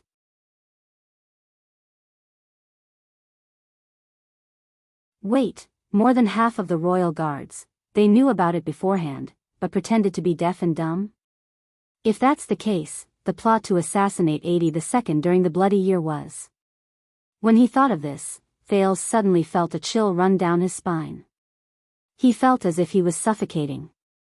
What? Barney Jr. asked in a quiet voice in the quiet atmosphere. His tone was light, and his tone was indifferent. He sounded like a little boy hiding under his bed and running away from the monster in his nightmare. But in the end, he woke up the monster. Or all the people in the hall.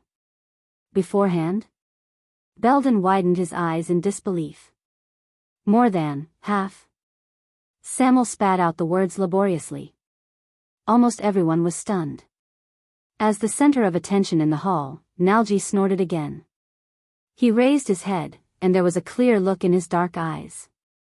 He looked like a prisoner who had calmly accepted his execution. Perhaps more.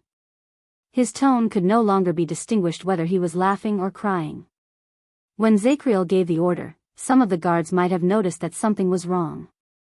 But even though they did not participate in it, they did not say anything, and they did not ask about it. But it made no difference. No one answered him. But he did not need to. Nalji closed his eyes and took a deep breath, feeling incredibly relieved. But just now, when Zacriel claimed that he was the one who did all this, I knew that he was putting on a brave front, putting on a strong front, and overestimating himself. Nalji said absent-mindedly, he wanted to bear everyone's sins with his own body under our witness. He wanted to cover up the shame and scandal. He wanted to be the lonely hero who suffered in sorrow and was silent. Putting on a strong front? Putting on a strong front? Bearing the sins? Lonely hero? Thales blinked and tried his best to free himself from the shocking truth just now. He recalled a certain expressionless man with a long face and tried to understand Nalji's description of the fierce and murderous night of judgment. But I can't let him do that. Nalji's voice became softer. His hand, which held the key, fell together with his weapon. He looked like a helpless traveler who had slipped into an abyss. I can't do that, I can't. Nalji opened his eyes again and mumbled with a lifeless gaze. I can't anymore, I can't anymore. If that's the case, Zacriel's act of taking all the blame just now was, Thales thought in a daze. On the other side, he could only hear the rising and falling breaths of the guards. So, King Kessel was right to throw us into the prison of bones. Everyone turned their heads stiffly. In the suffocating darkness, Samuel's voice traveled into their ears with great difficulty. Because through a certain method, he truly knew that the royal guard's loopholes and dereliction of duty behind the late king's misfortune were not a coincidence. Samuel looked at everyone helplessly.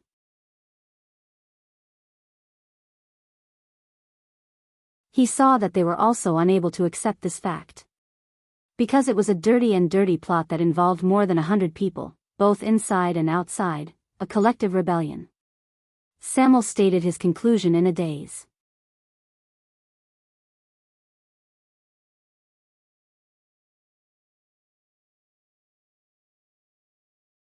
Chapter 460. A collective rebellion. Thales stared at Nalji, whose breathing was unstable. Royal guards? Rebellion? No one responded to Samuel's heart-wrenching words. Time seemed to have stopped for a moment.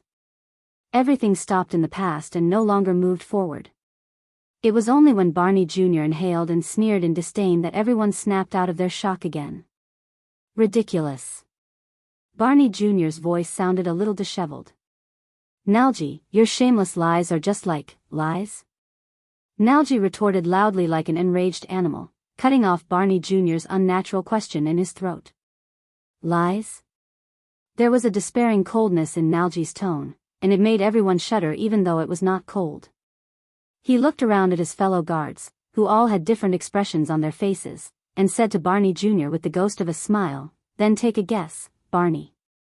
All these years in the dungeon, the 37 brothers whom you said you would avenge and seek justice for, why did they pass away?" 37, without any warning, Barney Jr. shuddered. He was not the only one who reacted this way. Samuel, Belden, Tardin, Cannon, and many others had different expressions on their faces. Thales was still immersed in the shocking news of the guards' collective rebellion. He sized up the crowd again with a pale face.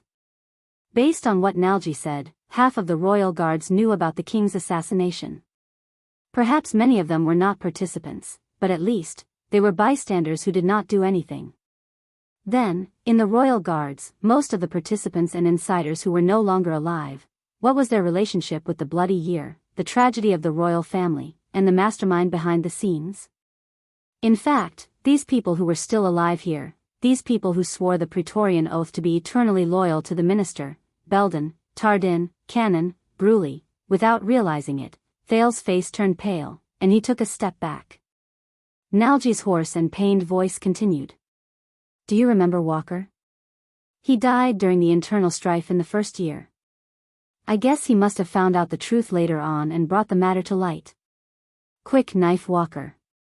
Barney Jr.'s vision blurred for an instant, and the image of a slick and small man appeared before his eyes. Morian and Bug were innocent until they found out that their companions, who had been with them all the time, might be traitors, and that they had indirectly caused the death of the late king.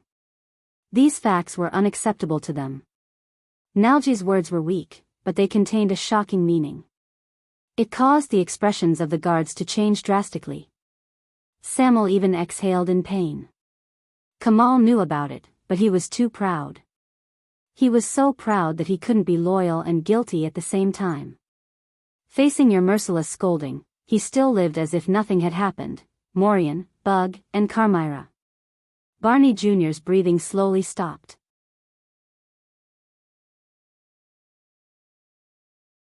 Belden's aura trembled. Tardin's eyes were filled with fear. "There's also Larley, the big guy. I'm not familiar with him, so I don't know if he wanted to kill because he discovered the truth, or if someone else discovered the truth and wanted to kill him." One name after another floated in the air. Nalgy's words were filled with misery, and he was sobbing. Gold and Skeleton might not have participated in it, but they always carried a deep sense of guilt, and it was difficult for them to get over it. Until the two bastards decided to throw everything away. Rogo was very determined in the beginning, but I guess the dark life in prison eroded his will. Cox was very calm, but in the end, he couldn't face the disappearance of so many people. He couldn't accept the fact that he had implicated them because of his own selfishness. As Nalgy spoke, the guards had long since lost their composure and were moved. Samuel's eyes were bloodshot from exhaustion, Nair stood dumbfounded, Bruley clenched his fists in pain, and Cannon covered his forehead as he trembled slightly. In the end, Nalgy, whose face was covered in tears, was practically roaring. How many of them died because they couldn't bear the pain of being imprisoned? How many of them died because they were wronged? How many of them actually died because they were filled with guilt and depression? Do you really not know, proud and resolute Quill Barney? As Thales listened to Nalgy's words, he felt increasingly depressed. Back then, the 46 royal guards of Constellation who were imprisoned because of shame, guilt, pain, crimes, and the unspeakable truth, how did they spend the past decade or so? Barney Jr. opened his mouth helplessly, but he had no words to say. He could only gasp for air. But Nalgy's words became sharper and sharper. Nalgy gritted his teeth and said, "And you paranoid maniac, have been complaining about your injustice in front of them day and night for more than 10 years. You've been cursing the damn traitors, and you've been spitting on shameless conspiracies." Barney Jr. seemed to have remembered something. His expression became dazed, puzzled, and surprised. A few seconds later, the emotions on his face turned into the deepest fear and panic.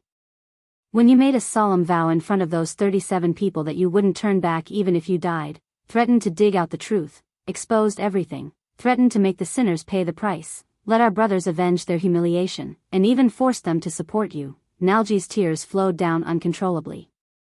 Do you really know what your seemingly righteous and loyal accusation and determination meant to them, who were already dispirited and unable to escape from their nightmares? At that moment, Barney Jr.'s body swayed. He stabbed the tip of his sword into the ground so that he would not fall limply.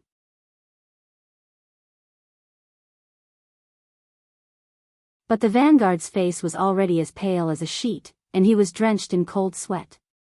No. Barney Jr., who was almost absent-minded, was like a timid and helpless child at that moment. No. You don't have King know what you're talking about, Nalji. Barney Jr. staggered a step back and shook his head madly. His emotions were filled with terror. Over the years, I watched them die, I buried them, I gave them a speech. For them, for the sake of clearing their injustice one day, I have been able to drag out my ignoble existence until now. Barney Jr.'s condition had almost hit rock bottom. He talked to himself like a madman, and he was not any less than Zacriel in the past. The guards stared at each other in an almost absent-minded manner. They could read the reluctance and pain in each other's eyes. But Nalji, whose mental state was not much better than Barney Jr.'s, was clearly not prepared to let the vanguard go. Ha ha ha, are you saying that they are the only reason why you can continue living? Nalji laughed and cried as he mocked Barney Jr. But you don't know, most of them carry shame, guilt, self-blame, pain, and torture after they are imprisoned. They face their ugliest selves and struggle to survive. Every day feels like a year, and you, Quill Barney. Nalji pointed at Barney Jr. with hatred written all over his face. You thought you were encouraging them, saving them, and redressing their grievances, but in fact, you were constantly lashing at their hearts, reminding them, recalling them, and deepening their impression and shame of that night. You used your noble and loyal moral integrity and personality, your righteous slogans, and your determination to make them suffer even in prison. You forced them to have nowhere to go, and they tortured themselves. As he listened to Nalji's words, Barney Jr. was like an unfortunate traveler who fell into an abyss. He trembled in fear, and even his breathing became uneven. It's you. Nalji's vicious accusation was engraved in his heart. It's you. It's you, one after another. Day after day, you used a method that seemed to encourage them, but was actually cursing them. You forced them into a dead end, and in the end, you forced them to die to free themselves. Nalji's words were heart-wrenching. They echoed in the underground prison, and the expressions of all those who heard them changed. You are the real murderer of those 37 brothers. Quill Barney. Clang. While everyone's minds trembled, the sword and shield in Barney Jr.'s hands fell to the ground at the same time, and they trembled non-stop. No. Barney Jr. covered his face with his hands in pain, and his entire body trembled. No. No, it's not me. His voice was timid and fearful. In the face of Barney Jr. in this state, Nalji laughed loudly. And you, the young soldier, are still returning to the capital in a righteous and high-spirited manner to uncover the truth and seek justice for them? His smile slowly faded away. Stop joking, you son of tch, Barney. You don't know that when you stood there and accused Zacriel just now, every word you said made me sick. Barney Jr.'s moans became even more pained. Thales watched this incredibly cruel confrontation with complicated emotions. The discomfort and puzzlement in his heart were tormenting him as well. He remembered the brutal and merciless confrontation between the Star Killer and the Raven of Death in the land of barren rocks in the city of faraway prayers. But even then, it could not be compared to the scene before his eyes. The other guards watched this scene in a daze. Even Samuel was speechless. For a time, only Barney Jr.'s pained moans could be heard in the underground prison. He bent down and pressed his hands on his knees. He inhaled and exhaled mouthfuls of air, as if this was the only way he could obtain nourishment to continue living. But, all of you don't know, do you? Barney Jr. turned to the others while trembling. He no longer had the calmness and awe-inspiring air of a vanguard. That's right. It's impossible for all of us not to know about such an important matter. Tell me, he must have made this up. His tone was almost begging. He hoped to get an answer. But the answer was usually not what he wanted. I suspected it. A deep voice rose. But he lowered his head under everyone's gazes. His face was ashen. The order that day was too strange. It was too rare, but no one stood up to oppose it, so later, when I was in prison, I also suspected it, but he did not continue. Barney Jr.'s gaze was first filled with shock, then despair grew. Belden stared at Nair in disbelief. Another calm, frail, and frighteningly frail voice cut in. It's true. Everyone turned their gazes to the other person. It's true.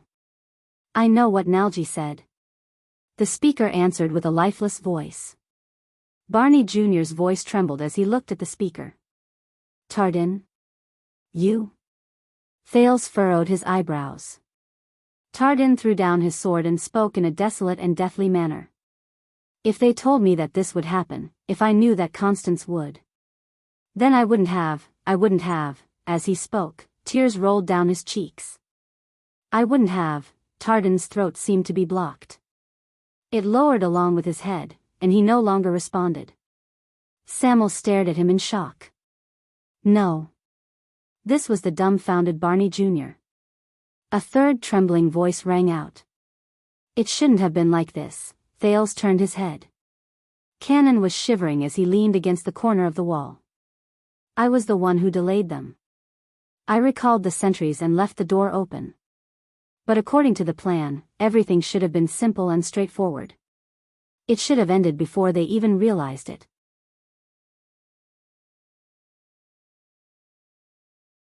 Then, should have died with the assassins. I shouldn't have lived until now. Cannon's eyes were lifeless as he muttered to himself, I'm sorry. The light in Barney Jr.'s eyes gradually dimmed, as if his last glimmer of hope had been extinguished. Cannon? Cannon let out a strained laugh. Nalji was right. Samuel was also right. This is our fault. We can't run away from it. He shook his head nervously and muttered to himself, we can't let Zacriel be alone. He's already shouldering too much. When Nalji finished speaking, the dungeon was silent for a long time. Then, Barney Jr.'s hoarse and numb voice rose again. Is there anyone else? A few seconds later, Bruley sobbed in pain and knelt down. He stuttered in pain. Bruley? Barney stared at him in a daze. Nalji chuckled softly. His eyes were unfocused.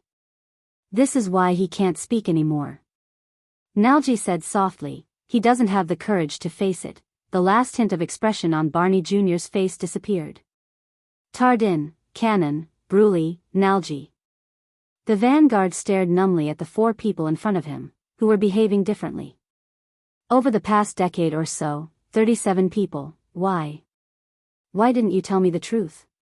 His voice echoed in the four walls. No one spoke. Thales watched them with a depressed heart. At that moment, it was as if nothing else mattered. The truth? The one who spoke was still Nalji. With a mocking gaze, he looked straight at Barney Jr. Barney, do you know who was the leader of the incident that year? When he said this, almost everyone's expression changed, including Barney's. His almost numb and lifeless face twitched again. Thales suddenly moved. He seemed to have understood something. Nalji bent down and laughed in pain. Barney. You pathetic fool. He really loved you, didn't he? There was deep hatred in Nalji's words. That's why he protected you too well. You didn't know anything. Perhaps he was betting on both sides. He still hoped that after the incident, you could escape with your innocence and ignorance and stay in the palace. And even take over his position? Barney Jr.'s eyes suddenly widened. No, the vanguard mumbled.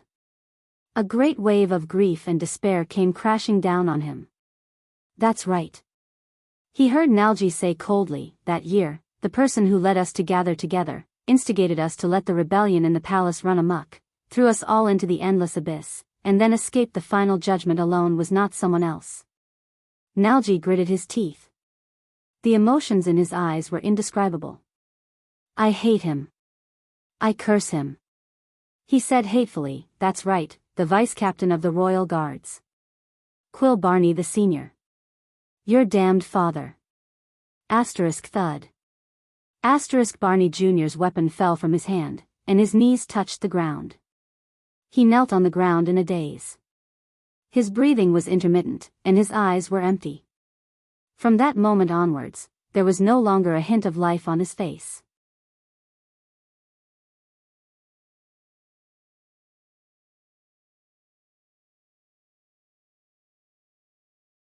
Chapter 461. In the dead silence, Thales stared quietly at the dazed and helpless guard who had nowhere to hide. He stared at this group of men who were in despair and were about to fall apart. A myriad of thoughts ran through his mind. Why? Barney Jr. knelt on the ground, stiff and lifeless. Father? He stared at Nalji in a daze, as if he was looking at a stranger. Why? Why did he do this to me? Aside from Nalji, almost everyone turned their faces away. Only Belden and Nair were left. They were also shocked and speechless. Do you really not know? Nalji asked in return. He sneered and mocked. So, you live like a child in Renaissance palace, don't know anything, don't care about anything, and only want to be a loyal and stupid chess piece? No one spoke. Only Quick Rope whispered in Thales' ear, the situation is bad. I think they have forgotten to run for their lives and look for a way to survive. Thales shook his head with a profound expression. He seemed to be deep in thought. It's not that they forgot to run for their lives, they just don't care anymore. Quick Rope was stunned. What about us? But Thales still shook his head with a serious expression and ignored him. Quick Rope was so anxious that he scratched his ears and cheeks. Why, father? But Barney Jr. was still expressionless like a puppet. It was as if he was talking to the air. Why did he do this? Nalji stared at Barney Jr. with hatred and snorted softly. Samuel looked at Barney Jr. with a solemn expression and clenched his fists gently. You really are an anomaly, Barney. Nalji stared at the crumbling Barney Jr. His expression was relaxed after taking revenge, but his voice was still sad. Quill Barney, you are a noble existence who abandoned your family and bloodline like a pair of worn-out shoes. But in fact, if it weren't for him, if you weren't born into the Barney family, one of the 7 Jade Star attendants, you wouldn't even have the chance to enter the guards. Nalji said coldly, just like all of us. A noble existence who abandoned his family and bloodline like a pair of worn-out shoes. Barney Jr.'s lips trembled. When he said this, Belden, Nair, the dejected Tardin and Bruley, and even the trembling Canon all lowered their heads. Only Samuel continued to stare at Nalji without moving. But Thales sensed something. He subconsciously took a step forward. Why? The young man's sudden words attracted everyone's attention. If you don't want to tell him, then tell me. Tell the last descendant of Jade Star. Thales' words echoed in the dungeon, and even Quick Rope was shocked. This sentence stunned Nalji for a moment. He stared at the teenager in front of him, as if he was getting to know him all over again. It was as if he wanted to recognize something from the other party's serious face. Hey, these lunatics are enough of a headache.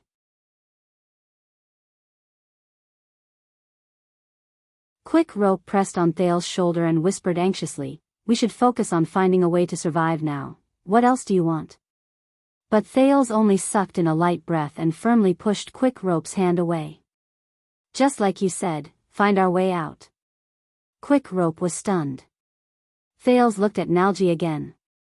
His gaze lingered on the key in Nalji's hand.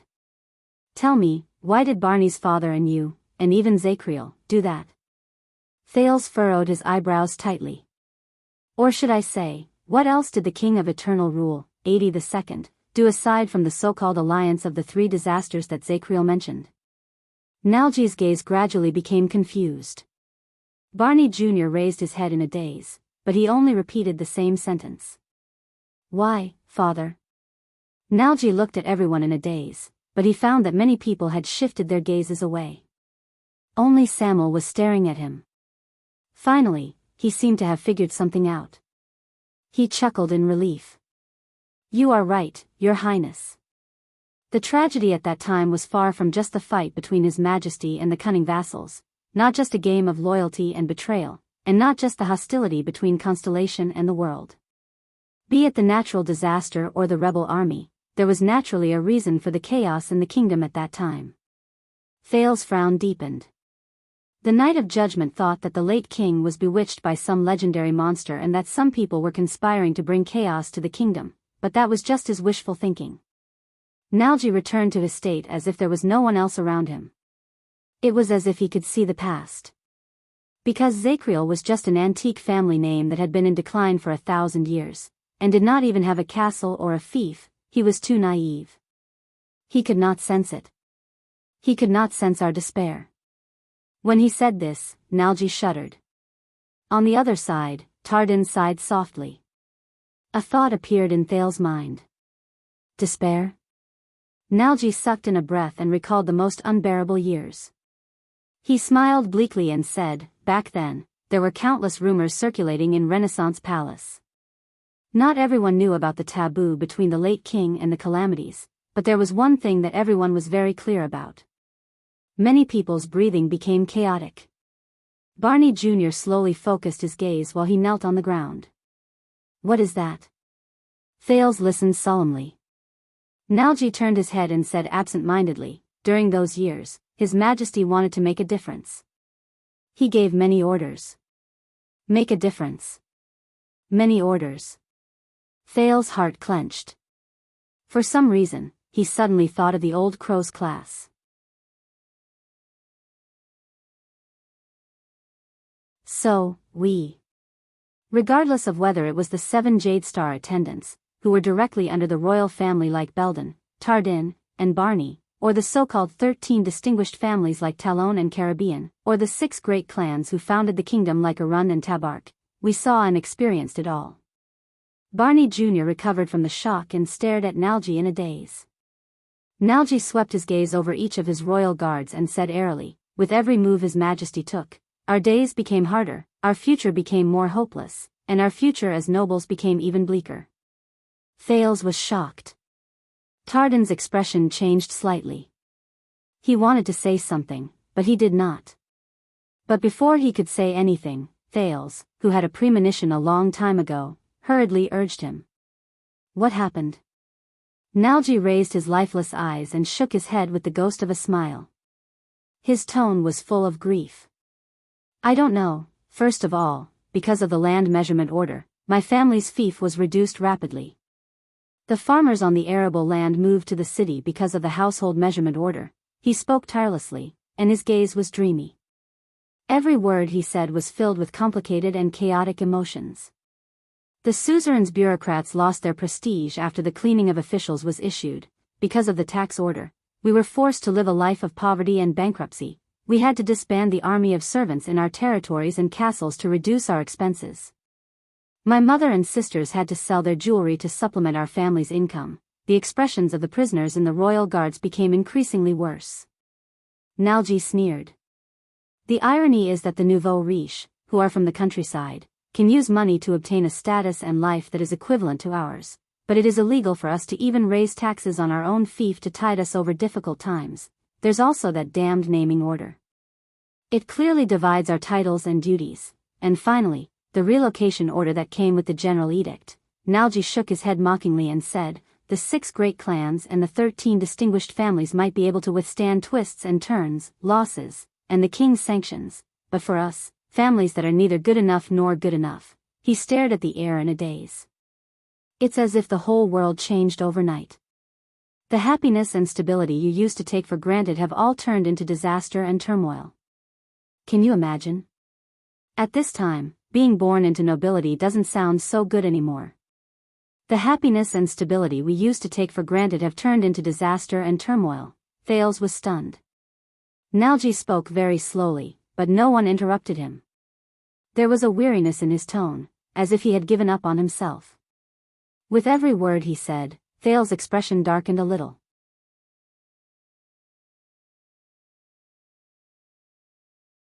Assassination, foreign enemies, war, conspiracy. In the past, he thought that this was everything that the bloody year would reveal, but now it seemed, Thales remembered the old crow, Hicks. As well as the lesson he had taught himself. Victory and defeat. Enemies and friends. Do not underestimate war itself. It is not as simple as you think. It is not a game where you have to win or lose, where you have to pay the price, where you have to live or die. The bloody year. Aside from victory and defeat, from what angle and to what extent should we evaluate this tragic year filled with war? At this moment, the teenager was suddenly moved. The bloody year was not just a war, a conflict, and it was not just a grudge between the two empresses and the calamities. Everything was fused into the big furnace of constellation in the past, and there was no way to escape it. The king, the country, the nobles, the calamities, and politics were all entangled together. They affected each other in this furnace, entangled with each other, and could not be separated. Thales remembered the virtuous king of Constellation, who Lampard was very wary of. Mindes III. A strange guess rose in Thales' mind, but he quickly shook it out of his thoughts. I used to find it strange that when the people's hearts were disorganized and chaos was about to come, why did the 6 prominent and powerful guardian dukes, and the 13 distinguished families, who were as powerful as the 13 distinguished families, swallow their anger and accept His Majesty's orders in silence? But after listening to Zachriel's words, I seemed to understand. Nalji curled up the corners of his mouth and showed Thales a bitter and hopeless smile. When you see the terrifying calamity that has been passed down from generation to generation in your family standing behind His Majesty, perhaps you do not have much of a choice. Nalji's expression darkened, and it made Thales feel even more uncomfortable. I do not dare and cannot judge His Majesty. After all, he is the king of Constellation. I have to obey whatever he says. Besides, he has such an irresistible power. The more he spoke, the gloomier he became, and the more anguished his tone became. This made Thales subconsciously lower his head. But when I returned to my dilapidated home, I saw my wife selling her dowry, my son starving, my sister who was about to be married, and I saw my father, the suzerain, borrowing money from merchants while he fearlessly defended the last bit of his family's dignity as a noble. Nalji's words were filled with anguish, and it caused many of the prisoners to have strange expressions on their faces. Thales did not speak. Nalji snapped out of his daze and looked at Thales again. His eyes were filled with the vicissitudes of life. Ever since I could understand things, my father has taught me that the Nalji family has been granted land since the virtuous king's era.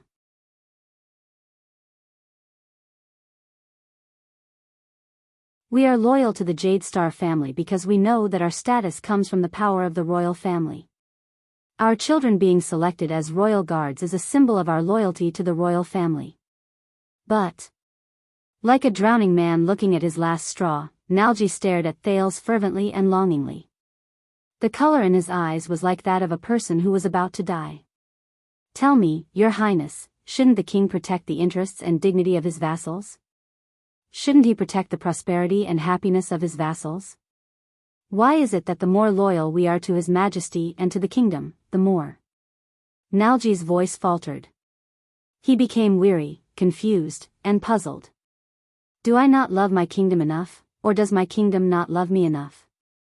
At that moment, Thales, who was in anguish, opened his mouth to speak.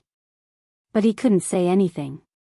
At that moment, all the guards in the underground prison fell silent. Nalji snorted. His entire body was filled with a sense of relief, as if he had given up on everything. So, when we are lost day after day, and the despair that grows heavier with each passing day, when someone promises us hope, and someone tells us that all of this is just the king's momentary foolishness, that the nobles in the court are bewitched, and that all we need to do is wait in silence, he did not continue speaking. On the other side, Cannon began to sob softly again. Bruley no longer snorted. Tardin was dejected. Belden and Nair, who did not know what was going on, were in a daze. Only Barney Jr. and Samuel mumbled something that only he could understand in a daze, and the other held his weapon with gritted teeth. Tell me, Your Highness. On one side, there is my lovely wife and weak son who are filled with hope, my elderly parents who hold fast to the past, and the glory of my family that I am proud of. On the other side, there is the gentle and kind king, the cruel and merciless king's decree, and the Praetorian oath that is engraved on my life. Nalji's face contorted. His eyes were filled with tears. Who should I be loyal to, and who should I betray? Thales closed his eyes gently. Father. Barney Jr. pressed his head in pain. Father, no, you. No, all of this is too unfair. Barney Jr.'s moans echoed in the air. Asterisk thud. Asterisk on the other side, Tardin knelt on the ground. He covered his face, and his shoulders trembled slightly. Nalji laughed in a neurotic manner and waved the key in his hand. If you are loyal to His Majesty and Constellation, it means that you betray the family you were born in, and the wife and child you love. Tell me, Your Highness. What should I do to not be considered a betrayal? What should I do to be considered loyal? Thales exhaled laboriously. He had nothing to say. Nalji looked at the prince and smiled. It's okay, because I finally understand. Look at us now. He swept his gaze over everyone, and tears streamed down his face uncontrollably.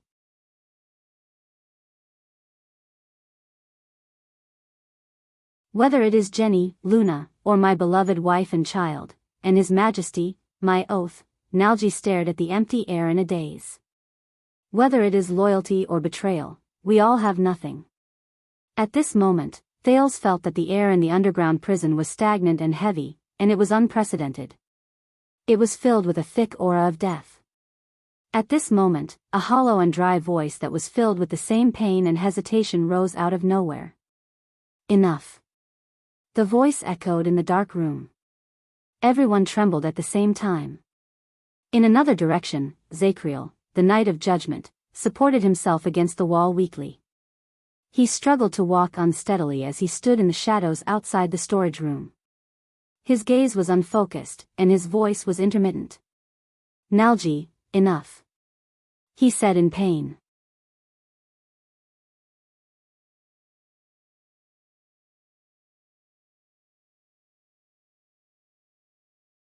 Chapter 462. Even though he was prepared for this, Thales still tensed up when Zachriel appeared. He still chased after him. The Knight of Judgment. At that moment, he was the greatest threat in the dungeon. Zachriel did not seem to be in a good condition. The knight was already in a sorry state. At that moment, his eyes were half closed. He seemed to have suffered a great deal of damage from the flash grenade just now. His footsteps, which were once as steady as an abyss, now needed the support of the wall and the weapon in his hand to stand properly. His right shoulder was wrapped in thick bandages, and there was a patch of blood on it. But even so, no one dared to underestimate him. Zachriel gritted his teeth, held the wall, and stepped into the storage room. He was like a beast that gradually revealed itself in the darkness. No, King. Quick Rope nervously raised his crossbow, but before he could fire, Thales pressed his hand down. Calm down. Thales held Quick Rope's arm tightly and spoke through gritted teeth. Not now. Not only Thales and Quick Rope, but Samuel, Belden, Nair, and the others also had unpleasant expressions. Ha ha ha, say no more. Nalji recovered from his daze and smiled sadly. No. Nalji's expression changed. He swept his gaze over everyone. Everyone here has the right to make me shut up. Nalji raised his trembling finger and pointed at the Knight of Judgment. Except you. Zachriel. Zachriel stopped in his tracks. He was already covered in wounds as he stood by the door. He looked at Nalji, who looked as if he had given up everything. His gaze swept past the group of his former colleagues, who were dejected and were unable to get up. The prison was very quiet. Only the pained or rapid breathing of the people could be heard. Zachriel shook his head slightly and looked away. Nalji. You're tired. The Knight of Judgment murmured softly, as if he was coaxing a child. But Nalji did not appreciate it. Yes, I'm tired. Nalji took a few steps back and smiled brokenly. I've had enough of your arrogance, Knight of Judgment. Zacriel frowned. You don't want to tarnish the royal family's reputation, but you can't bear to expose us shameless traitors. Nalji's breathing became more rapid. You always want to find the most comprehensive solution. He narrowed his eyes, and there was despair in his voice. But do you think that you are shouldering all the sins and the pillars that are about to collapse by yourself? That no one's honor has been tarnished and no one's reputation has been damaged? That you are silent and carrying the heavy burden alone is a great sacrifice, and that you are worthy of everyone? Zacriel said nothing. Barney Jr. was still kneeling on the ground in a daze. Belden looked nervous, and Samuel was silent. Nalji began to tremble. A few seconds later, the resentment he had suppressed for who knew how many years erupted from his throat. F***CKU.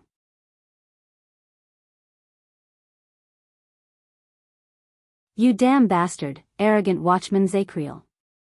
His curses echoed in the storeroom, causing the torch in Samuel's hand to flicker. But no one made a sound, including Zacriel. As he stared at Zacriel and Nalji, who had a mental breakdown, Quick Rope gulped and poked Thales nervously. What did I say? I knew it. These lunatics are unreliable. However, Thales only looked at the people in the field with a complicated gaze and did not say a word. Yes. He stared at Barney, who had a mental breakdown, and Nalji, who had lost his soul. But if it weren't for these unreliable lunatics, we would have become part of the prison of bones a long time ago. You thought you were protecting us, protecting those who have passed away. Nalji's eyes were red. He roared at Zacriel, who had a melancholic expression on his face, like a wild beast. But you don't understand. Nalji's voice gradually became softer, but the difficulty and despair in his words became more obvious. You sacrificed yourself for others and took responsibility for your own crimes. You are great, glorious, selfless, a hero. The poor prisoner of the royal guards collapsed and knelt on the ground. His weapon and the key slipped from his hand at the same time. But you, a selfish bastard who calls yourself a saint, threw endless self-blame, guilt, and torture back at us. You made us play the ugliest roles on the stage, and face the painful reality that you could not face. Nalji hit his chest hysterically. We. Zacriel lowered his head and remained silent amid the deafening accusations. It was as if he did not exist in this world. Nalji seemed to be tired of cursing. He collapsed on the ground, and with a hoarse voice, he mumbled absent-mindedly, You and Barney Sr., both of you are executioners who kill without spilling blood. This sentence made Barney Jr., who was kneeling on the ground, shudder. Nalji sobbed and said, The only difference is, Barney Sr. made us hate him, you made us hate ourselves. Nalji lowered his head and buried his face between his hands. His shoulders trembled. A few seconds later, Zacriel raised his head in the seemingly endless silence. He extended his hand in Nalji's direction in a daze, but his hand trembled halfway, and he slowly lowered it. The past cannot be changed. But at least, Zacriel averted his gaze, as if he did not dare to look at Nalji again. Instead, he staggered towards Thales. This made many people nervous.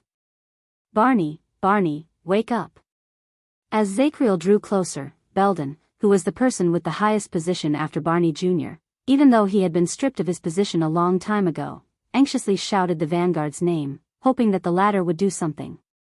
But Barney Jr.'s gaze was unfocused as he knelt on the ground, as if he did not hear him.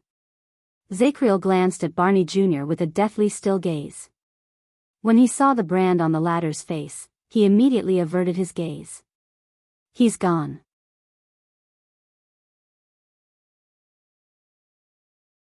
Zacriel said to himself in silence.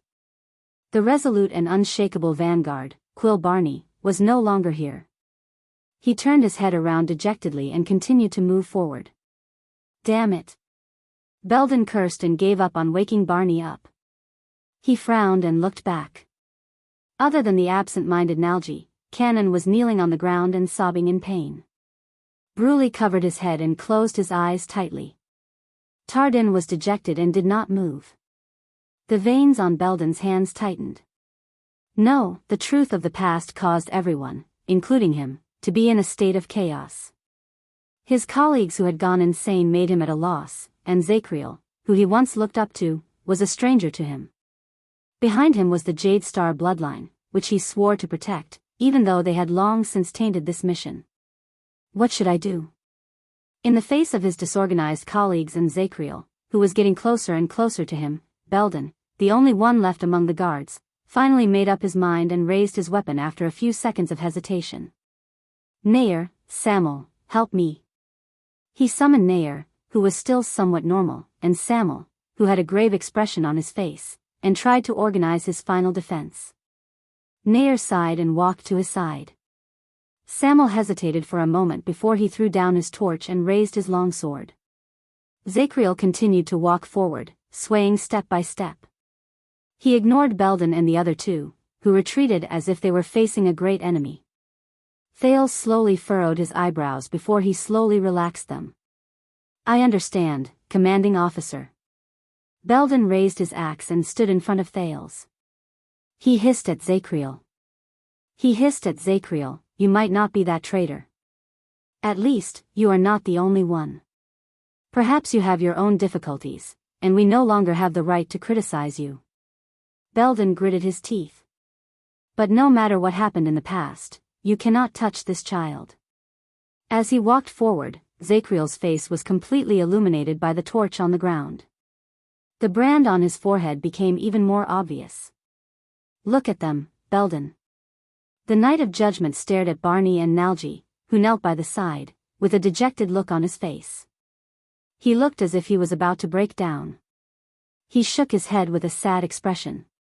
Trust me. Bury everything here, this is the best way. Zacriel drew closer. The blade of the axe in his hand reflected a cold light. Thales could not help but bite his lip when he saw Belden, who still stood in front of him despite his poor condition. At that moment, the Knight of Judgment suddenly stopped moving. Belden, who was extremely nervous, exhaled. Zacriel furrowed his eyebrows and slowly turned his head around. Barney Jr., who knelt on the ground absent-mindedly, extended his hand and grabbed the knight's calf weakly. Zacriel, tell me. The pale Barney Jr. raised his head and glared at Zacriel with bloodshot eyes. His voice was half pleading and half questioning.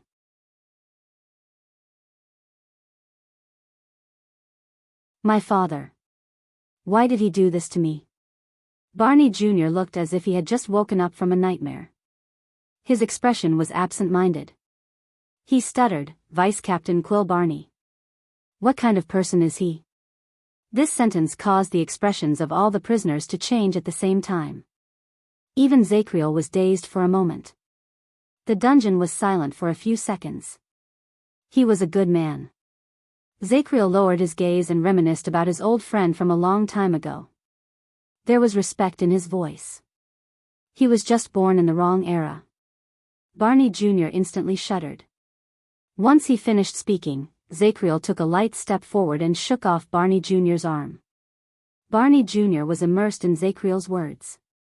He was dragged by Zacriel and slowly fell to the ground, but he did not seem to notice it. Zacriel was getting closer and closer to them. They could even see the brand on his forehead. This made Belden more and more nervous. Quick Rope even pulled Thales back. What do we do now? Quick Rope gritted his teeth and whispered, we can't win against him, but we can't even find the exit. Where can we run to? Yes. What should we do? Where can we run to? Thales met Zacriel's gaze and found that there was only endless darkness in it. Thales could not help but take a deep breath. He suddenly remembered how Zacriel shivered in the cage, and how he muttered hysterically to himself at the world he could not see. I know you are testing me, but please believe me, I have never wavered because of sacrifices. I know that this is what I must do. No matter whether it brings me merits or sins, good deeds or evil deeds, I will accept them calmly, and will never run away from them. Thales then remembered how Zacriel dealt with his enemies in a straightforward manner while he was surrounded. I am the Royal Knight and Honorary Lord of Constellation. I am the penal officer of the Royal Guards, the Watchman, the protector of the throne, the keeper of the royal treasury. He remembered when the Knight of Judgment claimed that he wanted to kill him. It was an unusual sense of respect and reverence. Please be at ease, Your Highness. After your unfortunate death, I will take full responsibility for your crimes to comfort you for the injustice you have suffered here. Your secret will be buried, and it will not damage your reputation. Finally, Thales remembered how Zacriel smiled at his old friends, and his relieved expression when he admitted to his betrayal.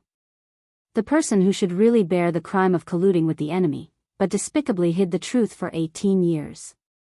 That shameful, sad, hypocritical, disgusting, self-righteous, hypocritical man, is me. The Knight of Judgment. What kind of person are you? I understand now, Quick Rope, Thales said softly. Even he himself was surprised by the steadiness in his tone. He was like a prey that had broken free of its shackles in an instant.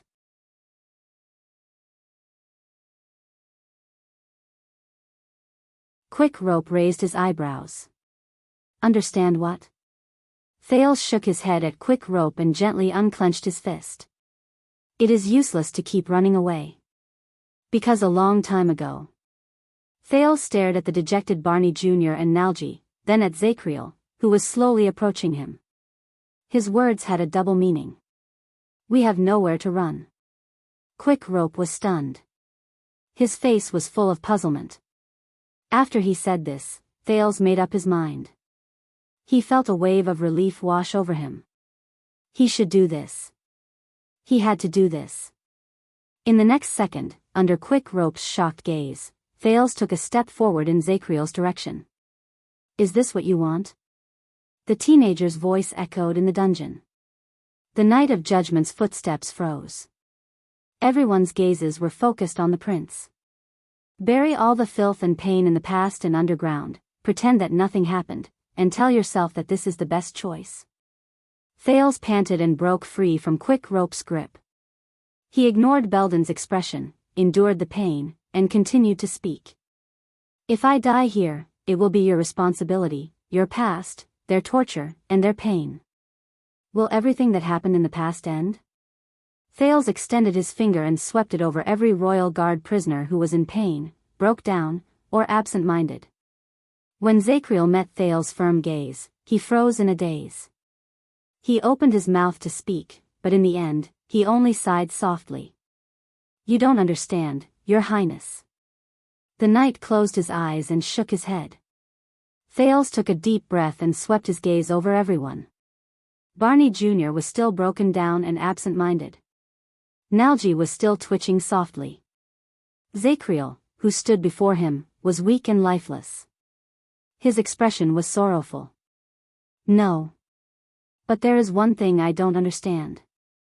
Thales turned his head swiftly and gritted his teeth. Who is it? Zacriel's eyebrows twitched. What? Thales spoke in a firm and unquestionable tone, which was rarely seen on him. Who is the person behind you? The person behind me? When he said this, everyone frowned. Zacriel twitched the corners of his lips, as if he did not want to pay attention to it. But what Thales said next greatly exceeded his expectations. I have not known all of you for long, but, Thales slowly turned his gaze around. Nalgi might value his family more, but he could not just watch you bear the responsibility for his crimes. Nalgi's shoulders trembled violently. Thales turned to the other side. Canon, Bruley, Tardin, you might have known what happened in the past, but you have never been calm about it. That is why you are still tormented by your own conscience even after being imprisoned for 18 years. Canon's sobs died down, Bruley stopped trembling, and Tardin became dumbfounded.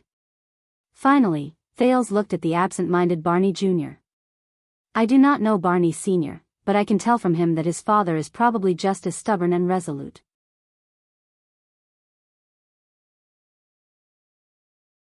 Once he has a thought, he will carry it through to the end, and he will never waver.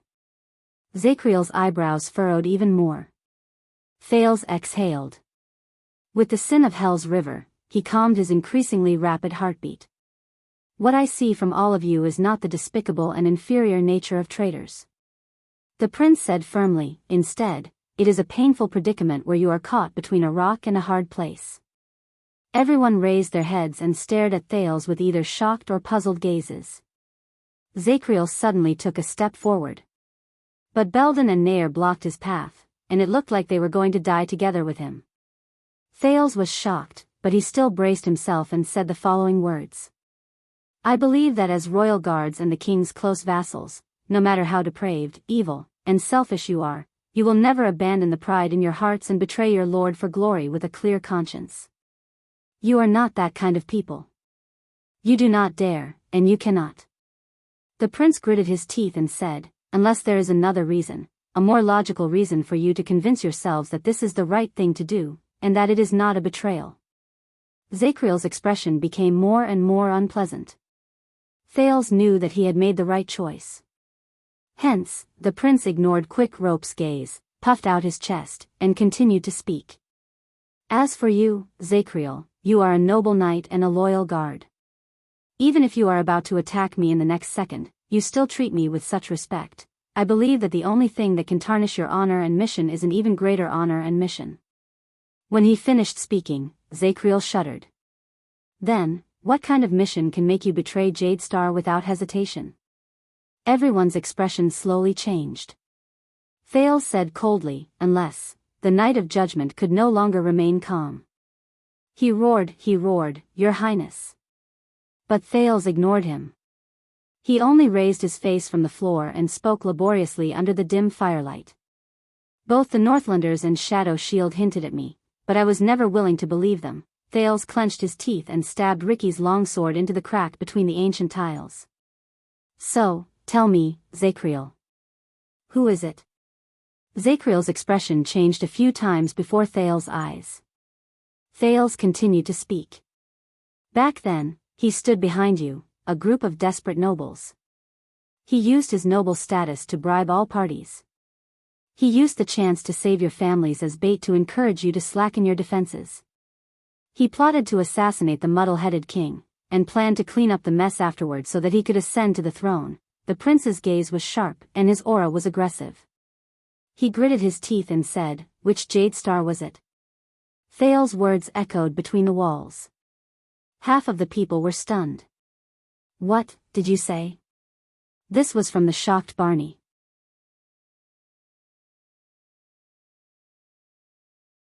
The faces of the other half of the people, Nalgi and Cannon, turned pale. Bruley and Tardin turned their heads away. In front of them, Zachriel swayed violently and covered his head in pain. The silence lasted for a few seconds. For a period of time, only Thales' rapid breathing could be heard in the prison. Then, a trembling voice rose. I see, this is why you wanted to bury the truth and shoulder all the crimes. Samuel swept his gaze over everyone. His voice trembled slightly, and his face was filled with shock and realization. This is why all of you kept it a secret, and why all of you were in conflict until now. Some of you may have been directly involved, and some only guessed the inside story. But this is the reason why all of you refused to do anything at the same time. A Jadestar of the same legitimate lineage supported all of you? He took a step back and panted. There was a cold sneer in his voice. Calamities and anti-mystic equipment are not reasons. This is the biggest scandal of the Jadestar royal family that cannot be made public. The tip of Samuel's sword trembled slightly. What a joke. Betrayal, loyalty, they are all bullsh**. The so-called bloody year, the nightmare that tormented me for 18 years, the assassination and rebellion that all the nobles kept a secret, was actually an internal conflict within the Jadestar royal family, internecine conflict. In the face of Barney's question, Zachriel heaved the longest sigh he had that day. The palm he used to cover his forehead trembled even more violently. Barney Jr. widened his eyes in disbelief. He straightened his body again. Thales did not speak. He only exhaled softly. Quick Rope opened his mouth wide. He did not know how to react. Zachriel still had his eyes closed. He did not seem to know how to answer. Belden and Nair looked at each other. Their gazes were filled with sorrow, pain, and a final hint of disbelief. Samuel laughed again. His laughter trembled, and it was very frightening. Ha ha ha ha ha, let me guess. His gaze was complicated and difficult to understand. It was mixed with hatred and disdain for some unknown reason. Is it Crown Prince Midir, who fishes for fame, is unpredictable, but can directly benefit from the death of the late king? Samuel raised his head abruptly and said hatefully, or is it Horus, the sword of reversing light, who is a hero, has countless achievements, but is ruthless, bloodthirsty, and ambitious? Is it Fatty Bancroft, who appears to be fat and mediocre, but is actually greedy for pleasure and accumulates wealth without limit? Is it Beauty Herman, who has a good appearance and literary talent, but is narrow-minded, sinister, and ruthless? Samuel's choice of words made Thales frown. He had heard about these princes from King Kessel's recollection in the Jade Star family tomb, but, fishes for fame, ruthless, bloodthirsty, accumulates wealth without limit, sinister, and ruthless.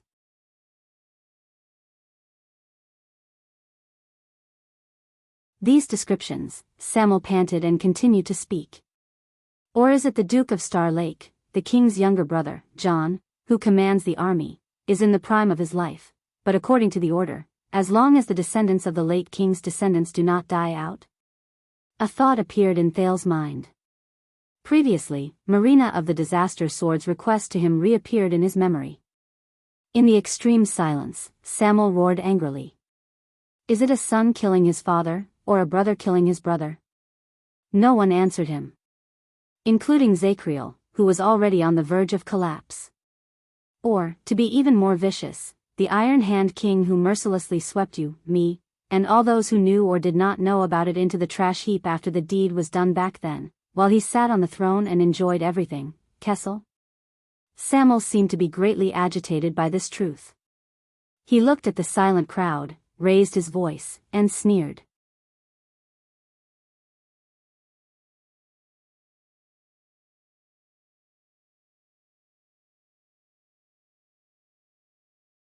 Chapter 463. Guy walked in the garden in front of Mindy's hall, passing through the pebbled path that was filled with morning light and greenery. He was in a good mood. Of course, according to the schedule, the stubborn old man had left the city today with a full entourage. It was said that he was going to patrol the south for at least a month or two. As Guy thought of this, he felt that even the sky had become much clearer. As for the grounding order the stubborn old man gave him, who the hell cared about that? Well, maybe there were people who did care. When Guy approached the hall door, Nolaner, who was standing guard under the pillar, stared at him with a silly expression that said, "Why are you here?" And that was why he had brought Val along. Before Nolaner could open his mouth to ask, Val cleared his throat, walked forward under Guy's gaze, and started to make things difficult for his younger brother with his loud voice that was unique to Northlanders. As one of the members of the Royal Guards, Nolaner Arund might be able to deal with assassins without hesitation, but he was definitely not good at dealing with troublesome brothers who came from the same mother. Guy knew this very well. Taking advantage of the fact that Nolaner had no time to care about him, Kay smoothly walked into the hall. Perhaps because the stubborn old man had left the city, the security in Mindy's hall was not as strict today. A few cleaning servants came and went in a hurry. The Jade Star private army only stood guard at the periphery. Only the elite and few royal guards guarded a few important positions. Morian stood by the side door of the left hall with his eyes wide open. Rogo stood opposite him in the right hall, dozing off against the wall. And right in front of Guy, Tony stood steadily with his hands behind his back. Behind him were the stairs and the statues of the 3 Constellation Kings on the wall. His Majesty has grounded you. Tony's voice was emotionless. You should not be here. Guy snorted and continued to walk towards the stairs. You should not ask where I am going. But Tony reached out and stopped him. Go back, he said coldly. His tone left no room for negotiation. This is for your own good. Guy glanced at the knife at the back of Tony's waist. Trouble. Guy had always believed that there were 2 types of people in the world, those he could defeat, and those he had to call for help, like Val and the strong attendant Kana, to defeat. But without a doubt, the famous chief guard of the Royal Guards, Lord Conrad Tony, belonged to the third category. Morian and Rogo, who were standing on both sides, looked at each other, as if they were anticipating what was going to happen next. Guy sighed and took a step back. Well, do you know the most interesting part about what happened next? Tony pursed his lips. Kai smiled brightly and danced to express himself. I wanted to go up, but you wouldn't let me.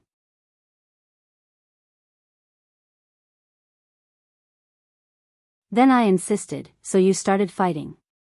But I struggled, and the commotion was big enough to flip the roof of the hall.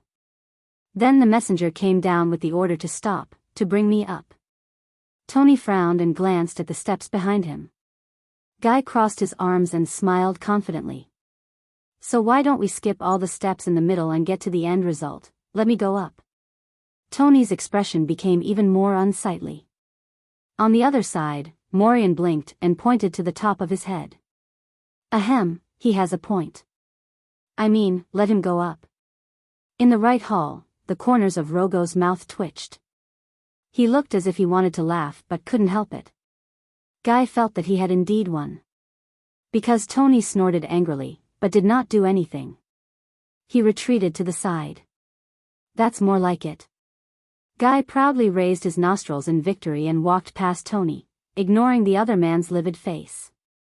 In order to provoke him, he even raised his hands and snapped his fingers rhythmically. He tapped his feet, hummed a tune, and shook his shoulders. Ignoring the strange gazes from the servants and the royal guards around him, he sashayed up the stairs.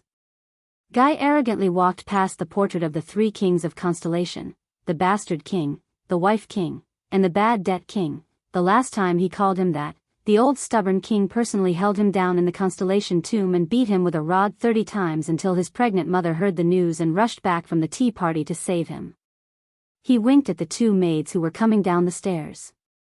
They were so frightened that they dodged to the side, turned around, and ran away. It's still a beautiful day, isn't it? Guy thought contentedly as he stared at the back of one of the younger maids and admired her shaking hips. However, he had only taken a few steps when he saw a strong man dressed in black walking down the stairs while being escorted by two attendants. Guy's light footsteps instantly stopped. No, the moment he saw the man in black, Guy wailed in pain in his heart. It's him. The person I don't want to see the most. The most, there is no one of. Why is he here? Why isn't he in the place where he should be the most, the dirty military camp, the harsh north, where he continues to drink his people's blood and chop off their heads? Guy clenched his teeth in pain. He lowered his head in a practiced manner and leaned against the side of the stairs to minimize his presence. Then, like a lowly servant, he silently turned around and planned to slip away. He did not expect the man in black to ignore him. But in the end, his wish was not fulfilled. Where are you going? Guy froze in his tracks. A familiar yet unfamiliar voice came from above his head. It sounded like an old organ that had been corroded for many years. When it was played, every string was a murderous weapon. Is this your reaction after a year of separation?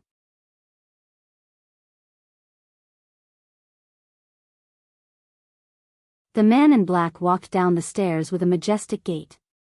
He had an imposing appearance. Morian, Rogo, and Tony all stood solemnly and bowed to the man. It was a treatment that Guy had never enjoyed before. Wait a minute. Kia glanced down at Morian and suddenly understood. They knew he was here. They did it on purpose. Hiding, running away, turning a blind eye. Just like how you run away from your identity and duty. This man had eyes as sharp as a blade, a firm and resolute face, a broad chest, and a body that seemed as if it would never bend. Most importantly, his appearance was like a dose of ice and snow. It chased away all the warmth in the hall and replaced it with heaviness and tension. Guy exhaled in resignation and turned around with a numb scalp. The man in black stood above him and said coldly, "My dear little brother." Cold sweat broke out on Guy's forehead. Panic and fear, which he had not felt for a long time, assaulted him at the same time. Damn it.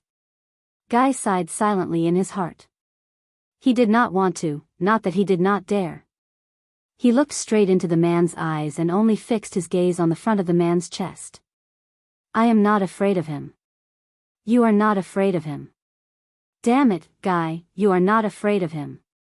Guy repeated it 3 times in his heart.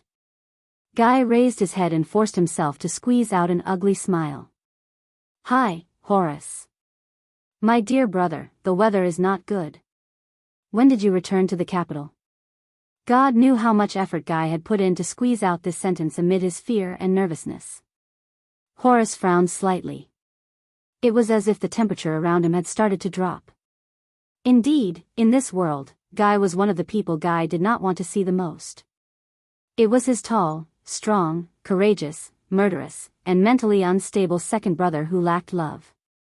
Of course, Guy would not usually say the last description to his face. If I had known earlier, I could have prepared. Horace stared at Guy for a while until the coldness in his eyes could almost fill up the entire cellar. Then, he snorted and interrupted Guy with an ominous sound. I heard. When the police station was chasing after the fugitive, they coincidentally dragged you out of a club in Red Street Market. Guy's smile instantly froze. Wait. Horace continued to stare at Guy expressionlessly. All right, as usual, this guy has no intention of making small talk. But, Guy shook his head laboriously. He twitched as he fiddled with his cheeks. There was an unnatural chuckle in his voice. No. You misunderstood. I just had a poetry discussion with my friends. The atmosphere in Red Street Market is better, so we booked a private room. We drank some wine together and discussed the manner-style poetry during the Red King's era. Horace narrowed his eyes slightly and slowly approached Guy. Coupled with his strong body, he was like a small mountain pressing down on Guy. Friends? Poetry discussion?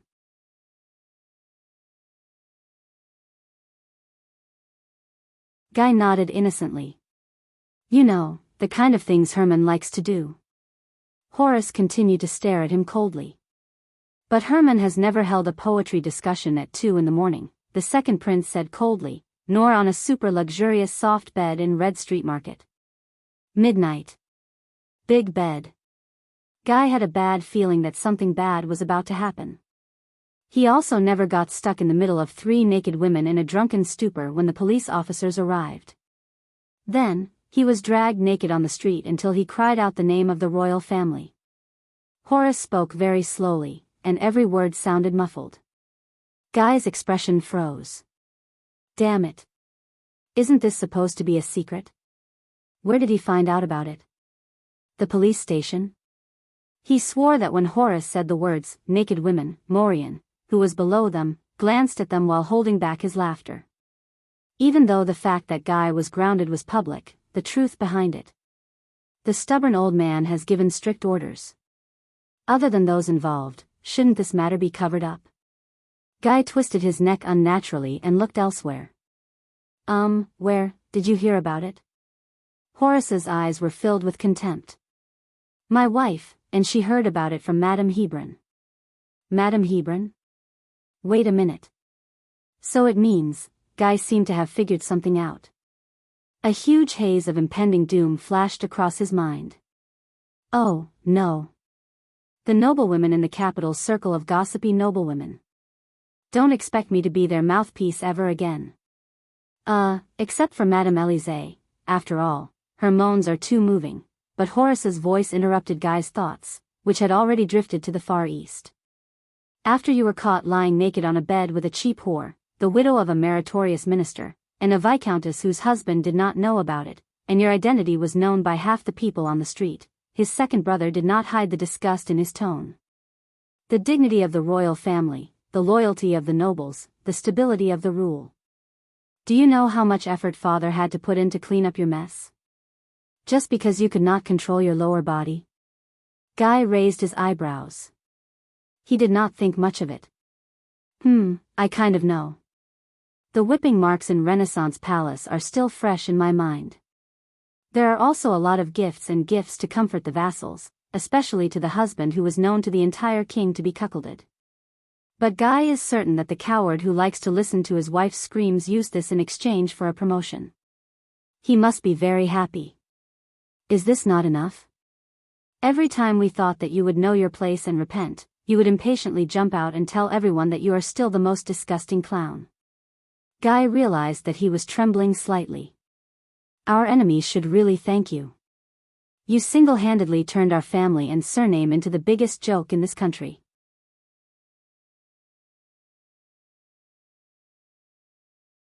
Horace's gaze was like that of a military judge in a military camp.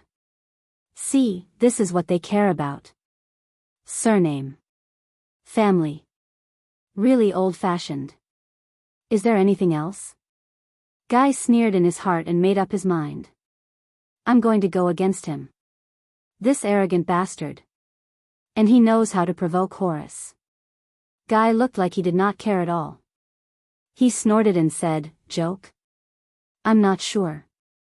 Anyway, that night, Madame Élysée laughed quite happily. I mean, who doesn't like to discuss poetry? Guy was satisfied to see that Horace's expression became darker. That's right. The angrier he is, the happier I am. If this damned Mussulman really thinks that he can, Guy spread out his hands and smiled provocatively. Of course, you may not understand. You may prefer to be in a military camp, rubbing shoulders and sweating buckets with tens of thousands of burly men every night. In the next second, the black-clothed Horace suddenly swung his right arm, and his fingers grabbed out like an eagle's claw. Asterisk slap. Asterisk he grabbed Guy's shoulder joint in a death grip. Kia shuddered, hissing at the sudden pain. He subconsciously raised his hand and struggled against Horace's fingers in a flurry. But his brother used some unknown technique. With a flash and a wave of his left hand, Guy's right wrist became numb, and then it drooped down powerlessly. Is this all you can do? Horace's gaze was as sharp as a knife as he approached him. The strength in his hand slowly increased, and Guy was in so much pain that he was sweating all over. You can't even break an egg. How do you get women? Let them *CK you. Damn it, damn it, damn it. Guy's face twitched and his shoulders trembled. He turned his body sideways and tried his best to resist the rough, hook-like hand. He wanted to break free, but he could not. Damn it, damn it. Where did this damn Mussulman get his strength from? Cry, scream, just like before. It's a pity that I can't come and save you anymore. There seemed to be a storm in Horace's eyes. Or continue to run away from home like a coward, just like you did 3 years ago. Oh, I forgot. You're a young master with soft skin and tender flesh. You can't even reach Cold Castle. You died penniless on the side of the road. Or was it my troops who brought you back? Guy wanted to kick with his right leg, but Horace, who could predict the future, kicked his ankle in advance, and he returned empty-handed. Behind Horace were 2 fierce-looking attendants to the prince. They were Poke and Surd, who were obviously not good people. They seemed to be used to their master punishing people. They only cast each other a glance before they quietly took a few steps back and looked elsewhere to give their prince some space. Tell me. How many years has it been? Horace's voice was very terrifying. He exerted more force in his hand, and Guy was forced to bend his knees slowly.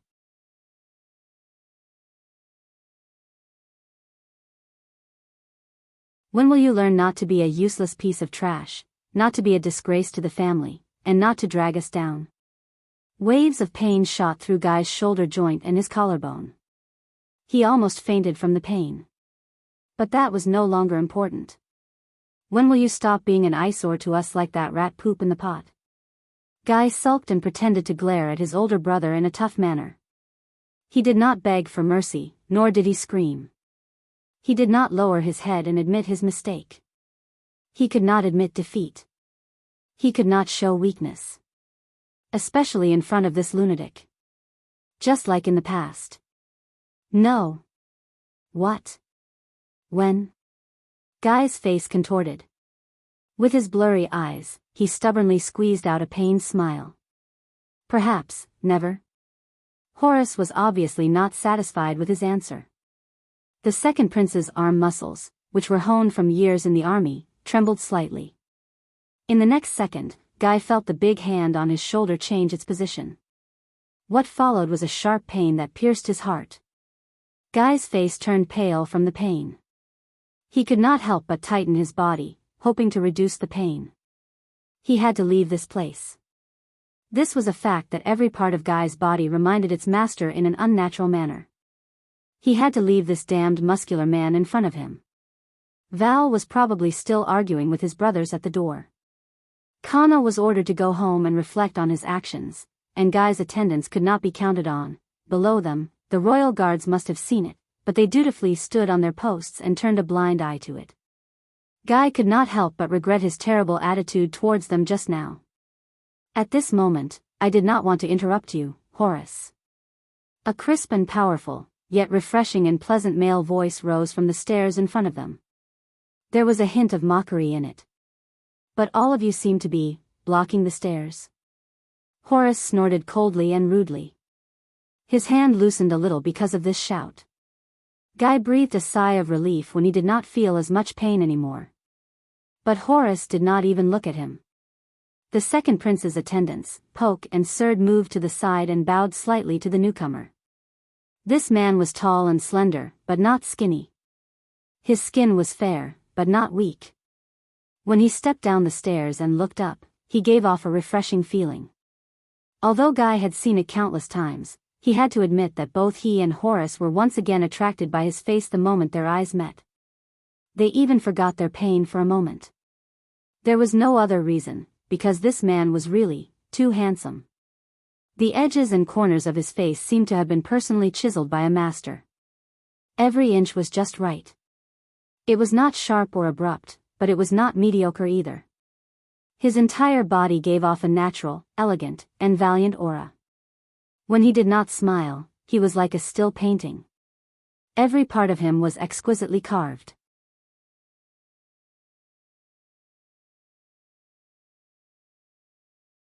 When he smiled, it was like a blossoming light, making people forget about him. And his gaze was like the work of the gods. When it was bright, it was like a whirlpool, captivating one's soul. When it was dim, it emitted melancholy, making people feel sorry for it. When he looked directly at it, it was full of sincerity, and when he looked disdainfully, it was dignified. Look at him acting like a ruffian. Horace's hand was still on the pale Guy. He did not even turn his head around. I just don't understand. Why are we brothers and share the same surname? The terrifyingly handsome man cast a glance at Guy. He curled his lips and revealed a smile. It was like a blooming flower, and it dazzled Guy's vision. Yes. Sometimes, I wonder about this as well. The handsome newcomer shrugged. Guy began to tremble slightly. Brother. This was his brother. His family. And his damn bloodline.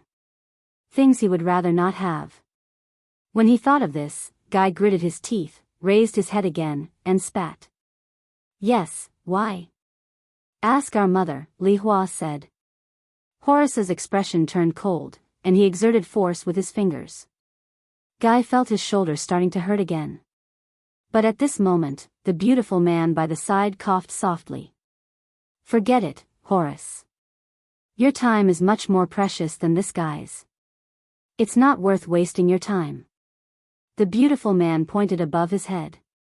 He had a smile that could kill both men and women. Besides, this is his hall. It's his territory. It's not suitable. This sentence was effective. At least, Horace was silent for a while. Guy still tried his best to fight against his elder brother's love, but his struggles were useless. It was like he was scratching an itch for Horace. After a few seconds, the second prince seemed to have figured something out and finally let go. Once he was free, Guy leaned against the wall as if he had deflated. He panted harshly and rubbed his shoulder. He looked at the beautiful newcomer, rolled his eyes, and called out the newcomer's name weakly. Herman. If someone asked Guy what was worse than running into a bastard brother early in the morning, the answer would definitely be running into two bastard brothers. That's right, Herman Jade Star. His youngest brother. Guy glared at Herman angrily. He was sensitive enough to notice that Herman's gaze was as arrogant as ever. It was filled with disdain and contempt. Most importantly, damn it, why is he so handsome? He had to admit that among the brothers, Guy and Herman took after their mother. But when it came to it, Herman was the one who truly inherited and even developed his mother's beauty. Well, it might not be accurate to describe him as beautiful, but in fact, using male adjectives to describe Herman would make him seem too boorish and crude. But if he used female adjectives to praise him, it would be too feminine and not powerful enough.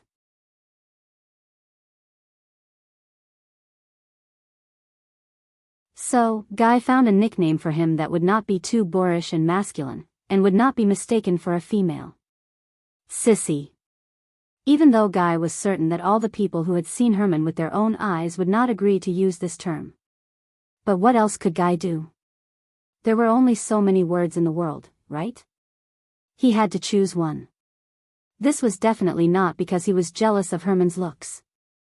Yes, maybe a little, but definitely not much. Even though Guy would never forget that Herman Jadestar was the man who attracted the most attention at any ball. Over the years, the number one spot on the list of people who wanted to have a good time with the ladies in the capital, and perhaps some men as well, Guy thought maliciously, and the number one spot on the list of people who wanted to have a good time with them the most was firmly controlled by this sissy. But this sissy also understood the profound principle of letting go of the reins only to grasp them better, and giving them what they wanted. He pretended to be aloof, and never pretended to be courteous or hinted at, which made the ladies even crazier for him. This extremely hypocritical hypocrite made Guy, who also had the blood of the royal family flowing in his veins, look like a vulgar and despicable street whoremaster who would go to any hole he found. And every time, Herman would stare at him with a disdainful gaze, a mechanical and boring voice joined the conversation. "Your Highnesses, is there a problem?" As the footsteps drew closer, a long-faced man dressed in the attire of a guard appeared on the stairs above. He looked down at the three princes from above. When he saw this person, Horace narrowed his eyes and sized him up. Guy subconsciously shrank back. The fourth prince, Herman, shrugged and nodded in a fitting manner. His voice was pleasant to the ears, and his smile was brilliant. "No, Lord Zacriel. We are just brothers who have not seen each other for a long time to catch up." The Lord nodded, but did not move. He only stared at the three of them with a burning gaze.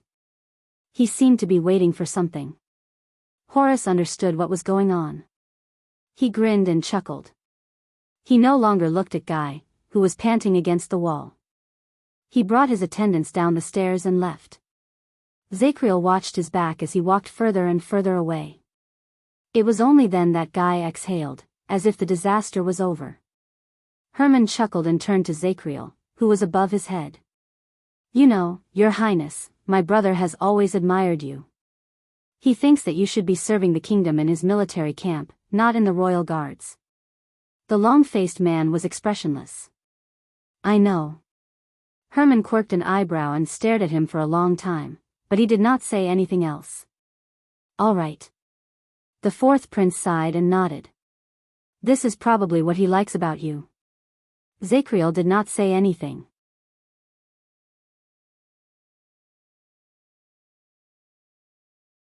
Herman turned around and extended his hand to help Kessel, who was leaning against the wall, but the ungrateful Guy flung his hand away. "So, you're hanging out with him now?"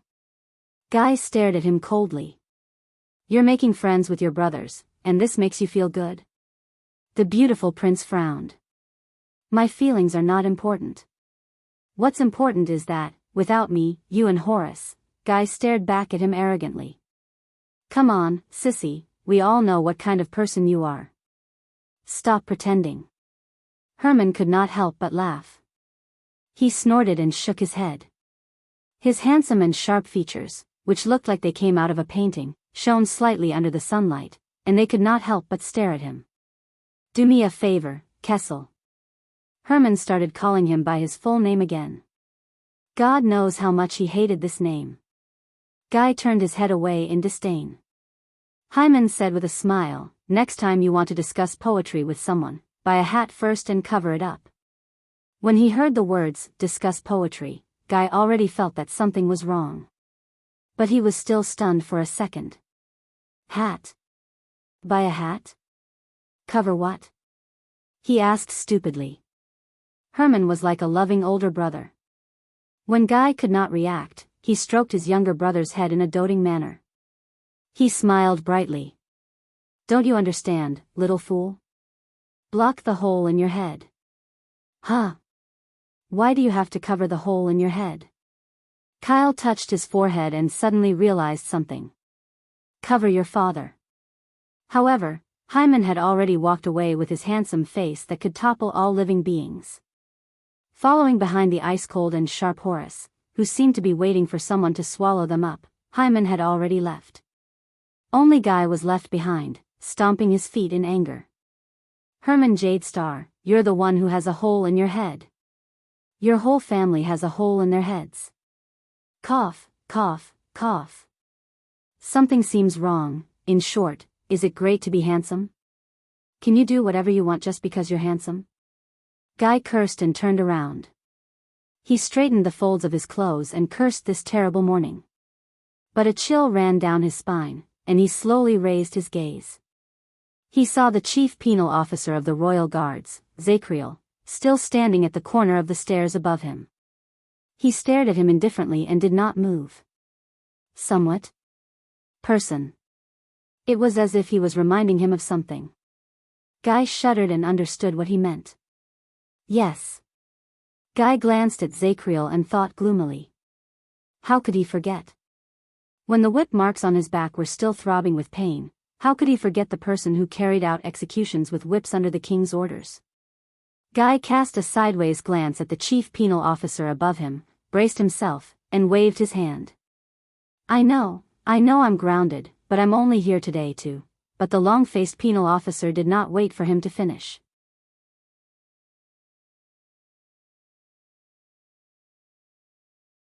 He turned around indifferently and disappeared from Guy's sight. Guy could only turn around resentfully when he was halfway through his expression. He could only place his hands by his waist in resignation. How nice. At least he didn't ask about naked women. Guy threw a bully look that said, "What are you looking at the King of Wives, who had a scary expression on his face." He continued walking up. When he reached the second floor, he was immediately stunned. The French window on the second floor was open.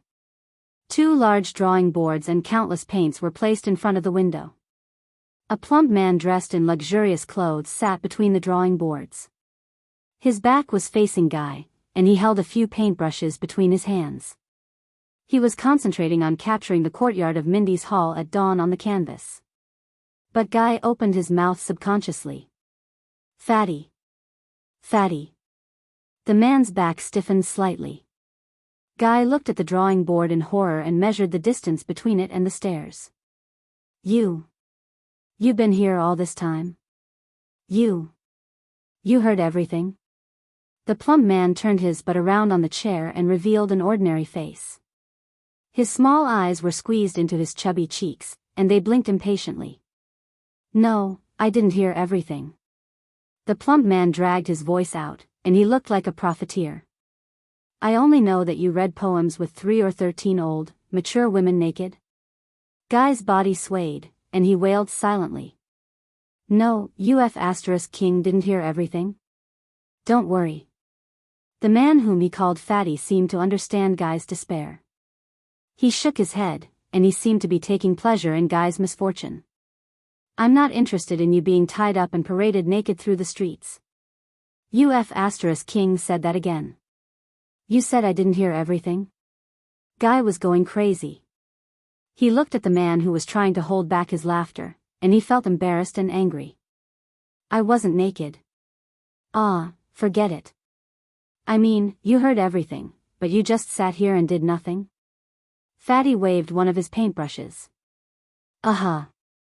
Guy widened his eyes. Did you see that murderous, muscular man?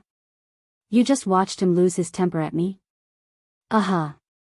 Did you see your younger twin brother? Did you see him trying to please Horace and help him to humiliate me? Aha. The plump man shook his head nonchalantly. His expression was still relaxed, and he looked quite pleased with himself without the slightest hint of guilt. Guy made an extremely rude mouth gesture, but he did not scold Zacriel. He knew that Zacriel was nearby. He threw his hands to the side as if he had given up on himself and exhaled.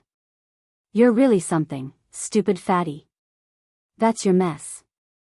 Why should I get involved?" The plump man shrugged. Kai raised his finger and looked at him coldly with a "you're really something" look on his face. "You know, banker, sometimes I wonder, are you really my brother?"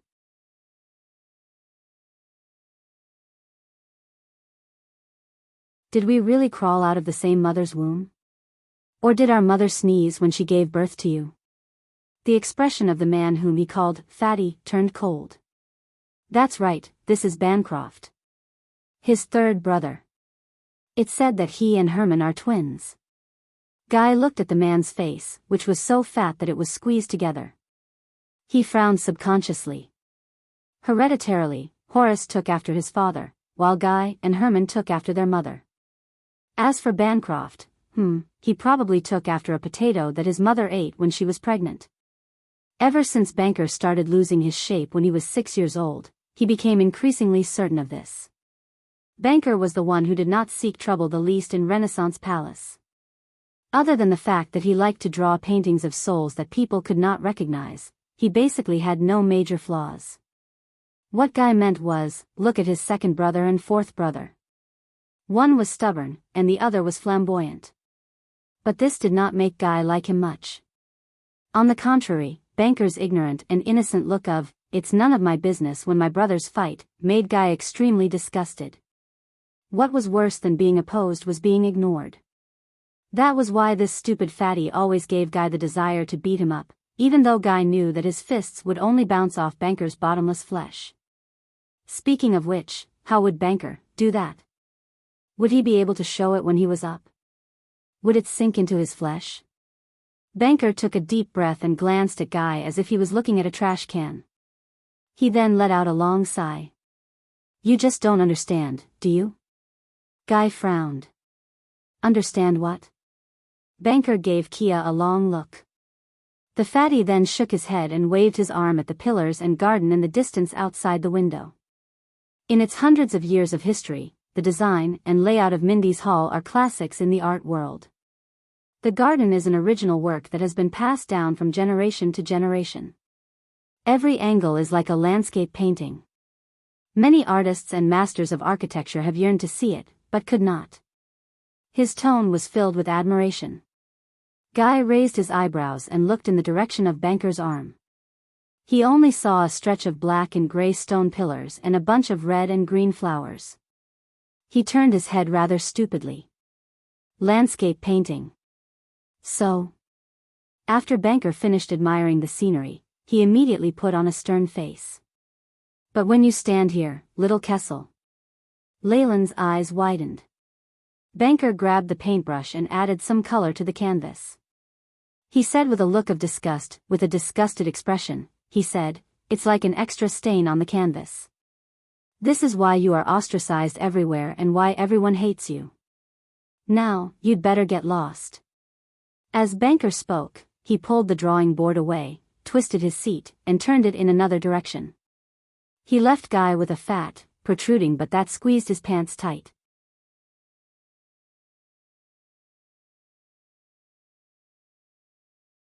Guy's smile froze. He instinctively wanted to touch Banker's painting. "Don't touch my stuff." Banker did not even turn his head.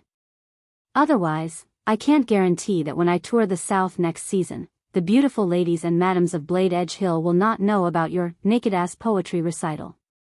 Guy's foot that was about to kick out froze in midair. He moved his lips, but in the end, he could only turn around mechanically. "Very well," Guy said angrily, "just hold on to your paintings that you can't sell, and hold on to those little people on your paper for the rest of your life. Damn fatty who doesn't have a sexual life. Be single for the rest of your life." The damn fatty did not even turn his head.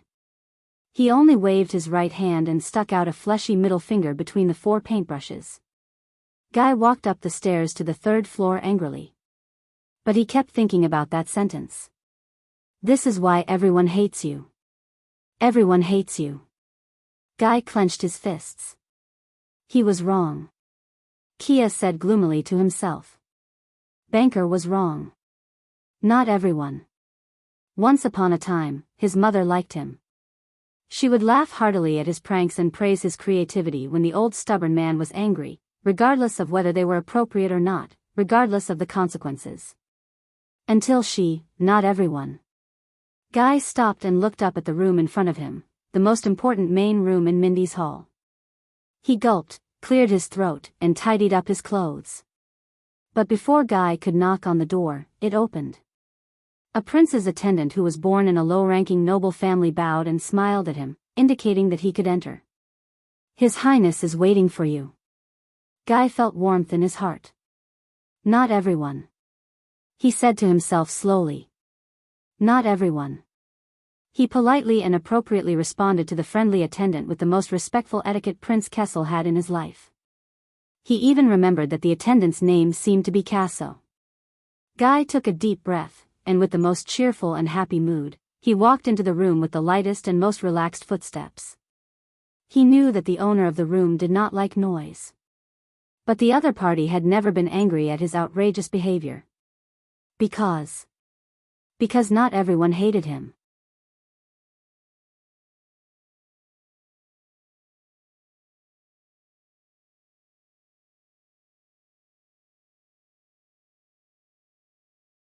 Chapter 464. Guy walked into the elegantly decorated room, and just as he expected, he found the owner of the room behind a desk filled with countless papers and documents. The man was dressed in an inconspicuous but fitting attire. He sat quietly, gently, and peacefully behind the desk.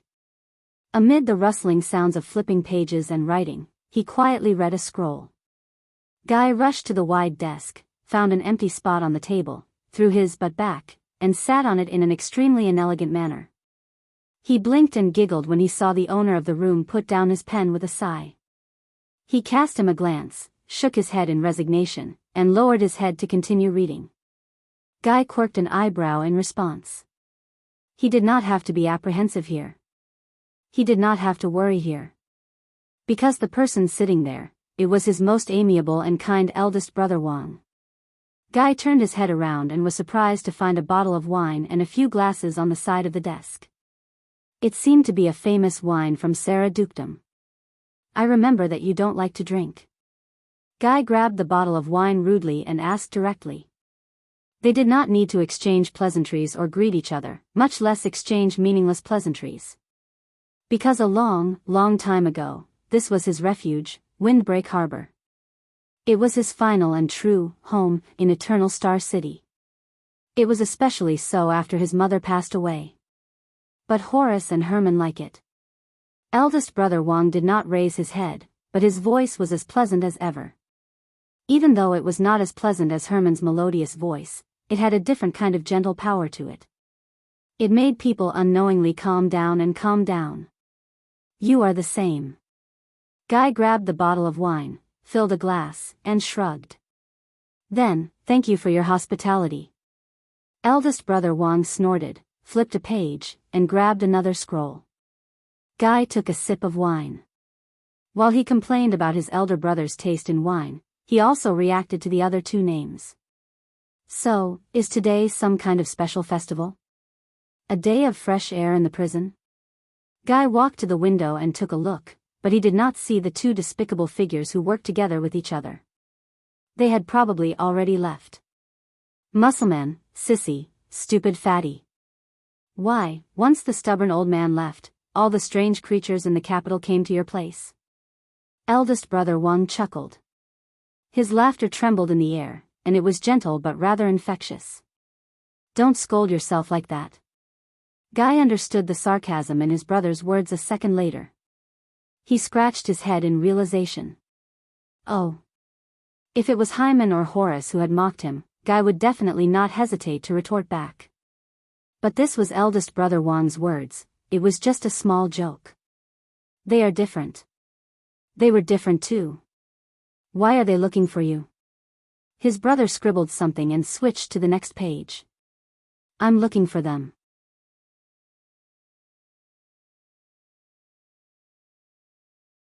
You know, when father goes on an inspection tour, he reports directly to me.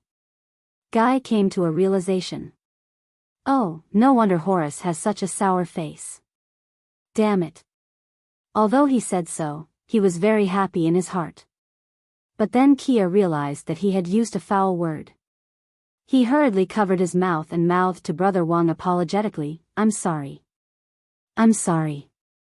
As usual, her brother did not get angry. His gaze was still fixed on the paper. He only curled up the corners of his mouth, revealing a slight smile. It was just like the look on Kai's face when he deliberately tore his brother's book when he was young. Gentle, peaceful, tolerant, bright. Guy guessed that no matter how much trouble he caused, even if he killed the king of Extet, eldest brother Wang would probably only shake his head gently, smile faintly, and tell him, "I'm here. I'm here. Don't be afraid. Rest early." And he always has a way. He always has a way. When he thought of this, Guy realized that his red wine glass was empty. While he was refilling the wine, he glanced at the document in his brother's hand. It looked like a letter from a foreign noble. He knew that it was a matter of state, but his brother did not seem to mind. "What's that?" Eldest brother Wang rubbed the space between his brows. The land tax dispute between Wind Return Castle and Mowlin Forest. Guy blinked. Is it serious? This involves the conflict between the traditional laws of Blade Edge Hill and the Succeder Act during the era of the virtuous king. I plan to let Banker mediate next season. On the surface, this is an imbalance between the taxes paid by the old and new nobles, but in reality. As eldest brother Wang spoke, he suddenly raised his head and revealed a gentle face. His brows were gentle, making him look very amiable. His gaze was peaceful, as if it would never dim. "Why, are you interested?"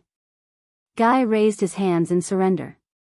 His head shook violently like a rattle drum. "I don't understand these anyway, unless there's a part related to me." Sometimes, he felt that he was very lucky.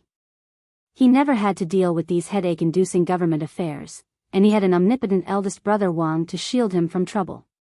What was even more fortunate was that eldest brother Wang was the crown prince, the heir, and the future master of Constellation. Just think, if someone else inherited the throne, such as a lunatic like Horace or an idiot like Herman. Oh sunset, Guy swore that he would rather rebel and be disgraced than see that happen. Well, except maybe Uncle John. Yes, I think there is. Eldest brother Wang frowned and thought about it in a serious manner. He revealed a worried expression. In the next 5 years, the young ladies from Wind Return Castle will be more anxious to get married than before. In an instant, Guy's expression changed drastically. My God, it seems like the problem is really serious.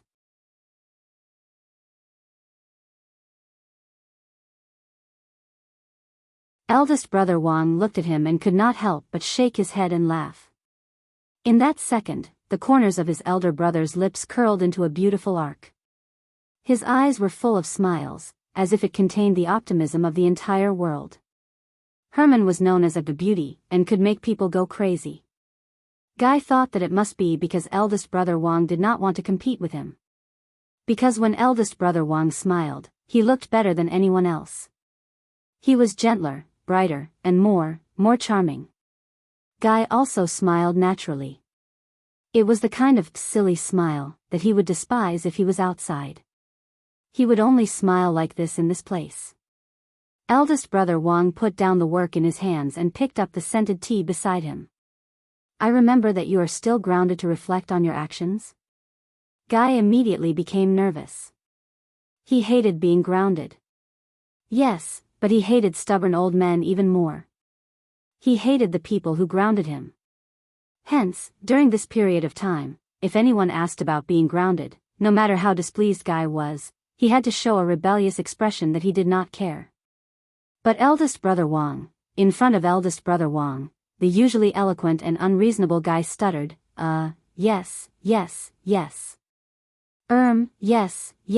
in fact, I came here today to talk about this.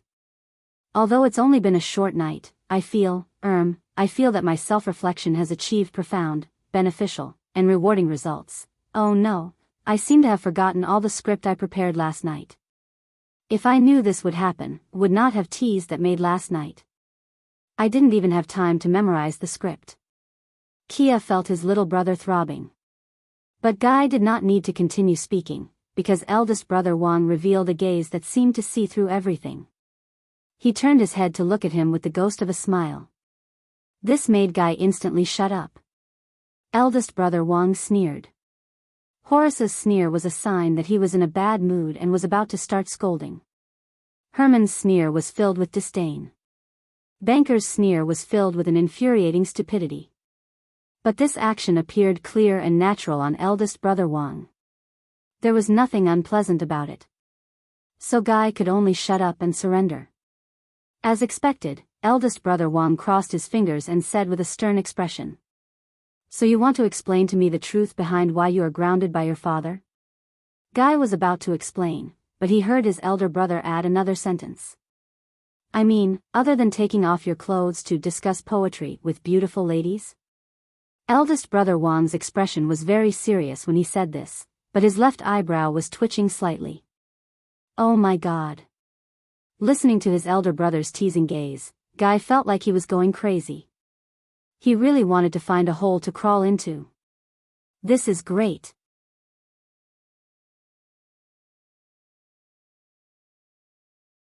He roared crazily in his mind. Is there anyone in a remote corner of Errol who doesn't know this secret? He asked, who else?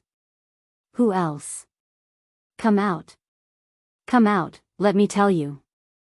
Just as Guy was immersed in his, Kessel's little world of self-respect, a commotion suddenly came from outside the window, attracting the attention of both of them.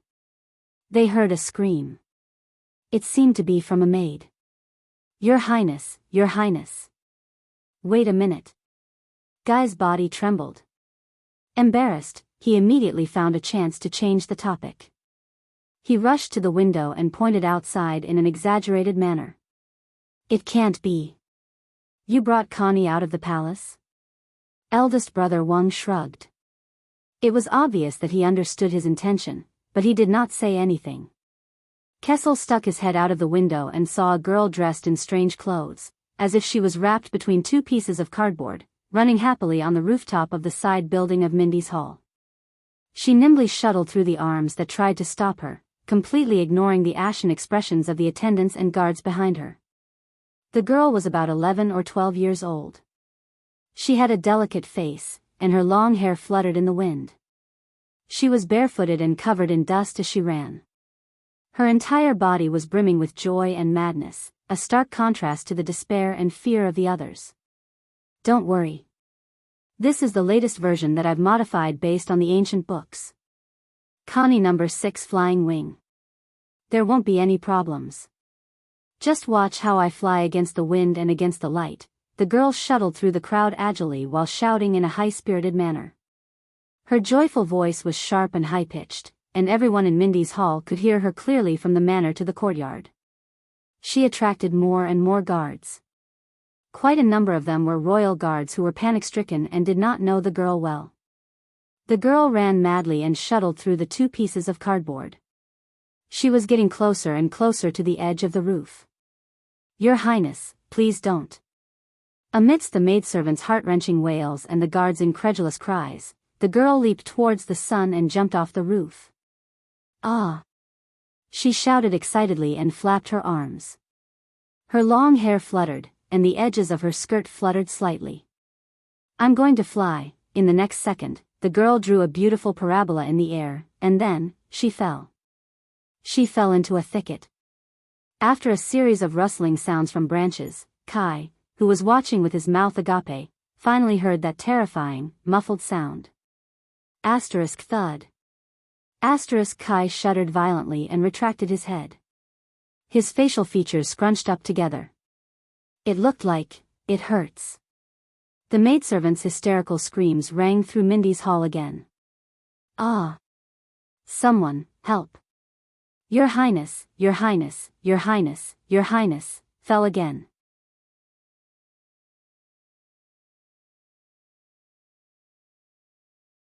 Hence, another large group of people rushed downstairs in a hustle and bustle. The sound of their footsteps was rather loud and pleasant, comparable to that of a drum band. After watching all this, Kai, who was still in a state of shock, retracted his head from the window with great difficulty. With great difficulty, he straightened his lips and revealed an ugly smile. Are you really not going to do anything about it? At some point in time, Wang Changxing regained his posture as if he was dealing with government affairs. He calmly flipped through a warrant without any surprise or joy. He hummed in acknowledgement. Do what? Kai pointed under the window and revealed an ugly smile. He saw Morian and Rogo rushing over to the scene. About how to stop our little troublemaker sister from destroying Mindy's hall? Wang Changxing snorted and revealed a gaze that reminded him of when he was a child who was pranked by him. Don't be afraid. Ida will take good care of her. Don't be afraid. When he heard this, Kai was dazed for a moment. He missed the past a little. But, what did my brother say? Ida? At that moment, move aside. As if to prove her brother's words, another short and slender figure made a fuss and flew out of the window. She cried with a heart-wrenching, earth-shattering voice. No, no, no, no, no. Little Connie, please be all right. Asterisk thud. Asterisk there was another dull thud. A few guards were sent flying, including Morian. Kai's cheeks twitched again. Little Connie, good Connie, wake up, wake up. All right, as long as you wake up, I will never call you bad Connie again. The terrifying voice that the brothers, Kai, and Kai had heard since they were young, and it was said that Kai's father and grandfather had heard since they were young as well. It was said that Kai's voice was tragic and heroic, and it boisterously rang through the clouds as usual. Don't die. I only went to the kitchen to get a drumstick, why did you? Sob. I'm sorry, If you're still alive, please wake up, wake up. Kai leaned against the window and watched as the cloaked figure shook something violently. The corners of his lips began to twitch subconsciously. The royal guards and maids around him wanted to go forward in fear, but they were thrown away by the cloaked figure. Ah! A few seconds later, a soft and squeaky voice unique to a girl screamed. Then, it grew louder and louder. Ahem, Ida, you seem to be pressing down on my boobs. Ah! The voice sounded incredibly aggrieved.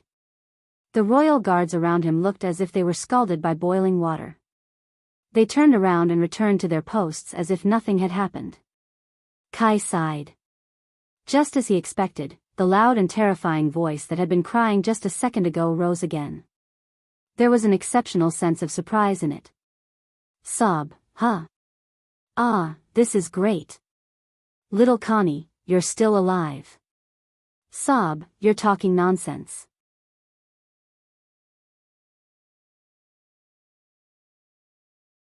Sob, how can you have such an evil thing like boobs? The soft girl's voice sounded weak. I'm serious. The books say that this will cause stunted growth. Kai looked at the scene outside the window, then at his brother who remained calm behind the desk. He pressed his forehead weakly. That's right. Ida is here too. She will definitely take good care of Constance, as if. Kai hissed silently in his heart. He suspected that half of his little sister's abnormal activity was caused by that silly cloaked dwarf. Kai left the window helplessly and walked back. He picked up his wine glass again. But that terrifying voice, Ida wailed again. Sob, little Connie, I will never leave you again. By the way, do you want a drumstick? It's warm. Here, open your mouth. I'll tell you a little secret that I overheard just now. Don't tell anyone. That. Ida. My boobs, do you know why your little brother is grounded? It's because he crawled into bed with 30 naked women, pfft. Kai spat out the wine on the carpet and coughed violently. F***ck me. I shouldn't have come today. Kia quickly pulled down the window of the room, shutting out Aida's earth-shattering voice. He and his brother looked at each other in dismay. There were only tears in his heart. After a long period of silence, Wang Changxing finally exhaled and broke the silence. You know Connie. As if he did not see Kai's pathetic state, Wang Changxing sighed to himself. She is very lonely. Lonely. She yearns for attention and recognition. Kai, who was coughing non-stop and immersed in Kessel's self-respecting little world, was stunned when he heard that. He looked up and met his elder brother's gaze. At that moment, Wang Changxing's gaze was different from usual. It was not only gentle, tolerant, and comforting. There was also something else in it. His elder brother said faintly, "That's why she is eager to do something. And we all understand that feeling. We should also understand." Kai was silent. He opened his mouth to say something. But his elder brother's gaze was fixed on him. As if he had seen through everything. So, Kai lowered his head. After a while, the commotion outside the window finally stopped. Kai straightened his breathing and let out a long sigh. It's all thanks to that stubborn old man. He snorted softly and crossed his arms. His tone was full of deliberate venom. For more than 10 years, it's as if he doesn't have this daughter. Wang Changxing was silent for a while. Don't blame our father. After a long while, the usually gentle elder brother suddenly said this. This was unusual. Normally, Kai would not argue with him, because Wang Changxing was usually not wrong. Even if he was wrong for a reason. But today, especially after being stared at by the elder brother with that strange gaze, Kai suddenly felt as if there was a fishbone stuck in his throat. Father?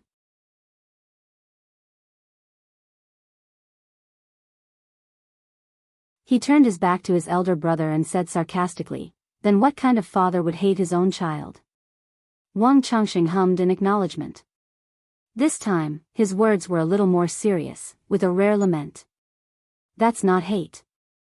Father was too shocked by mother's death. You know, when he sees Constance, he will think of mother and the pain she suffered before her death. Kai's expression dimmed. Mother, is that so? Wang Changxing sighed. His deep love for mother became a torment and burden when he faced Connie. The deeper the love, the heavier the torment and burden. Father stayed away from Constance for her own good. Because he was afraid that when he thought of love, he would become someone who would not even recognize himself. When he said the last few words, even his elder brother seemed to be in a daze. Kai clenched his teeth and shook his head. Love? Nothing is more ridiculous than this. He knew that if mother saw how he treated Connie, she would definitely fight him to the death. Just like how she protected us, protected all her other children. Wang Changxing did not answer immediately. The room was quiet, even the sound of turning pages and writing was not heard. Yes, Kai heard his elder brother speak very slowly. She will. Kai suddenly thought, not only Connie, if mother saw her beloved sons end up in this state, hating each other and being wary of each other, what would she think? Every time he thought of this, Kai's heart clenched. Eldest brother Wang heaved a deep sigh before he resumed his gentle and cordial tone. So, the responsibility of caring for her sister can only be borne by her older brothers for now. Wang Changxing patted the back of his neck, as if he was relaxing his muscles and bones. Kai also patted his head, pulling himself out of the abnormal state he was in just now. Forget about those naked women, forget about it. By the way, I found you a job. Wang Changxiong's words gave Guy a shock, and he immediately forgot about the naked woman. He turned his head abruptly, and the expression on his face was extremely interesting. Work? Kai almost thought he heard wrong. But his elder brother only nodded kindly. After all, father told me before he left that any form is fine. What you need is to reflect. You don't want him to fly into a rage when he comes back, do you? Or do you really want to be grounded? Kai's eyebrows twitched. The stubborn old man told me that. Was there such a sentence in the original words? Make that trash behave, or tell him to get out of my sight. What a joke. As the Prince of Constellation, does he still need to work?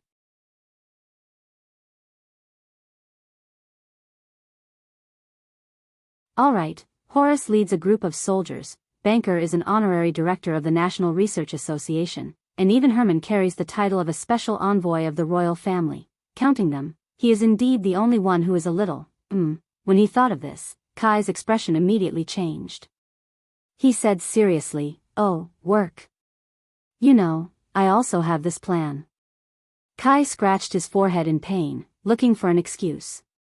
"In fact, I am preparing to leave the city and go to Star Lake Castle in a few days. John told me that he needs help there," but Wang Changxing only shook his head gently. There was a nostalgic look on his face. The anniversary of John's wife's death has arrived. His words choked Kai's excuse in his throat. "Now is not a good time to disturb our uncle." The fifth prince was silent for a few seconds. In the end, Kai scratched his head in annoyance and looked at his elder brother innocently. He said pitifully, "Wait, are you serious? You're not going to let me deceive you, are you?" His elder brother smiled. He was still as gentle and amiable as ever, making it impossible for anyone to have any rebellious thoughts.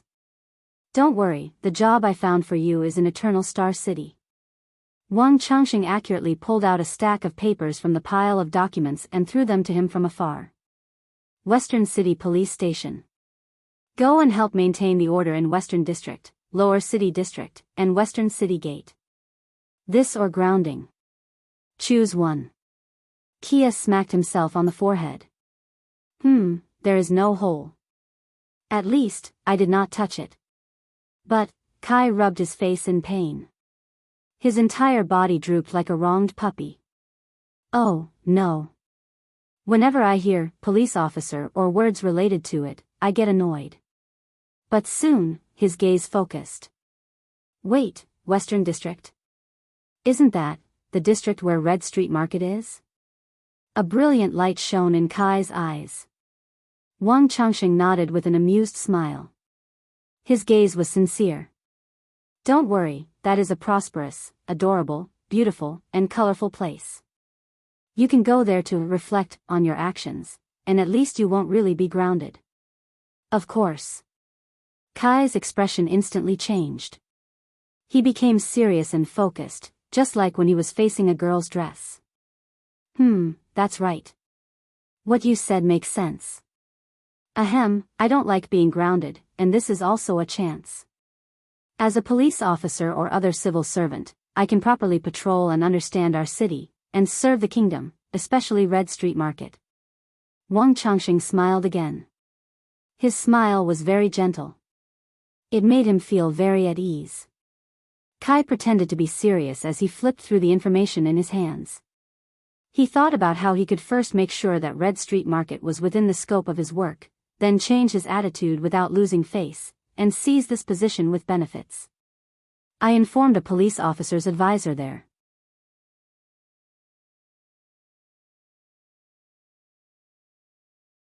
Coincidentally, she needs an assistant," Wang Changxing said softly. "She also promised me that she would take good care of you." Kai thought about the matter of Red Street Market and nodded absent-mindedly. That's very thoughtful. Police officer, advisor, assistant, promise, take good care of me, wait a minute." A thought flashed in Kai's mind. He directly ignored the other words that made him unhappy and only left the more important parts. "Her." Kai looked up abruptly, and his eyes lit up. "You mean a lady?" Eldest brother Wang nodded warmly, smiling.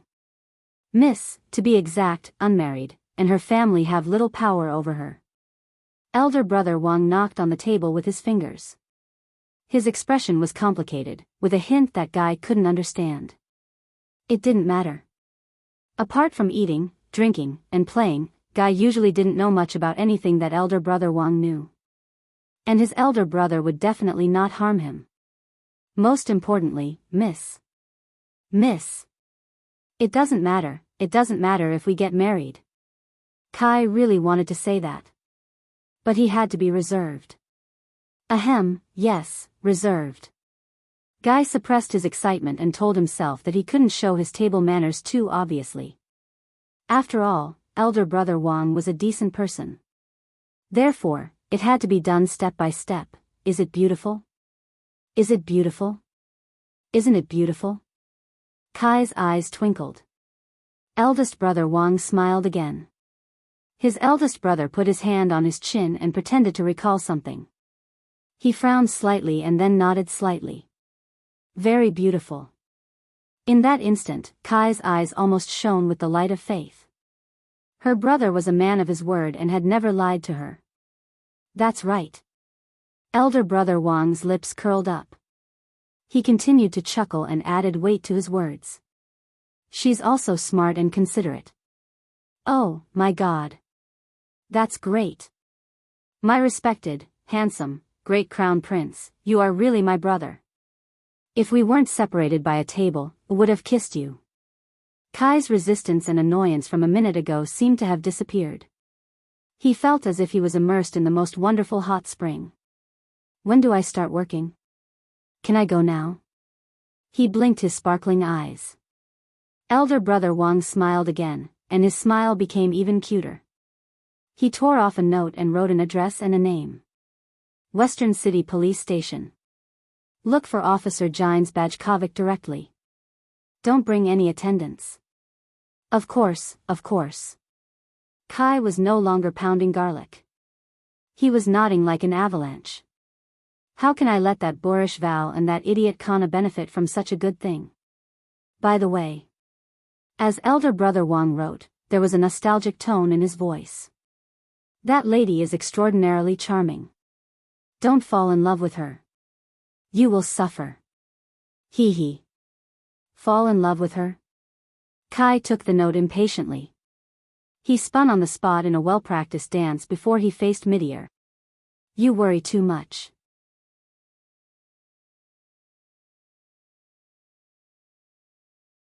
I'm a veteran who has been with many women. Kai flashed a confident smile. He extended his finger and pointed at Midier while he walked backwards out of the door. You know I won't. Elder brother Wang still had that reassuring smile. He waved his hand, not knowing whether he should laugh or cry. Hurry up and go. Kai's figure disappeared. But a few seconds later, his palm reappeared by the door. Hey, Midier. Kai, who had returned, stood outside the door. He stuck his head out and grabbed the door frame so that his elder brother, who had his head buried in the table, could raise his head again. Kai patted the door frame gently and said hesitantly, Thank you. Midier raised his eyebrows while he sat at the study table. He put on a resigned expression and shrugged. This is my father's order, but Kai shook his head. No, Kai grabbed the door frame and fidgeted. He seemed to be a little embarrassed. Thank you. But in the end, he still took a deep breath and shook the note in his hand. He subconsciously pointed in all directions. Everything. Thank you. Thank you. Elder brother. Thank you for tolerating me when everyone hated me. Bear with me. Take care of me. Care for me. Understand me. Midier Jade Star. Thank you. Thank you for becoming my elder brother the moment I was born. Until eternity. After he finished speaking, even though most of it was in his heart, Kai lowered his head in embarrassment and rubbed his nose. He was not used to doing this. He did not even dare to look into Midier's eyes. It was not just because he was afraid, it was also because, but the eldest brother smiled again. This time, Midier's smile was very soft. It could be said to be very faint, but there were clear emotions in his eyes. Oh. The Crown Prince of Constellation nodded and leaned against the back of the chair. He smiled with a peace of mind. Of course. Kai smiled and pursed his lips. He knew that it was the same as before. His elder brother understood. He made a face, knocked on the door frame, and disappeared before Midier's eyes. As he watched his youngest brother leave with a smile on his face, Midier could not help but curl up the corners of his lips. Also, stop discussing poetry. the Crown Prince said in a gentle and firm voice. In the next second, the sound of a human body hitting wood came from the corridor outside the door, followed by Kai's painful hiss. Midir chuckled and shook his head. In the distance, Connie and Aida's chatter could be heard faintly. Young people. The Crown Prince raised his head and looked at the warm, lively sun outside the window. He took a breath of fresh air. Just like the morning in Mindy's hall. Beautiful, bright, carefree. Just like this. Until eternity. After enjoying the relaxing and wonderful morning, Midir came back to his senses. He lowered his head and sighed, returning to reality.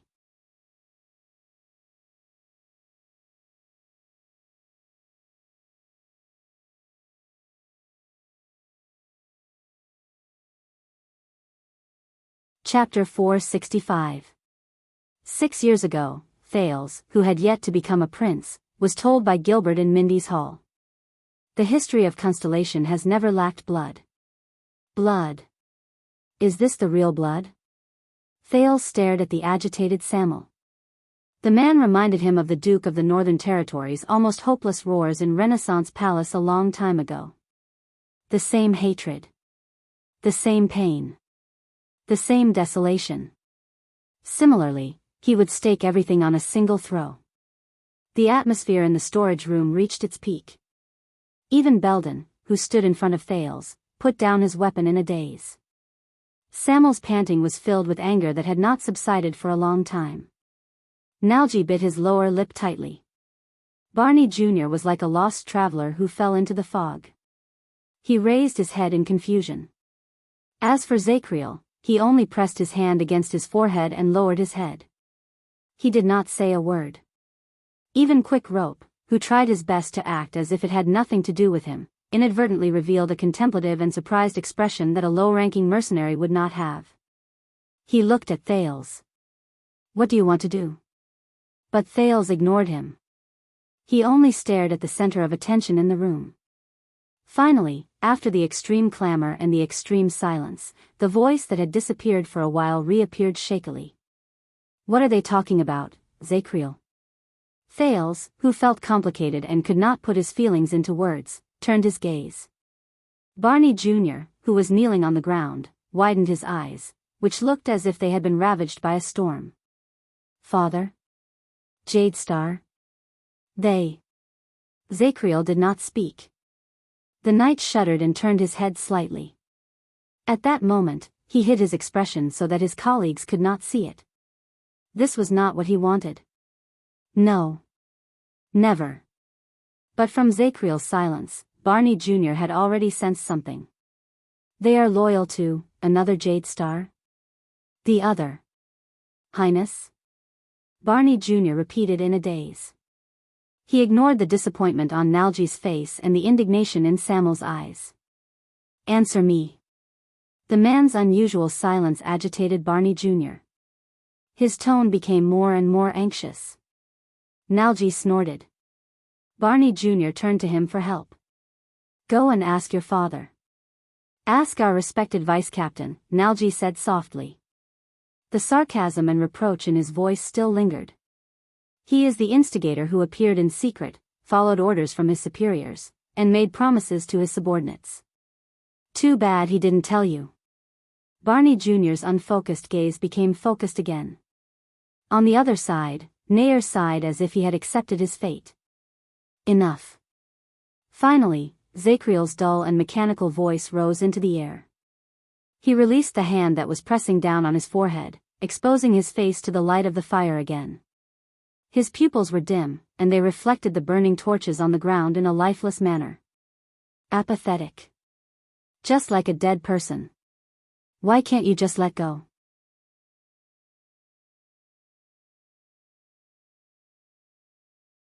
The Knight of Judgment asked absent-mindedly. Let go of everything in the past. Keep everything in its original state, no increase, no decrease, no more, no less. In the end, there was still a slight fluctuation in his calm and hollow voice. Let them end here. Why not? His words caused the expressions of many of his colleagues to change.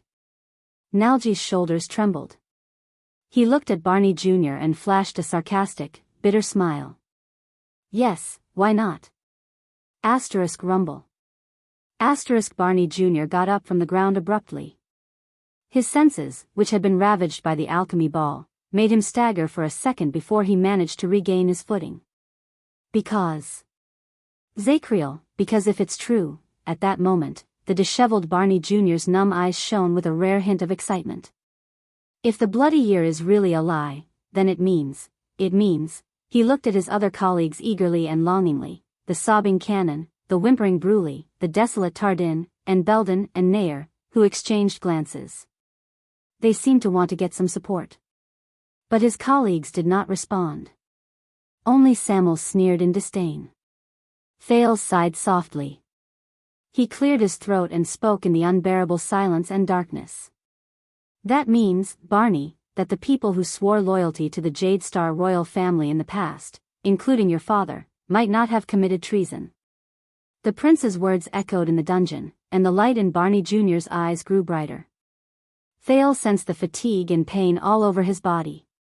He tried his best to make his voice sound calm and amiable so that he could slightly comfort the pitiful man in front of him, who was covered in wounds.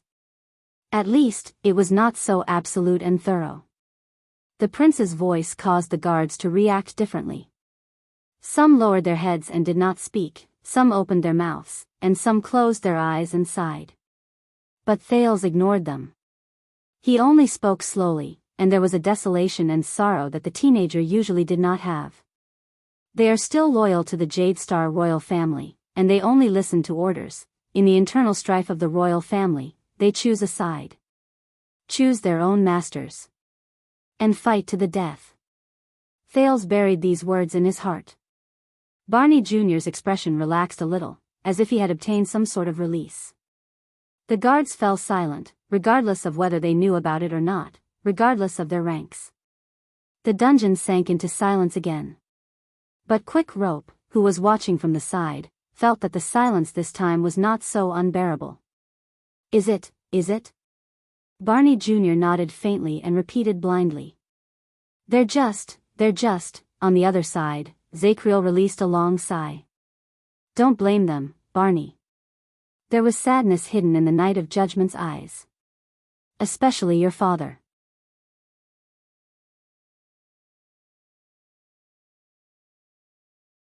In that chaotic era, families, oaths, righteousness, loyalty, traditions, royal power, family, the kingdom, His Majesty, His Highness. They just don't know that among so many people. Zacriel paused for a moment, as if he was organizing his words. What should they be loyal to? After he finished speaking, the Knight of Judgment closed his eyes in desolation and unclenched his fists. Barney Jr. stared at the floor tiles in a daze. He was filled with conflict and realization, and he seemed to be unable to speak anymore. But at this moment, Nalgy let out a disdainful sneer again. He, everyone looked up. You're too optimistic, Zacriel. Nalgy shook his head. His eyes shone with gloom. You've left out a part. For us, the worst part. Barney Jr. was stunned. Thales' expression tensed. What? There was a suffocating pain in Nalgy's voice. If this is the truth of the bloody year, it means that we. Nalgy paused, as if he could not continue speaking. Zacriel did not speak, but his numb facial muscles began to tremble. Samuel seemed to understand as well. He took over the conversation. I understand now. Samuel's resentment disappeared without a trace. What followed was gloominess. If the bloody year was a bloody internal strife in the family, and blood relatives killed each other, Barney, even if I did everything I could to escape from my imprisonment and tirelessly sought help and revenge, even if you worked hard to atone for your crimes by sending this Jade Star prince back to the capital, a few seconds later, Barney figured something out. His face, which originally had some color in it, froze again. The relaxed look on his face disappeared, and what followed was fear that could not be dispelled. The reactions of the guards varied. Some looked relieved, some shook their heads numbly, and some furrowed their eyebrows. Even if we found out who the mastermind of the coup was and who the spy was, even if we proved that we and the rest of our colleagues were innocent and loyal, even if we—" When he said this, Samuel choked a little. He lowered his head and spoke in a desolate tone. "There is no meaning to it anymore." Barney Jr.'s body swayed violently, as if he had been hit by a heavy hammer. For the stability of the reign, for the reputation of the royal family, and even more so for the authority of Renaissance Palace, whether it is King Kessel or his successor, or all of Constellation, they will never allow the ugly truth of the bloody year to be revealed, let alone make it known to the world. Samuel glanced at Thales from afar. There were too many things contained in that glance: hatred, indignation, desolation, despair. It made Thales feel even heavier. "On the contrary, the people we swore allegiance to will do everything in their power to bury the truth, conceal it, and distort justice."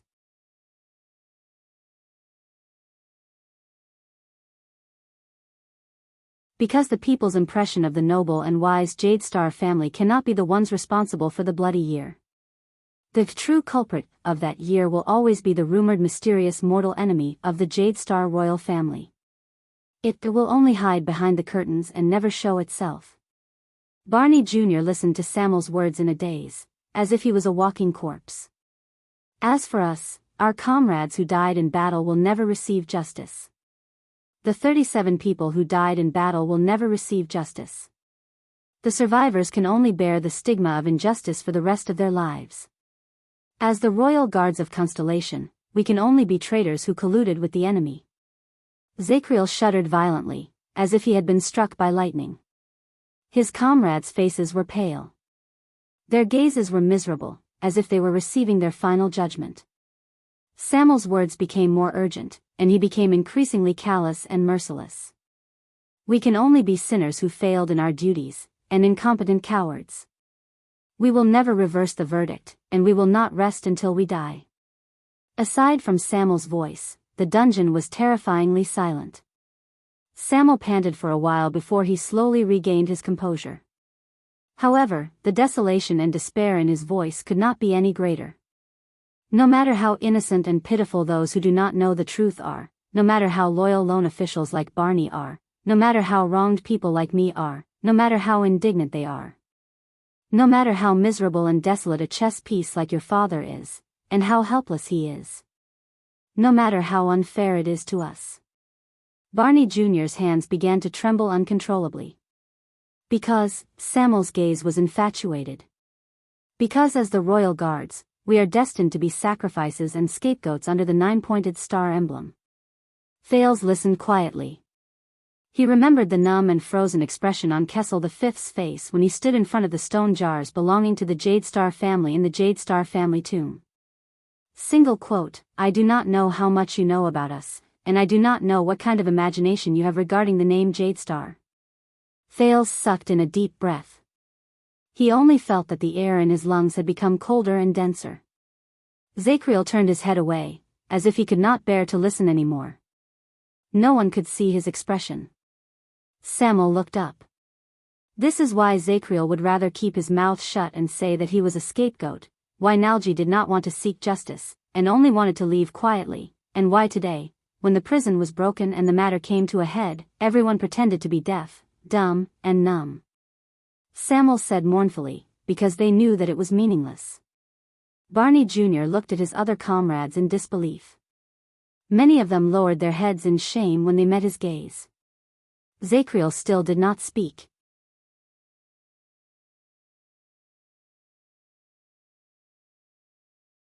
"Barney, for the past 18 years, the things that kept us alive, whether it was clearing our names of injustice, restoring justice, or even the laughable so-called revenge, were all fabricated. All the struggles we did, all the hopes we embraced, all the wishes we placed on ourselves, all the answers we sought, justice, justice, truth, innocence, freedom." Samuel's words were accompanied by panting. They were intermittent, and there was pain in his words that could not be resolved. All of it was in vain. Barney Jr. turned his head around mechanically. The expression in his eyes became more and more stiff and numb. Samuel sucked in a deep breath and stared at the dark, bottomless corridor. He smiled brokenly and ended his speech. In the corner of history, we, the former royal guards, are destined to be buried in dust and never see the light of day. Asterisk thud. Asterisk the few words were light, but they seemed to contain a great force that Barney Jr., who had just stood up, fell to the ground again. Nair exhaled softly. Belden did not move. Tardin, Bruley, and Cannon seemed to have sunk into an eternity of stiffness and silence. Silence returned to the underground prison. Nalji stared at a torch beside him with the ghost of a smile on his face. He turned his face away in an unaccustomed manner as the light from the torch shone on him. He made a muffled sound in his throat. "Do you know what I am most jealous of and hate about you, Barney?" Nalji said in a low voice. "For 18 years, even though you foolishly lived in a lie. But at least, you still lived in the hope you weaved for yourself. In this bottomless underground prison shrouded in darkness, you lived in the only place where light shone." As a soft, muffled sound rose, the torch on the ground was extinguished. Nalji's figure was once again engulfed in the terrifying darkness. Thales closed his eyes gently and did not look at Barney Jr.'s pale face. Constellation's history has never lacked bloodshed. In the past, Thales' understanding of the word bloodshed was still superficial. The scenes he could think of that word were the child beggars in the abandoned houses in Lower City District and the fights between the gangs in the underground world. As his identity changed, his journey became arduous, and his knowledge broadened. Whether he wanted it or not, Thales gradually felt the pulse of the bloody year from a different angle. The dead silence in the Jade Star family tomb, the Duke of Northern Territory's desperate roar in Renaissance Palace, the wordless mourning at Raymond Pass, the nostalgia in the eyes of the veteran Jennett for the old days, the cheerful yet somber gaze of the Fortress Flower, Willow's absent-minded look when he talked about his dead sister, the lonely figure of the kingdom's wrath under the setting sun, the cold and lonely Ghost Prince Tower, and Marina's pale and trembling face when she confessed her feelings.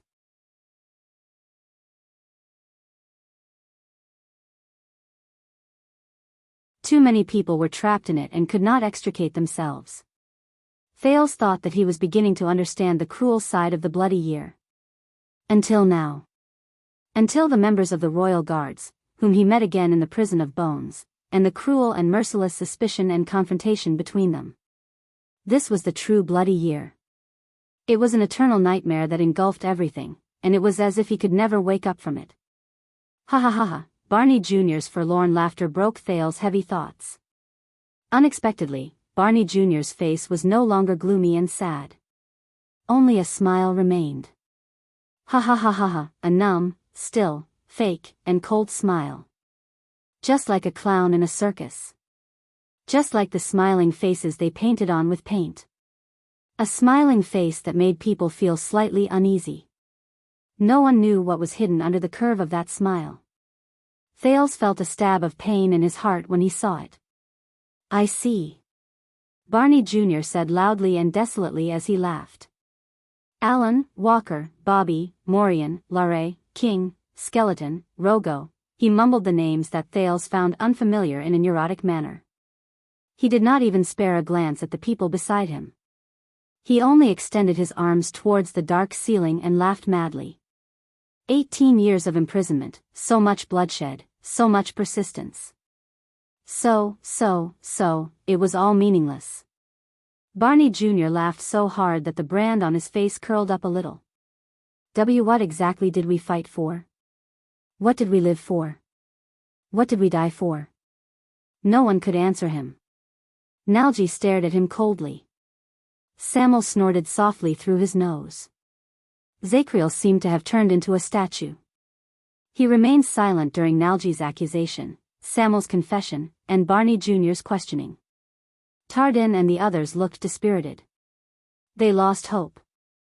Thales shook his head and gave a negative answer to Quick Rope's questioning gaze. Barney Jr.'s laughter slowly became sluggish and difficult to understand. He fell to the ground again. For what? Belden stared at his former chief vanguard with a dumbfounded expression. Barney, he spoke in a troubled manner, as if he wanted to comfort Barney Jr., who seemed to have completely lost his composure. But when the words reached his mouth, he found it hard to speak. But in the next moment, Barney Jr.'s actions caused his heart to tremble violently. Asterisk clatter. Asterisk Barney Jr., who had had his fill of laughing, stopped smiling and grabbed the long sword he dropped on the ground. Everyone was shocked. Even Zacriel looked up. Barney Jr.'s eyes were bloodshot, and his entire body was trembling. He placed the blade on his palm. He stared at the blade, which had gone through several battles, and had a curl and a chipped edge. Then, he turned the blade towards his neck.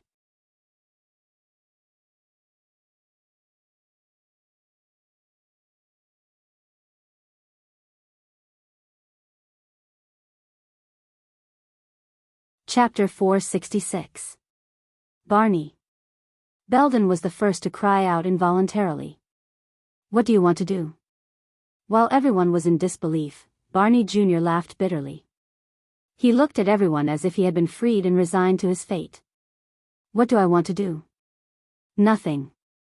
Barney Jr.'s gaze slowly calmed down, and he looked even more ominous.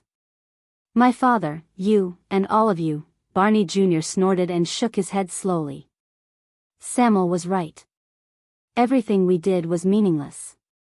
Samuel lowered his head in anguish. Nalji was also right. We already belong here. We can't leave. Nalji snorted coldly. Even Zacriel was right. Some things should never be mentioned. Zacriel's expression was complicated. In this prison, the only person who is wrong and stupid has always been me. Under everyone's horrified gazes, Barney Jr. laughed coldly and said loudly, I should be buried in the ground for all eternity. Once he finished speaking, his arm moved. Thales sucked in a sharp breath. However, before everyone could cry out in surprise, a figure pounced on him and seized Barney Jr.'s sword-wielding wrist. No, under Thales' astonished gaze, Nair, the former second logistics officer, grabbed Barney Jr.'s chest and wrestled with him while his arm trembled. No, Barney, no. Nair pursed his lips and shook his head fiercely. He struggled to speak through gritted teeth. Barney Jr. pushed against Nair, who refused to budge an inch. Let go, Nair. I don't want to hurt you. Belden gritted his teeth and took the chance to sneak behind Barney Jr. I am the logistics officer of the guards, you know. Nair seemed to be trying to be humorous, but his gaze was almost pleading. Non-combat casualties are my responsibility. Many people reacted to his words. Barney Jr. was stunned for a moment before he chuckled. Logistics officer, what? You don't even care about what little dignity I have left. In the next second, Barney Jr.'s expression changed, and he shouted angrily, Are you going to take it all away? With hell senses, Thales saw Barney Jr.'s power of eradication surge. Nair's hand was instantly released, and his opponent turned around and threw him away. Dong! Nair crashed into Belden, who intended to seize the opportunity to launch a sneak attack and snatch the sword. He coughed up a mouthful of blood and grunted in pain. But the moment Barney Jr. grabbed his sword again, a third figure pounced on him and pressed down on his arm. This time, Barney Jr. stared at the person who stopped him in surprise. It's not that simple, Barney. Nalji sneered before Barney Jr.'s eyes. He seized Barney Jr.'s right arm from an ingenious angle. After such a long period of torture, you want to escape just like that? Like your coward father? Nalji said hatefully, No way. Barney Jr. furrowed his eyebrows at first, then his anger surged. You, but Nalji interrupted him. At least, not in front of me.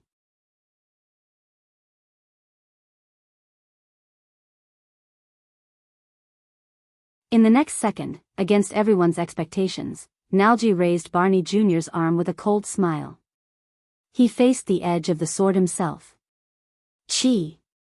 There was a ripping sound. It was the sound of steel tearing through flesh, a sound that Thales had heard countless times. No! Thales cried out in surprise with his eyes wide open. No! It shouldn't be like this. It shouldn't be. He was not the only one who reacted this way. Most of the royal guards cried out in surprise. Asterisk clang.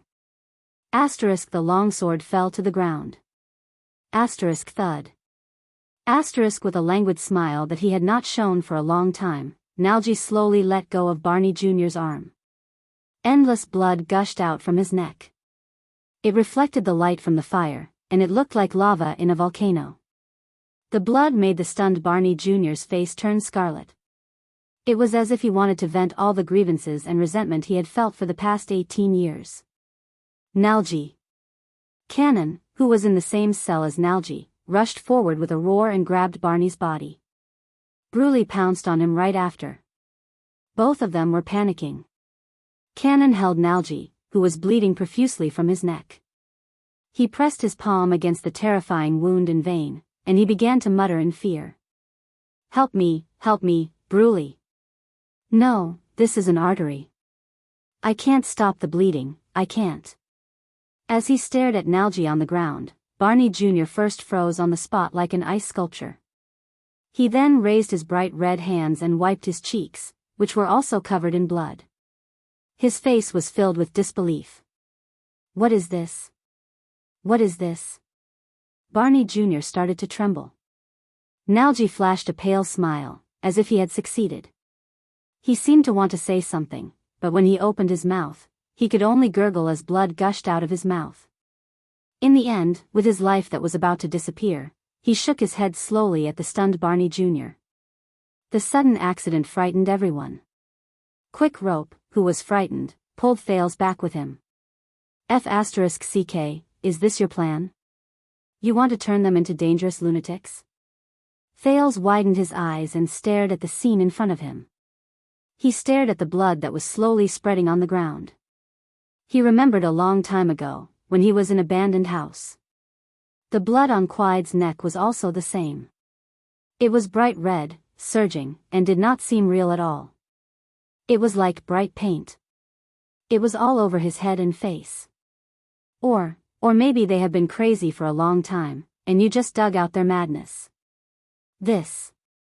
Quick Rope stared at Nalji in disbelief, who only wanted to die. Thales trembled. No, this isn't what I want. But, they want to commit suicide? Thales thought in a daze. No. Maybe, Mr. Wu. She took you for a ride that day, maybe she went to, at that moment, the terrifying red blood seemed to have surpassed the ground. It rose like a tidal wave and surged towards him. It swallowed him whole.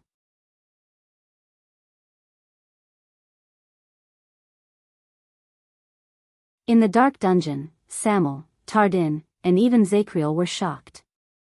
They stood dumbfounded on the spot, not knowing how to react. Then, another panicked shout attracted their attention.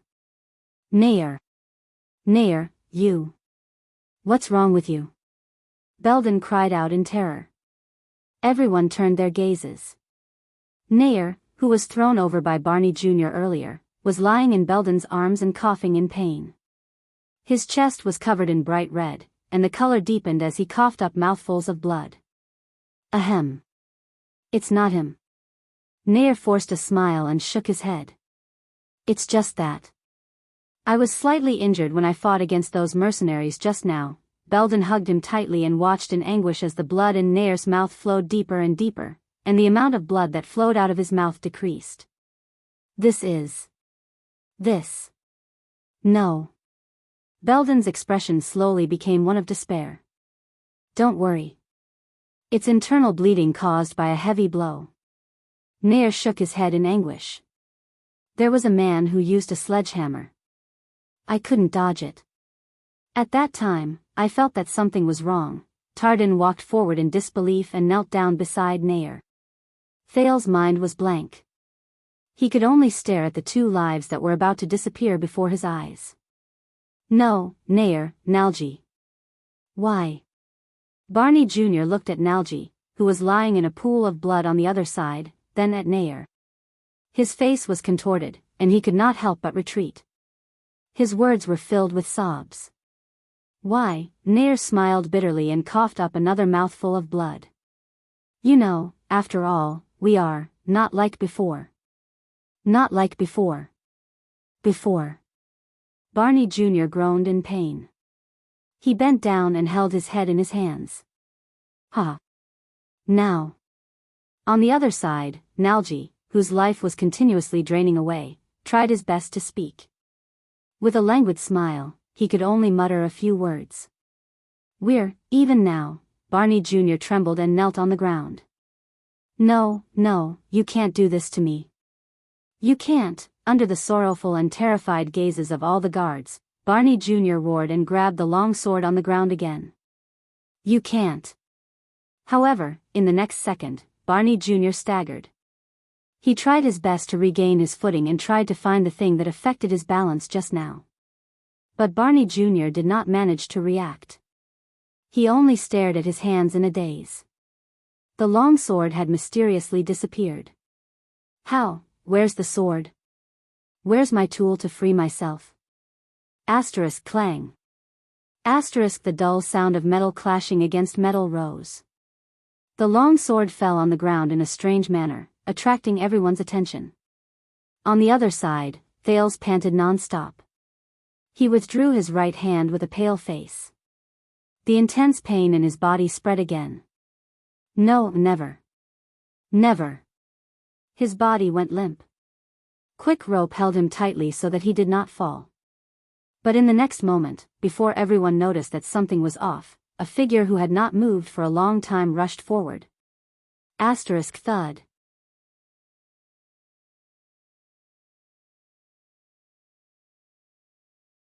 Asterisk there was a loud explosion. The attacking figure punched the side of Barney Jr.'s face with a right hook. He then tripped Barney Jr. with his knee and tripped him on the ground. The figure knelt down abruptly. He pressed his arms against Barney Jr.'s shoulders and pinned him to the ground. No, no. The attacker hissed. When he saw the person in front of him clearly, Barney Jr.'s pupils shrank. He roared in indignation, "Zacriel!" Barney Jr. roared and broke free from the grip on his shoulders. He straightened his upper body desperately, grabbed the back of Zacriel's neck, and delivered a fierce elbow strike. But the Knight of Judgment did not dodge. He only raised his left arm and took the elbow strike head-on. The clear sound of bones cracking rose from Zacriel's left arm. The Knight of Judgment shuddered slightly. In the next second, the bloodless Zacriel seized the opportunity to grab Barney Jr.'s right arm. He exerted force with both hands. Asterisk crack. Asterisk there was another clear sound. With his broken right arm, Barney Jr. lay on the ground again with a cry of pain. Barney Jr. held his useless right arm and hissed in pain. He could no longer pick up his sword. Zacriel held his badly injured left arm. He swayed for a moment, then fell backwards with a pale face. Everything happened in the blink of an eye. In just a few seconds, the battle was over. Even Samuel, who had picked up his weapon at the first moment, could only stare at the scene in front of him in a daze. Why? Barney Jr. pounded the ground with the back of his head in pain and asked in agony, "Why? Why did you do this to me? Why?" While Barney Jr. screamed in pain, Nalji lay on the ground with little life left in him. He flashed his signature languid smile. Nair, who kept coughing up blood, breathed in pain. He wanted to straighten out the blood that choked his lungs. At that moment, asterisk slap. Asterisk a crisp slap to the face. It sealed Barney Jr.'s screams in his mouth. It also attracted everyone's panicked, pained, sad, and helpless attention. Barney Jr.'s teeth chattered. He raised his head like a dying patient. 11 times, no, it was Zacriel. With wounds all over his body, he lay beside Barney Jr. He gritted his teeth and squeezed out a few words. 11 times, no more, his words trembled, and his tone was sorrowful. Barney Jr. seemed to have sobered up a little. He stared blankly at Zacriel, who was convulsing. What, 11 times? Zacriel inhaled laboriously and exhaled even more laboriously. Then, he slowly raised his head. He exposed his face to the light of the fire. Asterisk drip. Asterisk a tear rolled down from his wrinkled eye socket. It was silent, but it could not be ignored. Zacriel knelt on the ground and raised his empty hands. His face was covered in tears. "Enough," he said in a daze. At that moment, the dying Thales, who was tortured by the after-effects of mystic energy, was stunned. Zacriel. The Night of Judgment. Strong.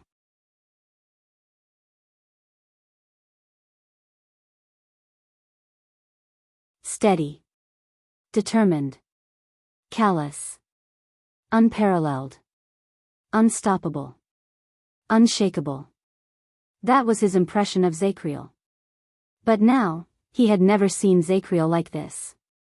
A weeping night of judgment. Everyone fell silent. They stared at their watchman in disbelief. 11 times. Zacriel sobbed and trembled like a child who had done something wrong. He was filled with remorse and pain. Year 86 of the calendar of eradication, John I passed away on his journey. The 3 stars under him fought for the throne, and internal strife lasted for years. His tear-filled eyes stared into the air. From then on, the royal guards served their masters. Their comrades fought against each other with swords. Nalji's breathing quickened uncontrollably. Nayer's coughing grew softer and softer. No one knows that in the Watchman's records, the royal guards of Constellation have already experienced 11 divisions and internal strife in the past 600 years. Zacriel closed his eyes in pain again. His hands trembled as if he was holding a huge rock weighing 10,000 kilograms, but at the same time, it felt as if he was holding nothing at all. The royal guards, 11 times in total, fratricide. Thales's gaze froze. "I beg you, enough." Zacriel turned his head around. With a sobbing tone, he begged everyone in front of him like a broken patient. "Don't, I'm bleeding." The dungeon was getting darker and darker. There was only one torch left, and it was still burning, as if it didn't have much time left. It was waiting for the darkness that would eventually come. Samuel stared at him in a daze, Belden stared at him in shock, Tardin stared at him in grief, and Bruley stared at him in grief. Barney Jr. stared at him with an incredibly conflicted look. Thales struggled. He supported quick rope and used all his strength to stand up. "Compared to my predecessors, I am the worst, the weakest, the most useless, the worst, and the most unbearable watchman in the history of the royal guards." Zacriel's confession continued. His tone was filled with remorse and self-blame that could not be dispelled for the rest of his life. "I can't protect you, I can't lead you, I can't protect you. I can't even make my own choices. I can only watch everything happen, powerless and helpless." With tears in his eyes, he swept his gaze over his wounded teammates in a daze. In the end, his gaze stopped in the air, and he stared at the non-existent people. "I'm sorry, Your Majesty. I'm sorry, Captain. I'm sorry, everyone." The lonely and desolate night of judgment swayed a little. His injuries were not light to begin with, and he seemed to have used up all his strength to support his knees. He slid weakly to the ground. "I can't do anything." Zacriel's tear-filled gaze was fixed on Thales. It was as if he was looking at another person. He was sad and in despair. Anything. You're tuning into the A Romantic Tales YouTube channel. Don't forget to subscribe and join us on this journey to catch the most captivating stories.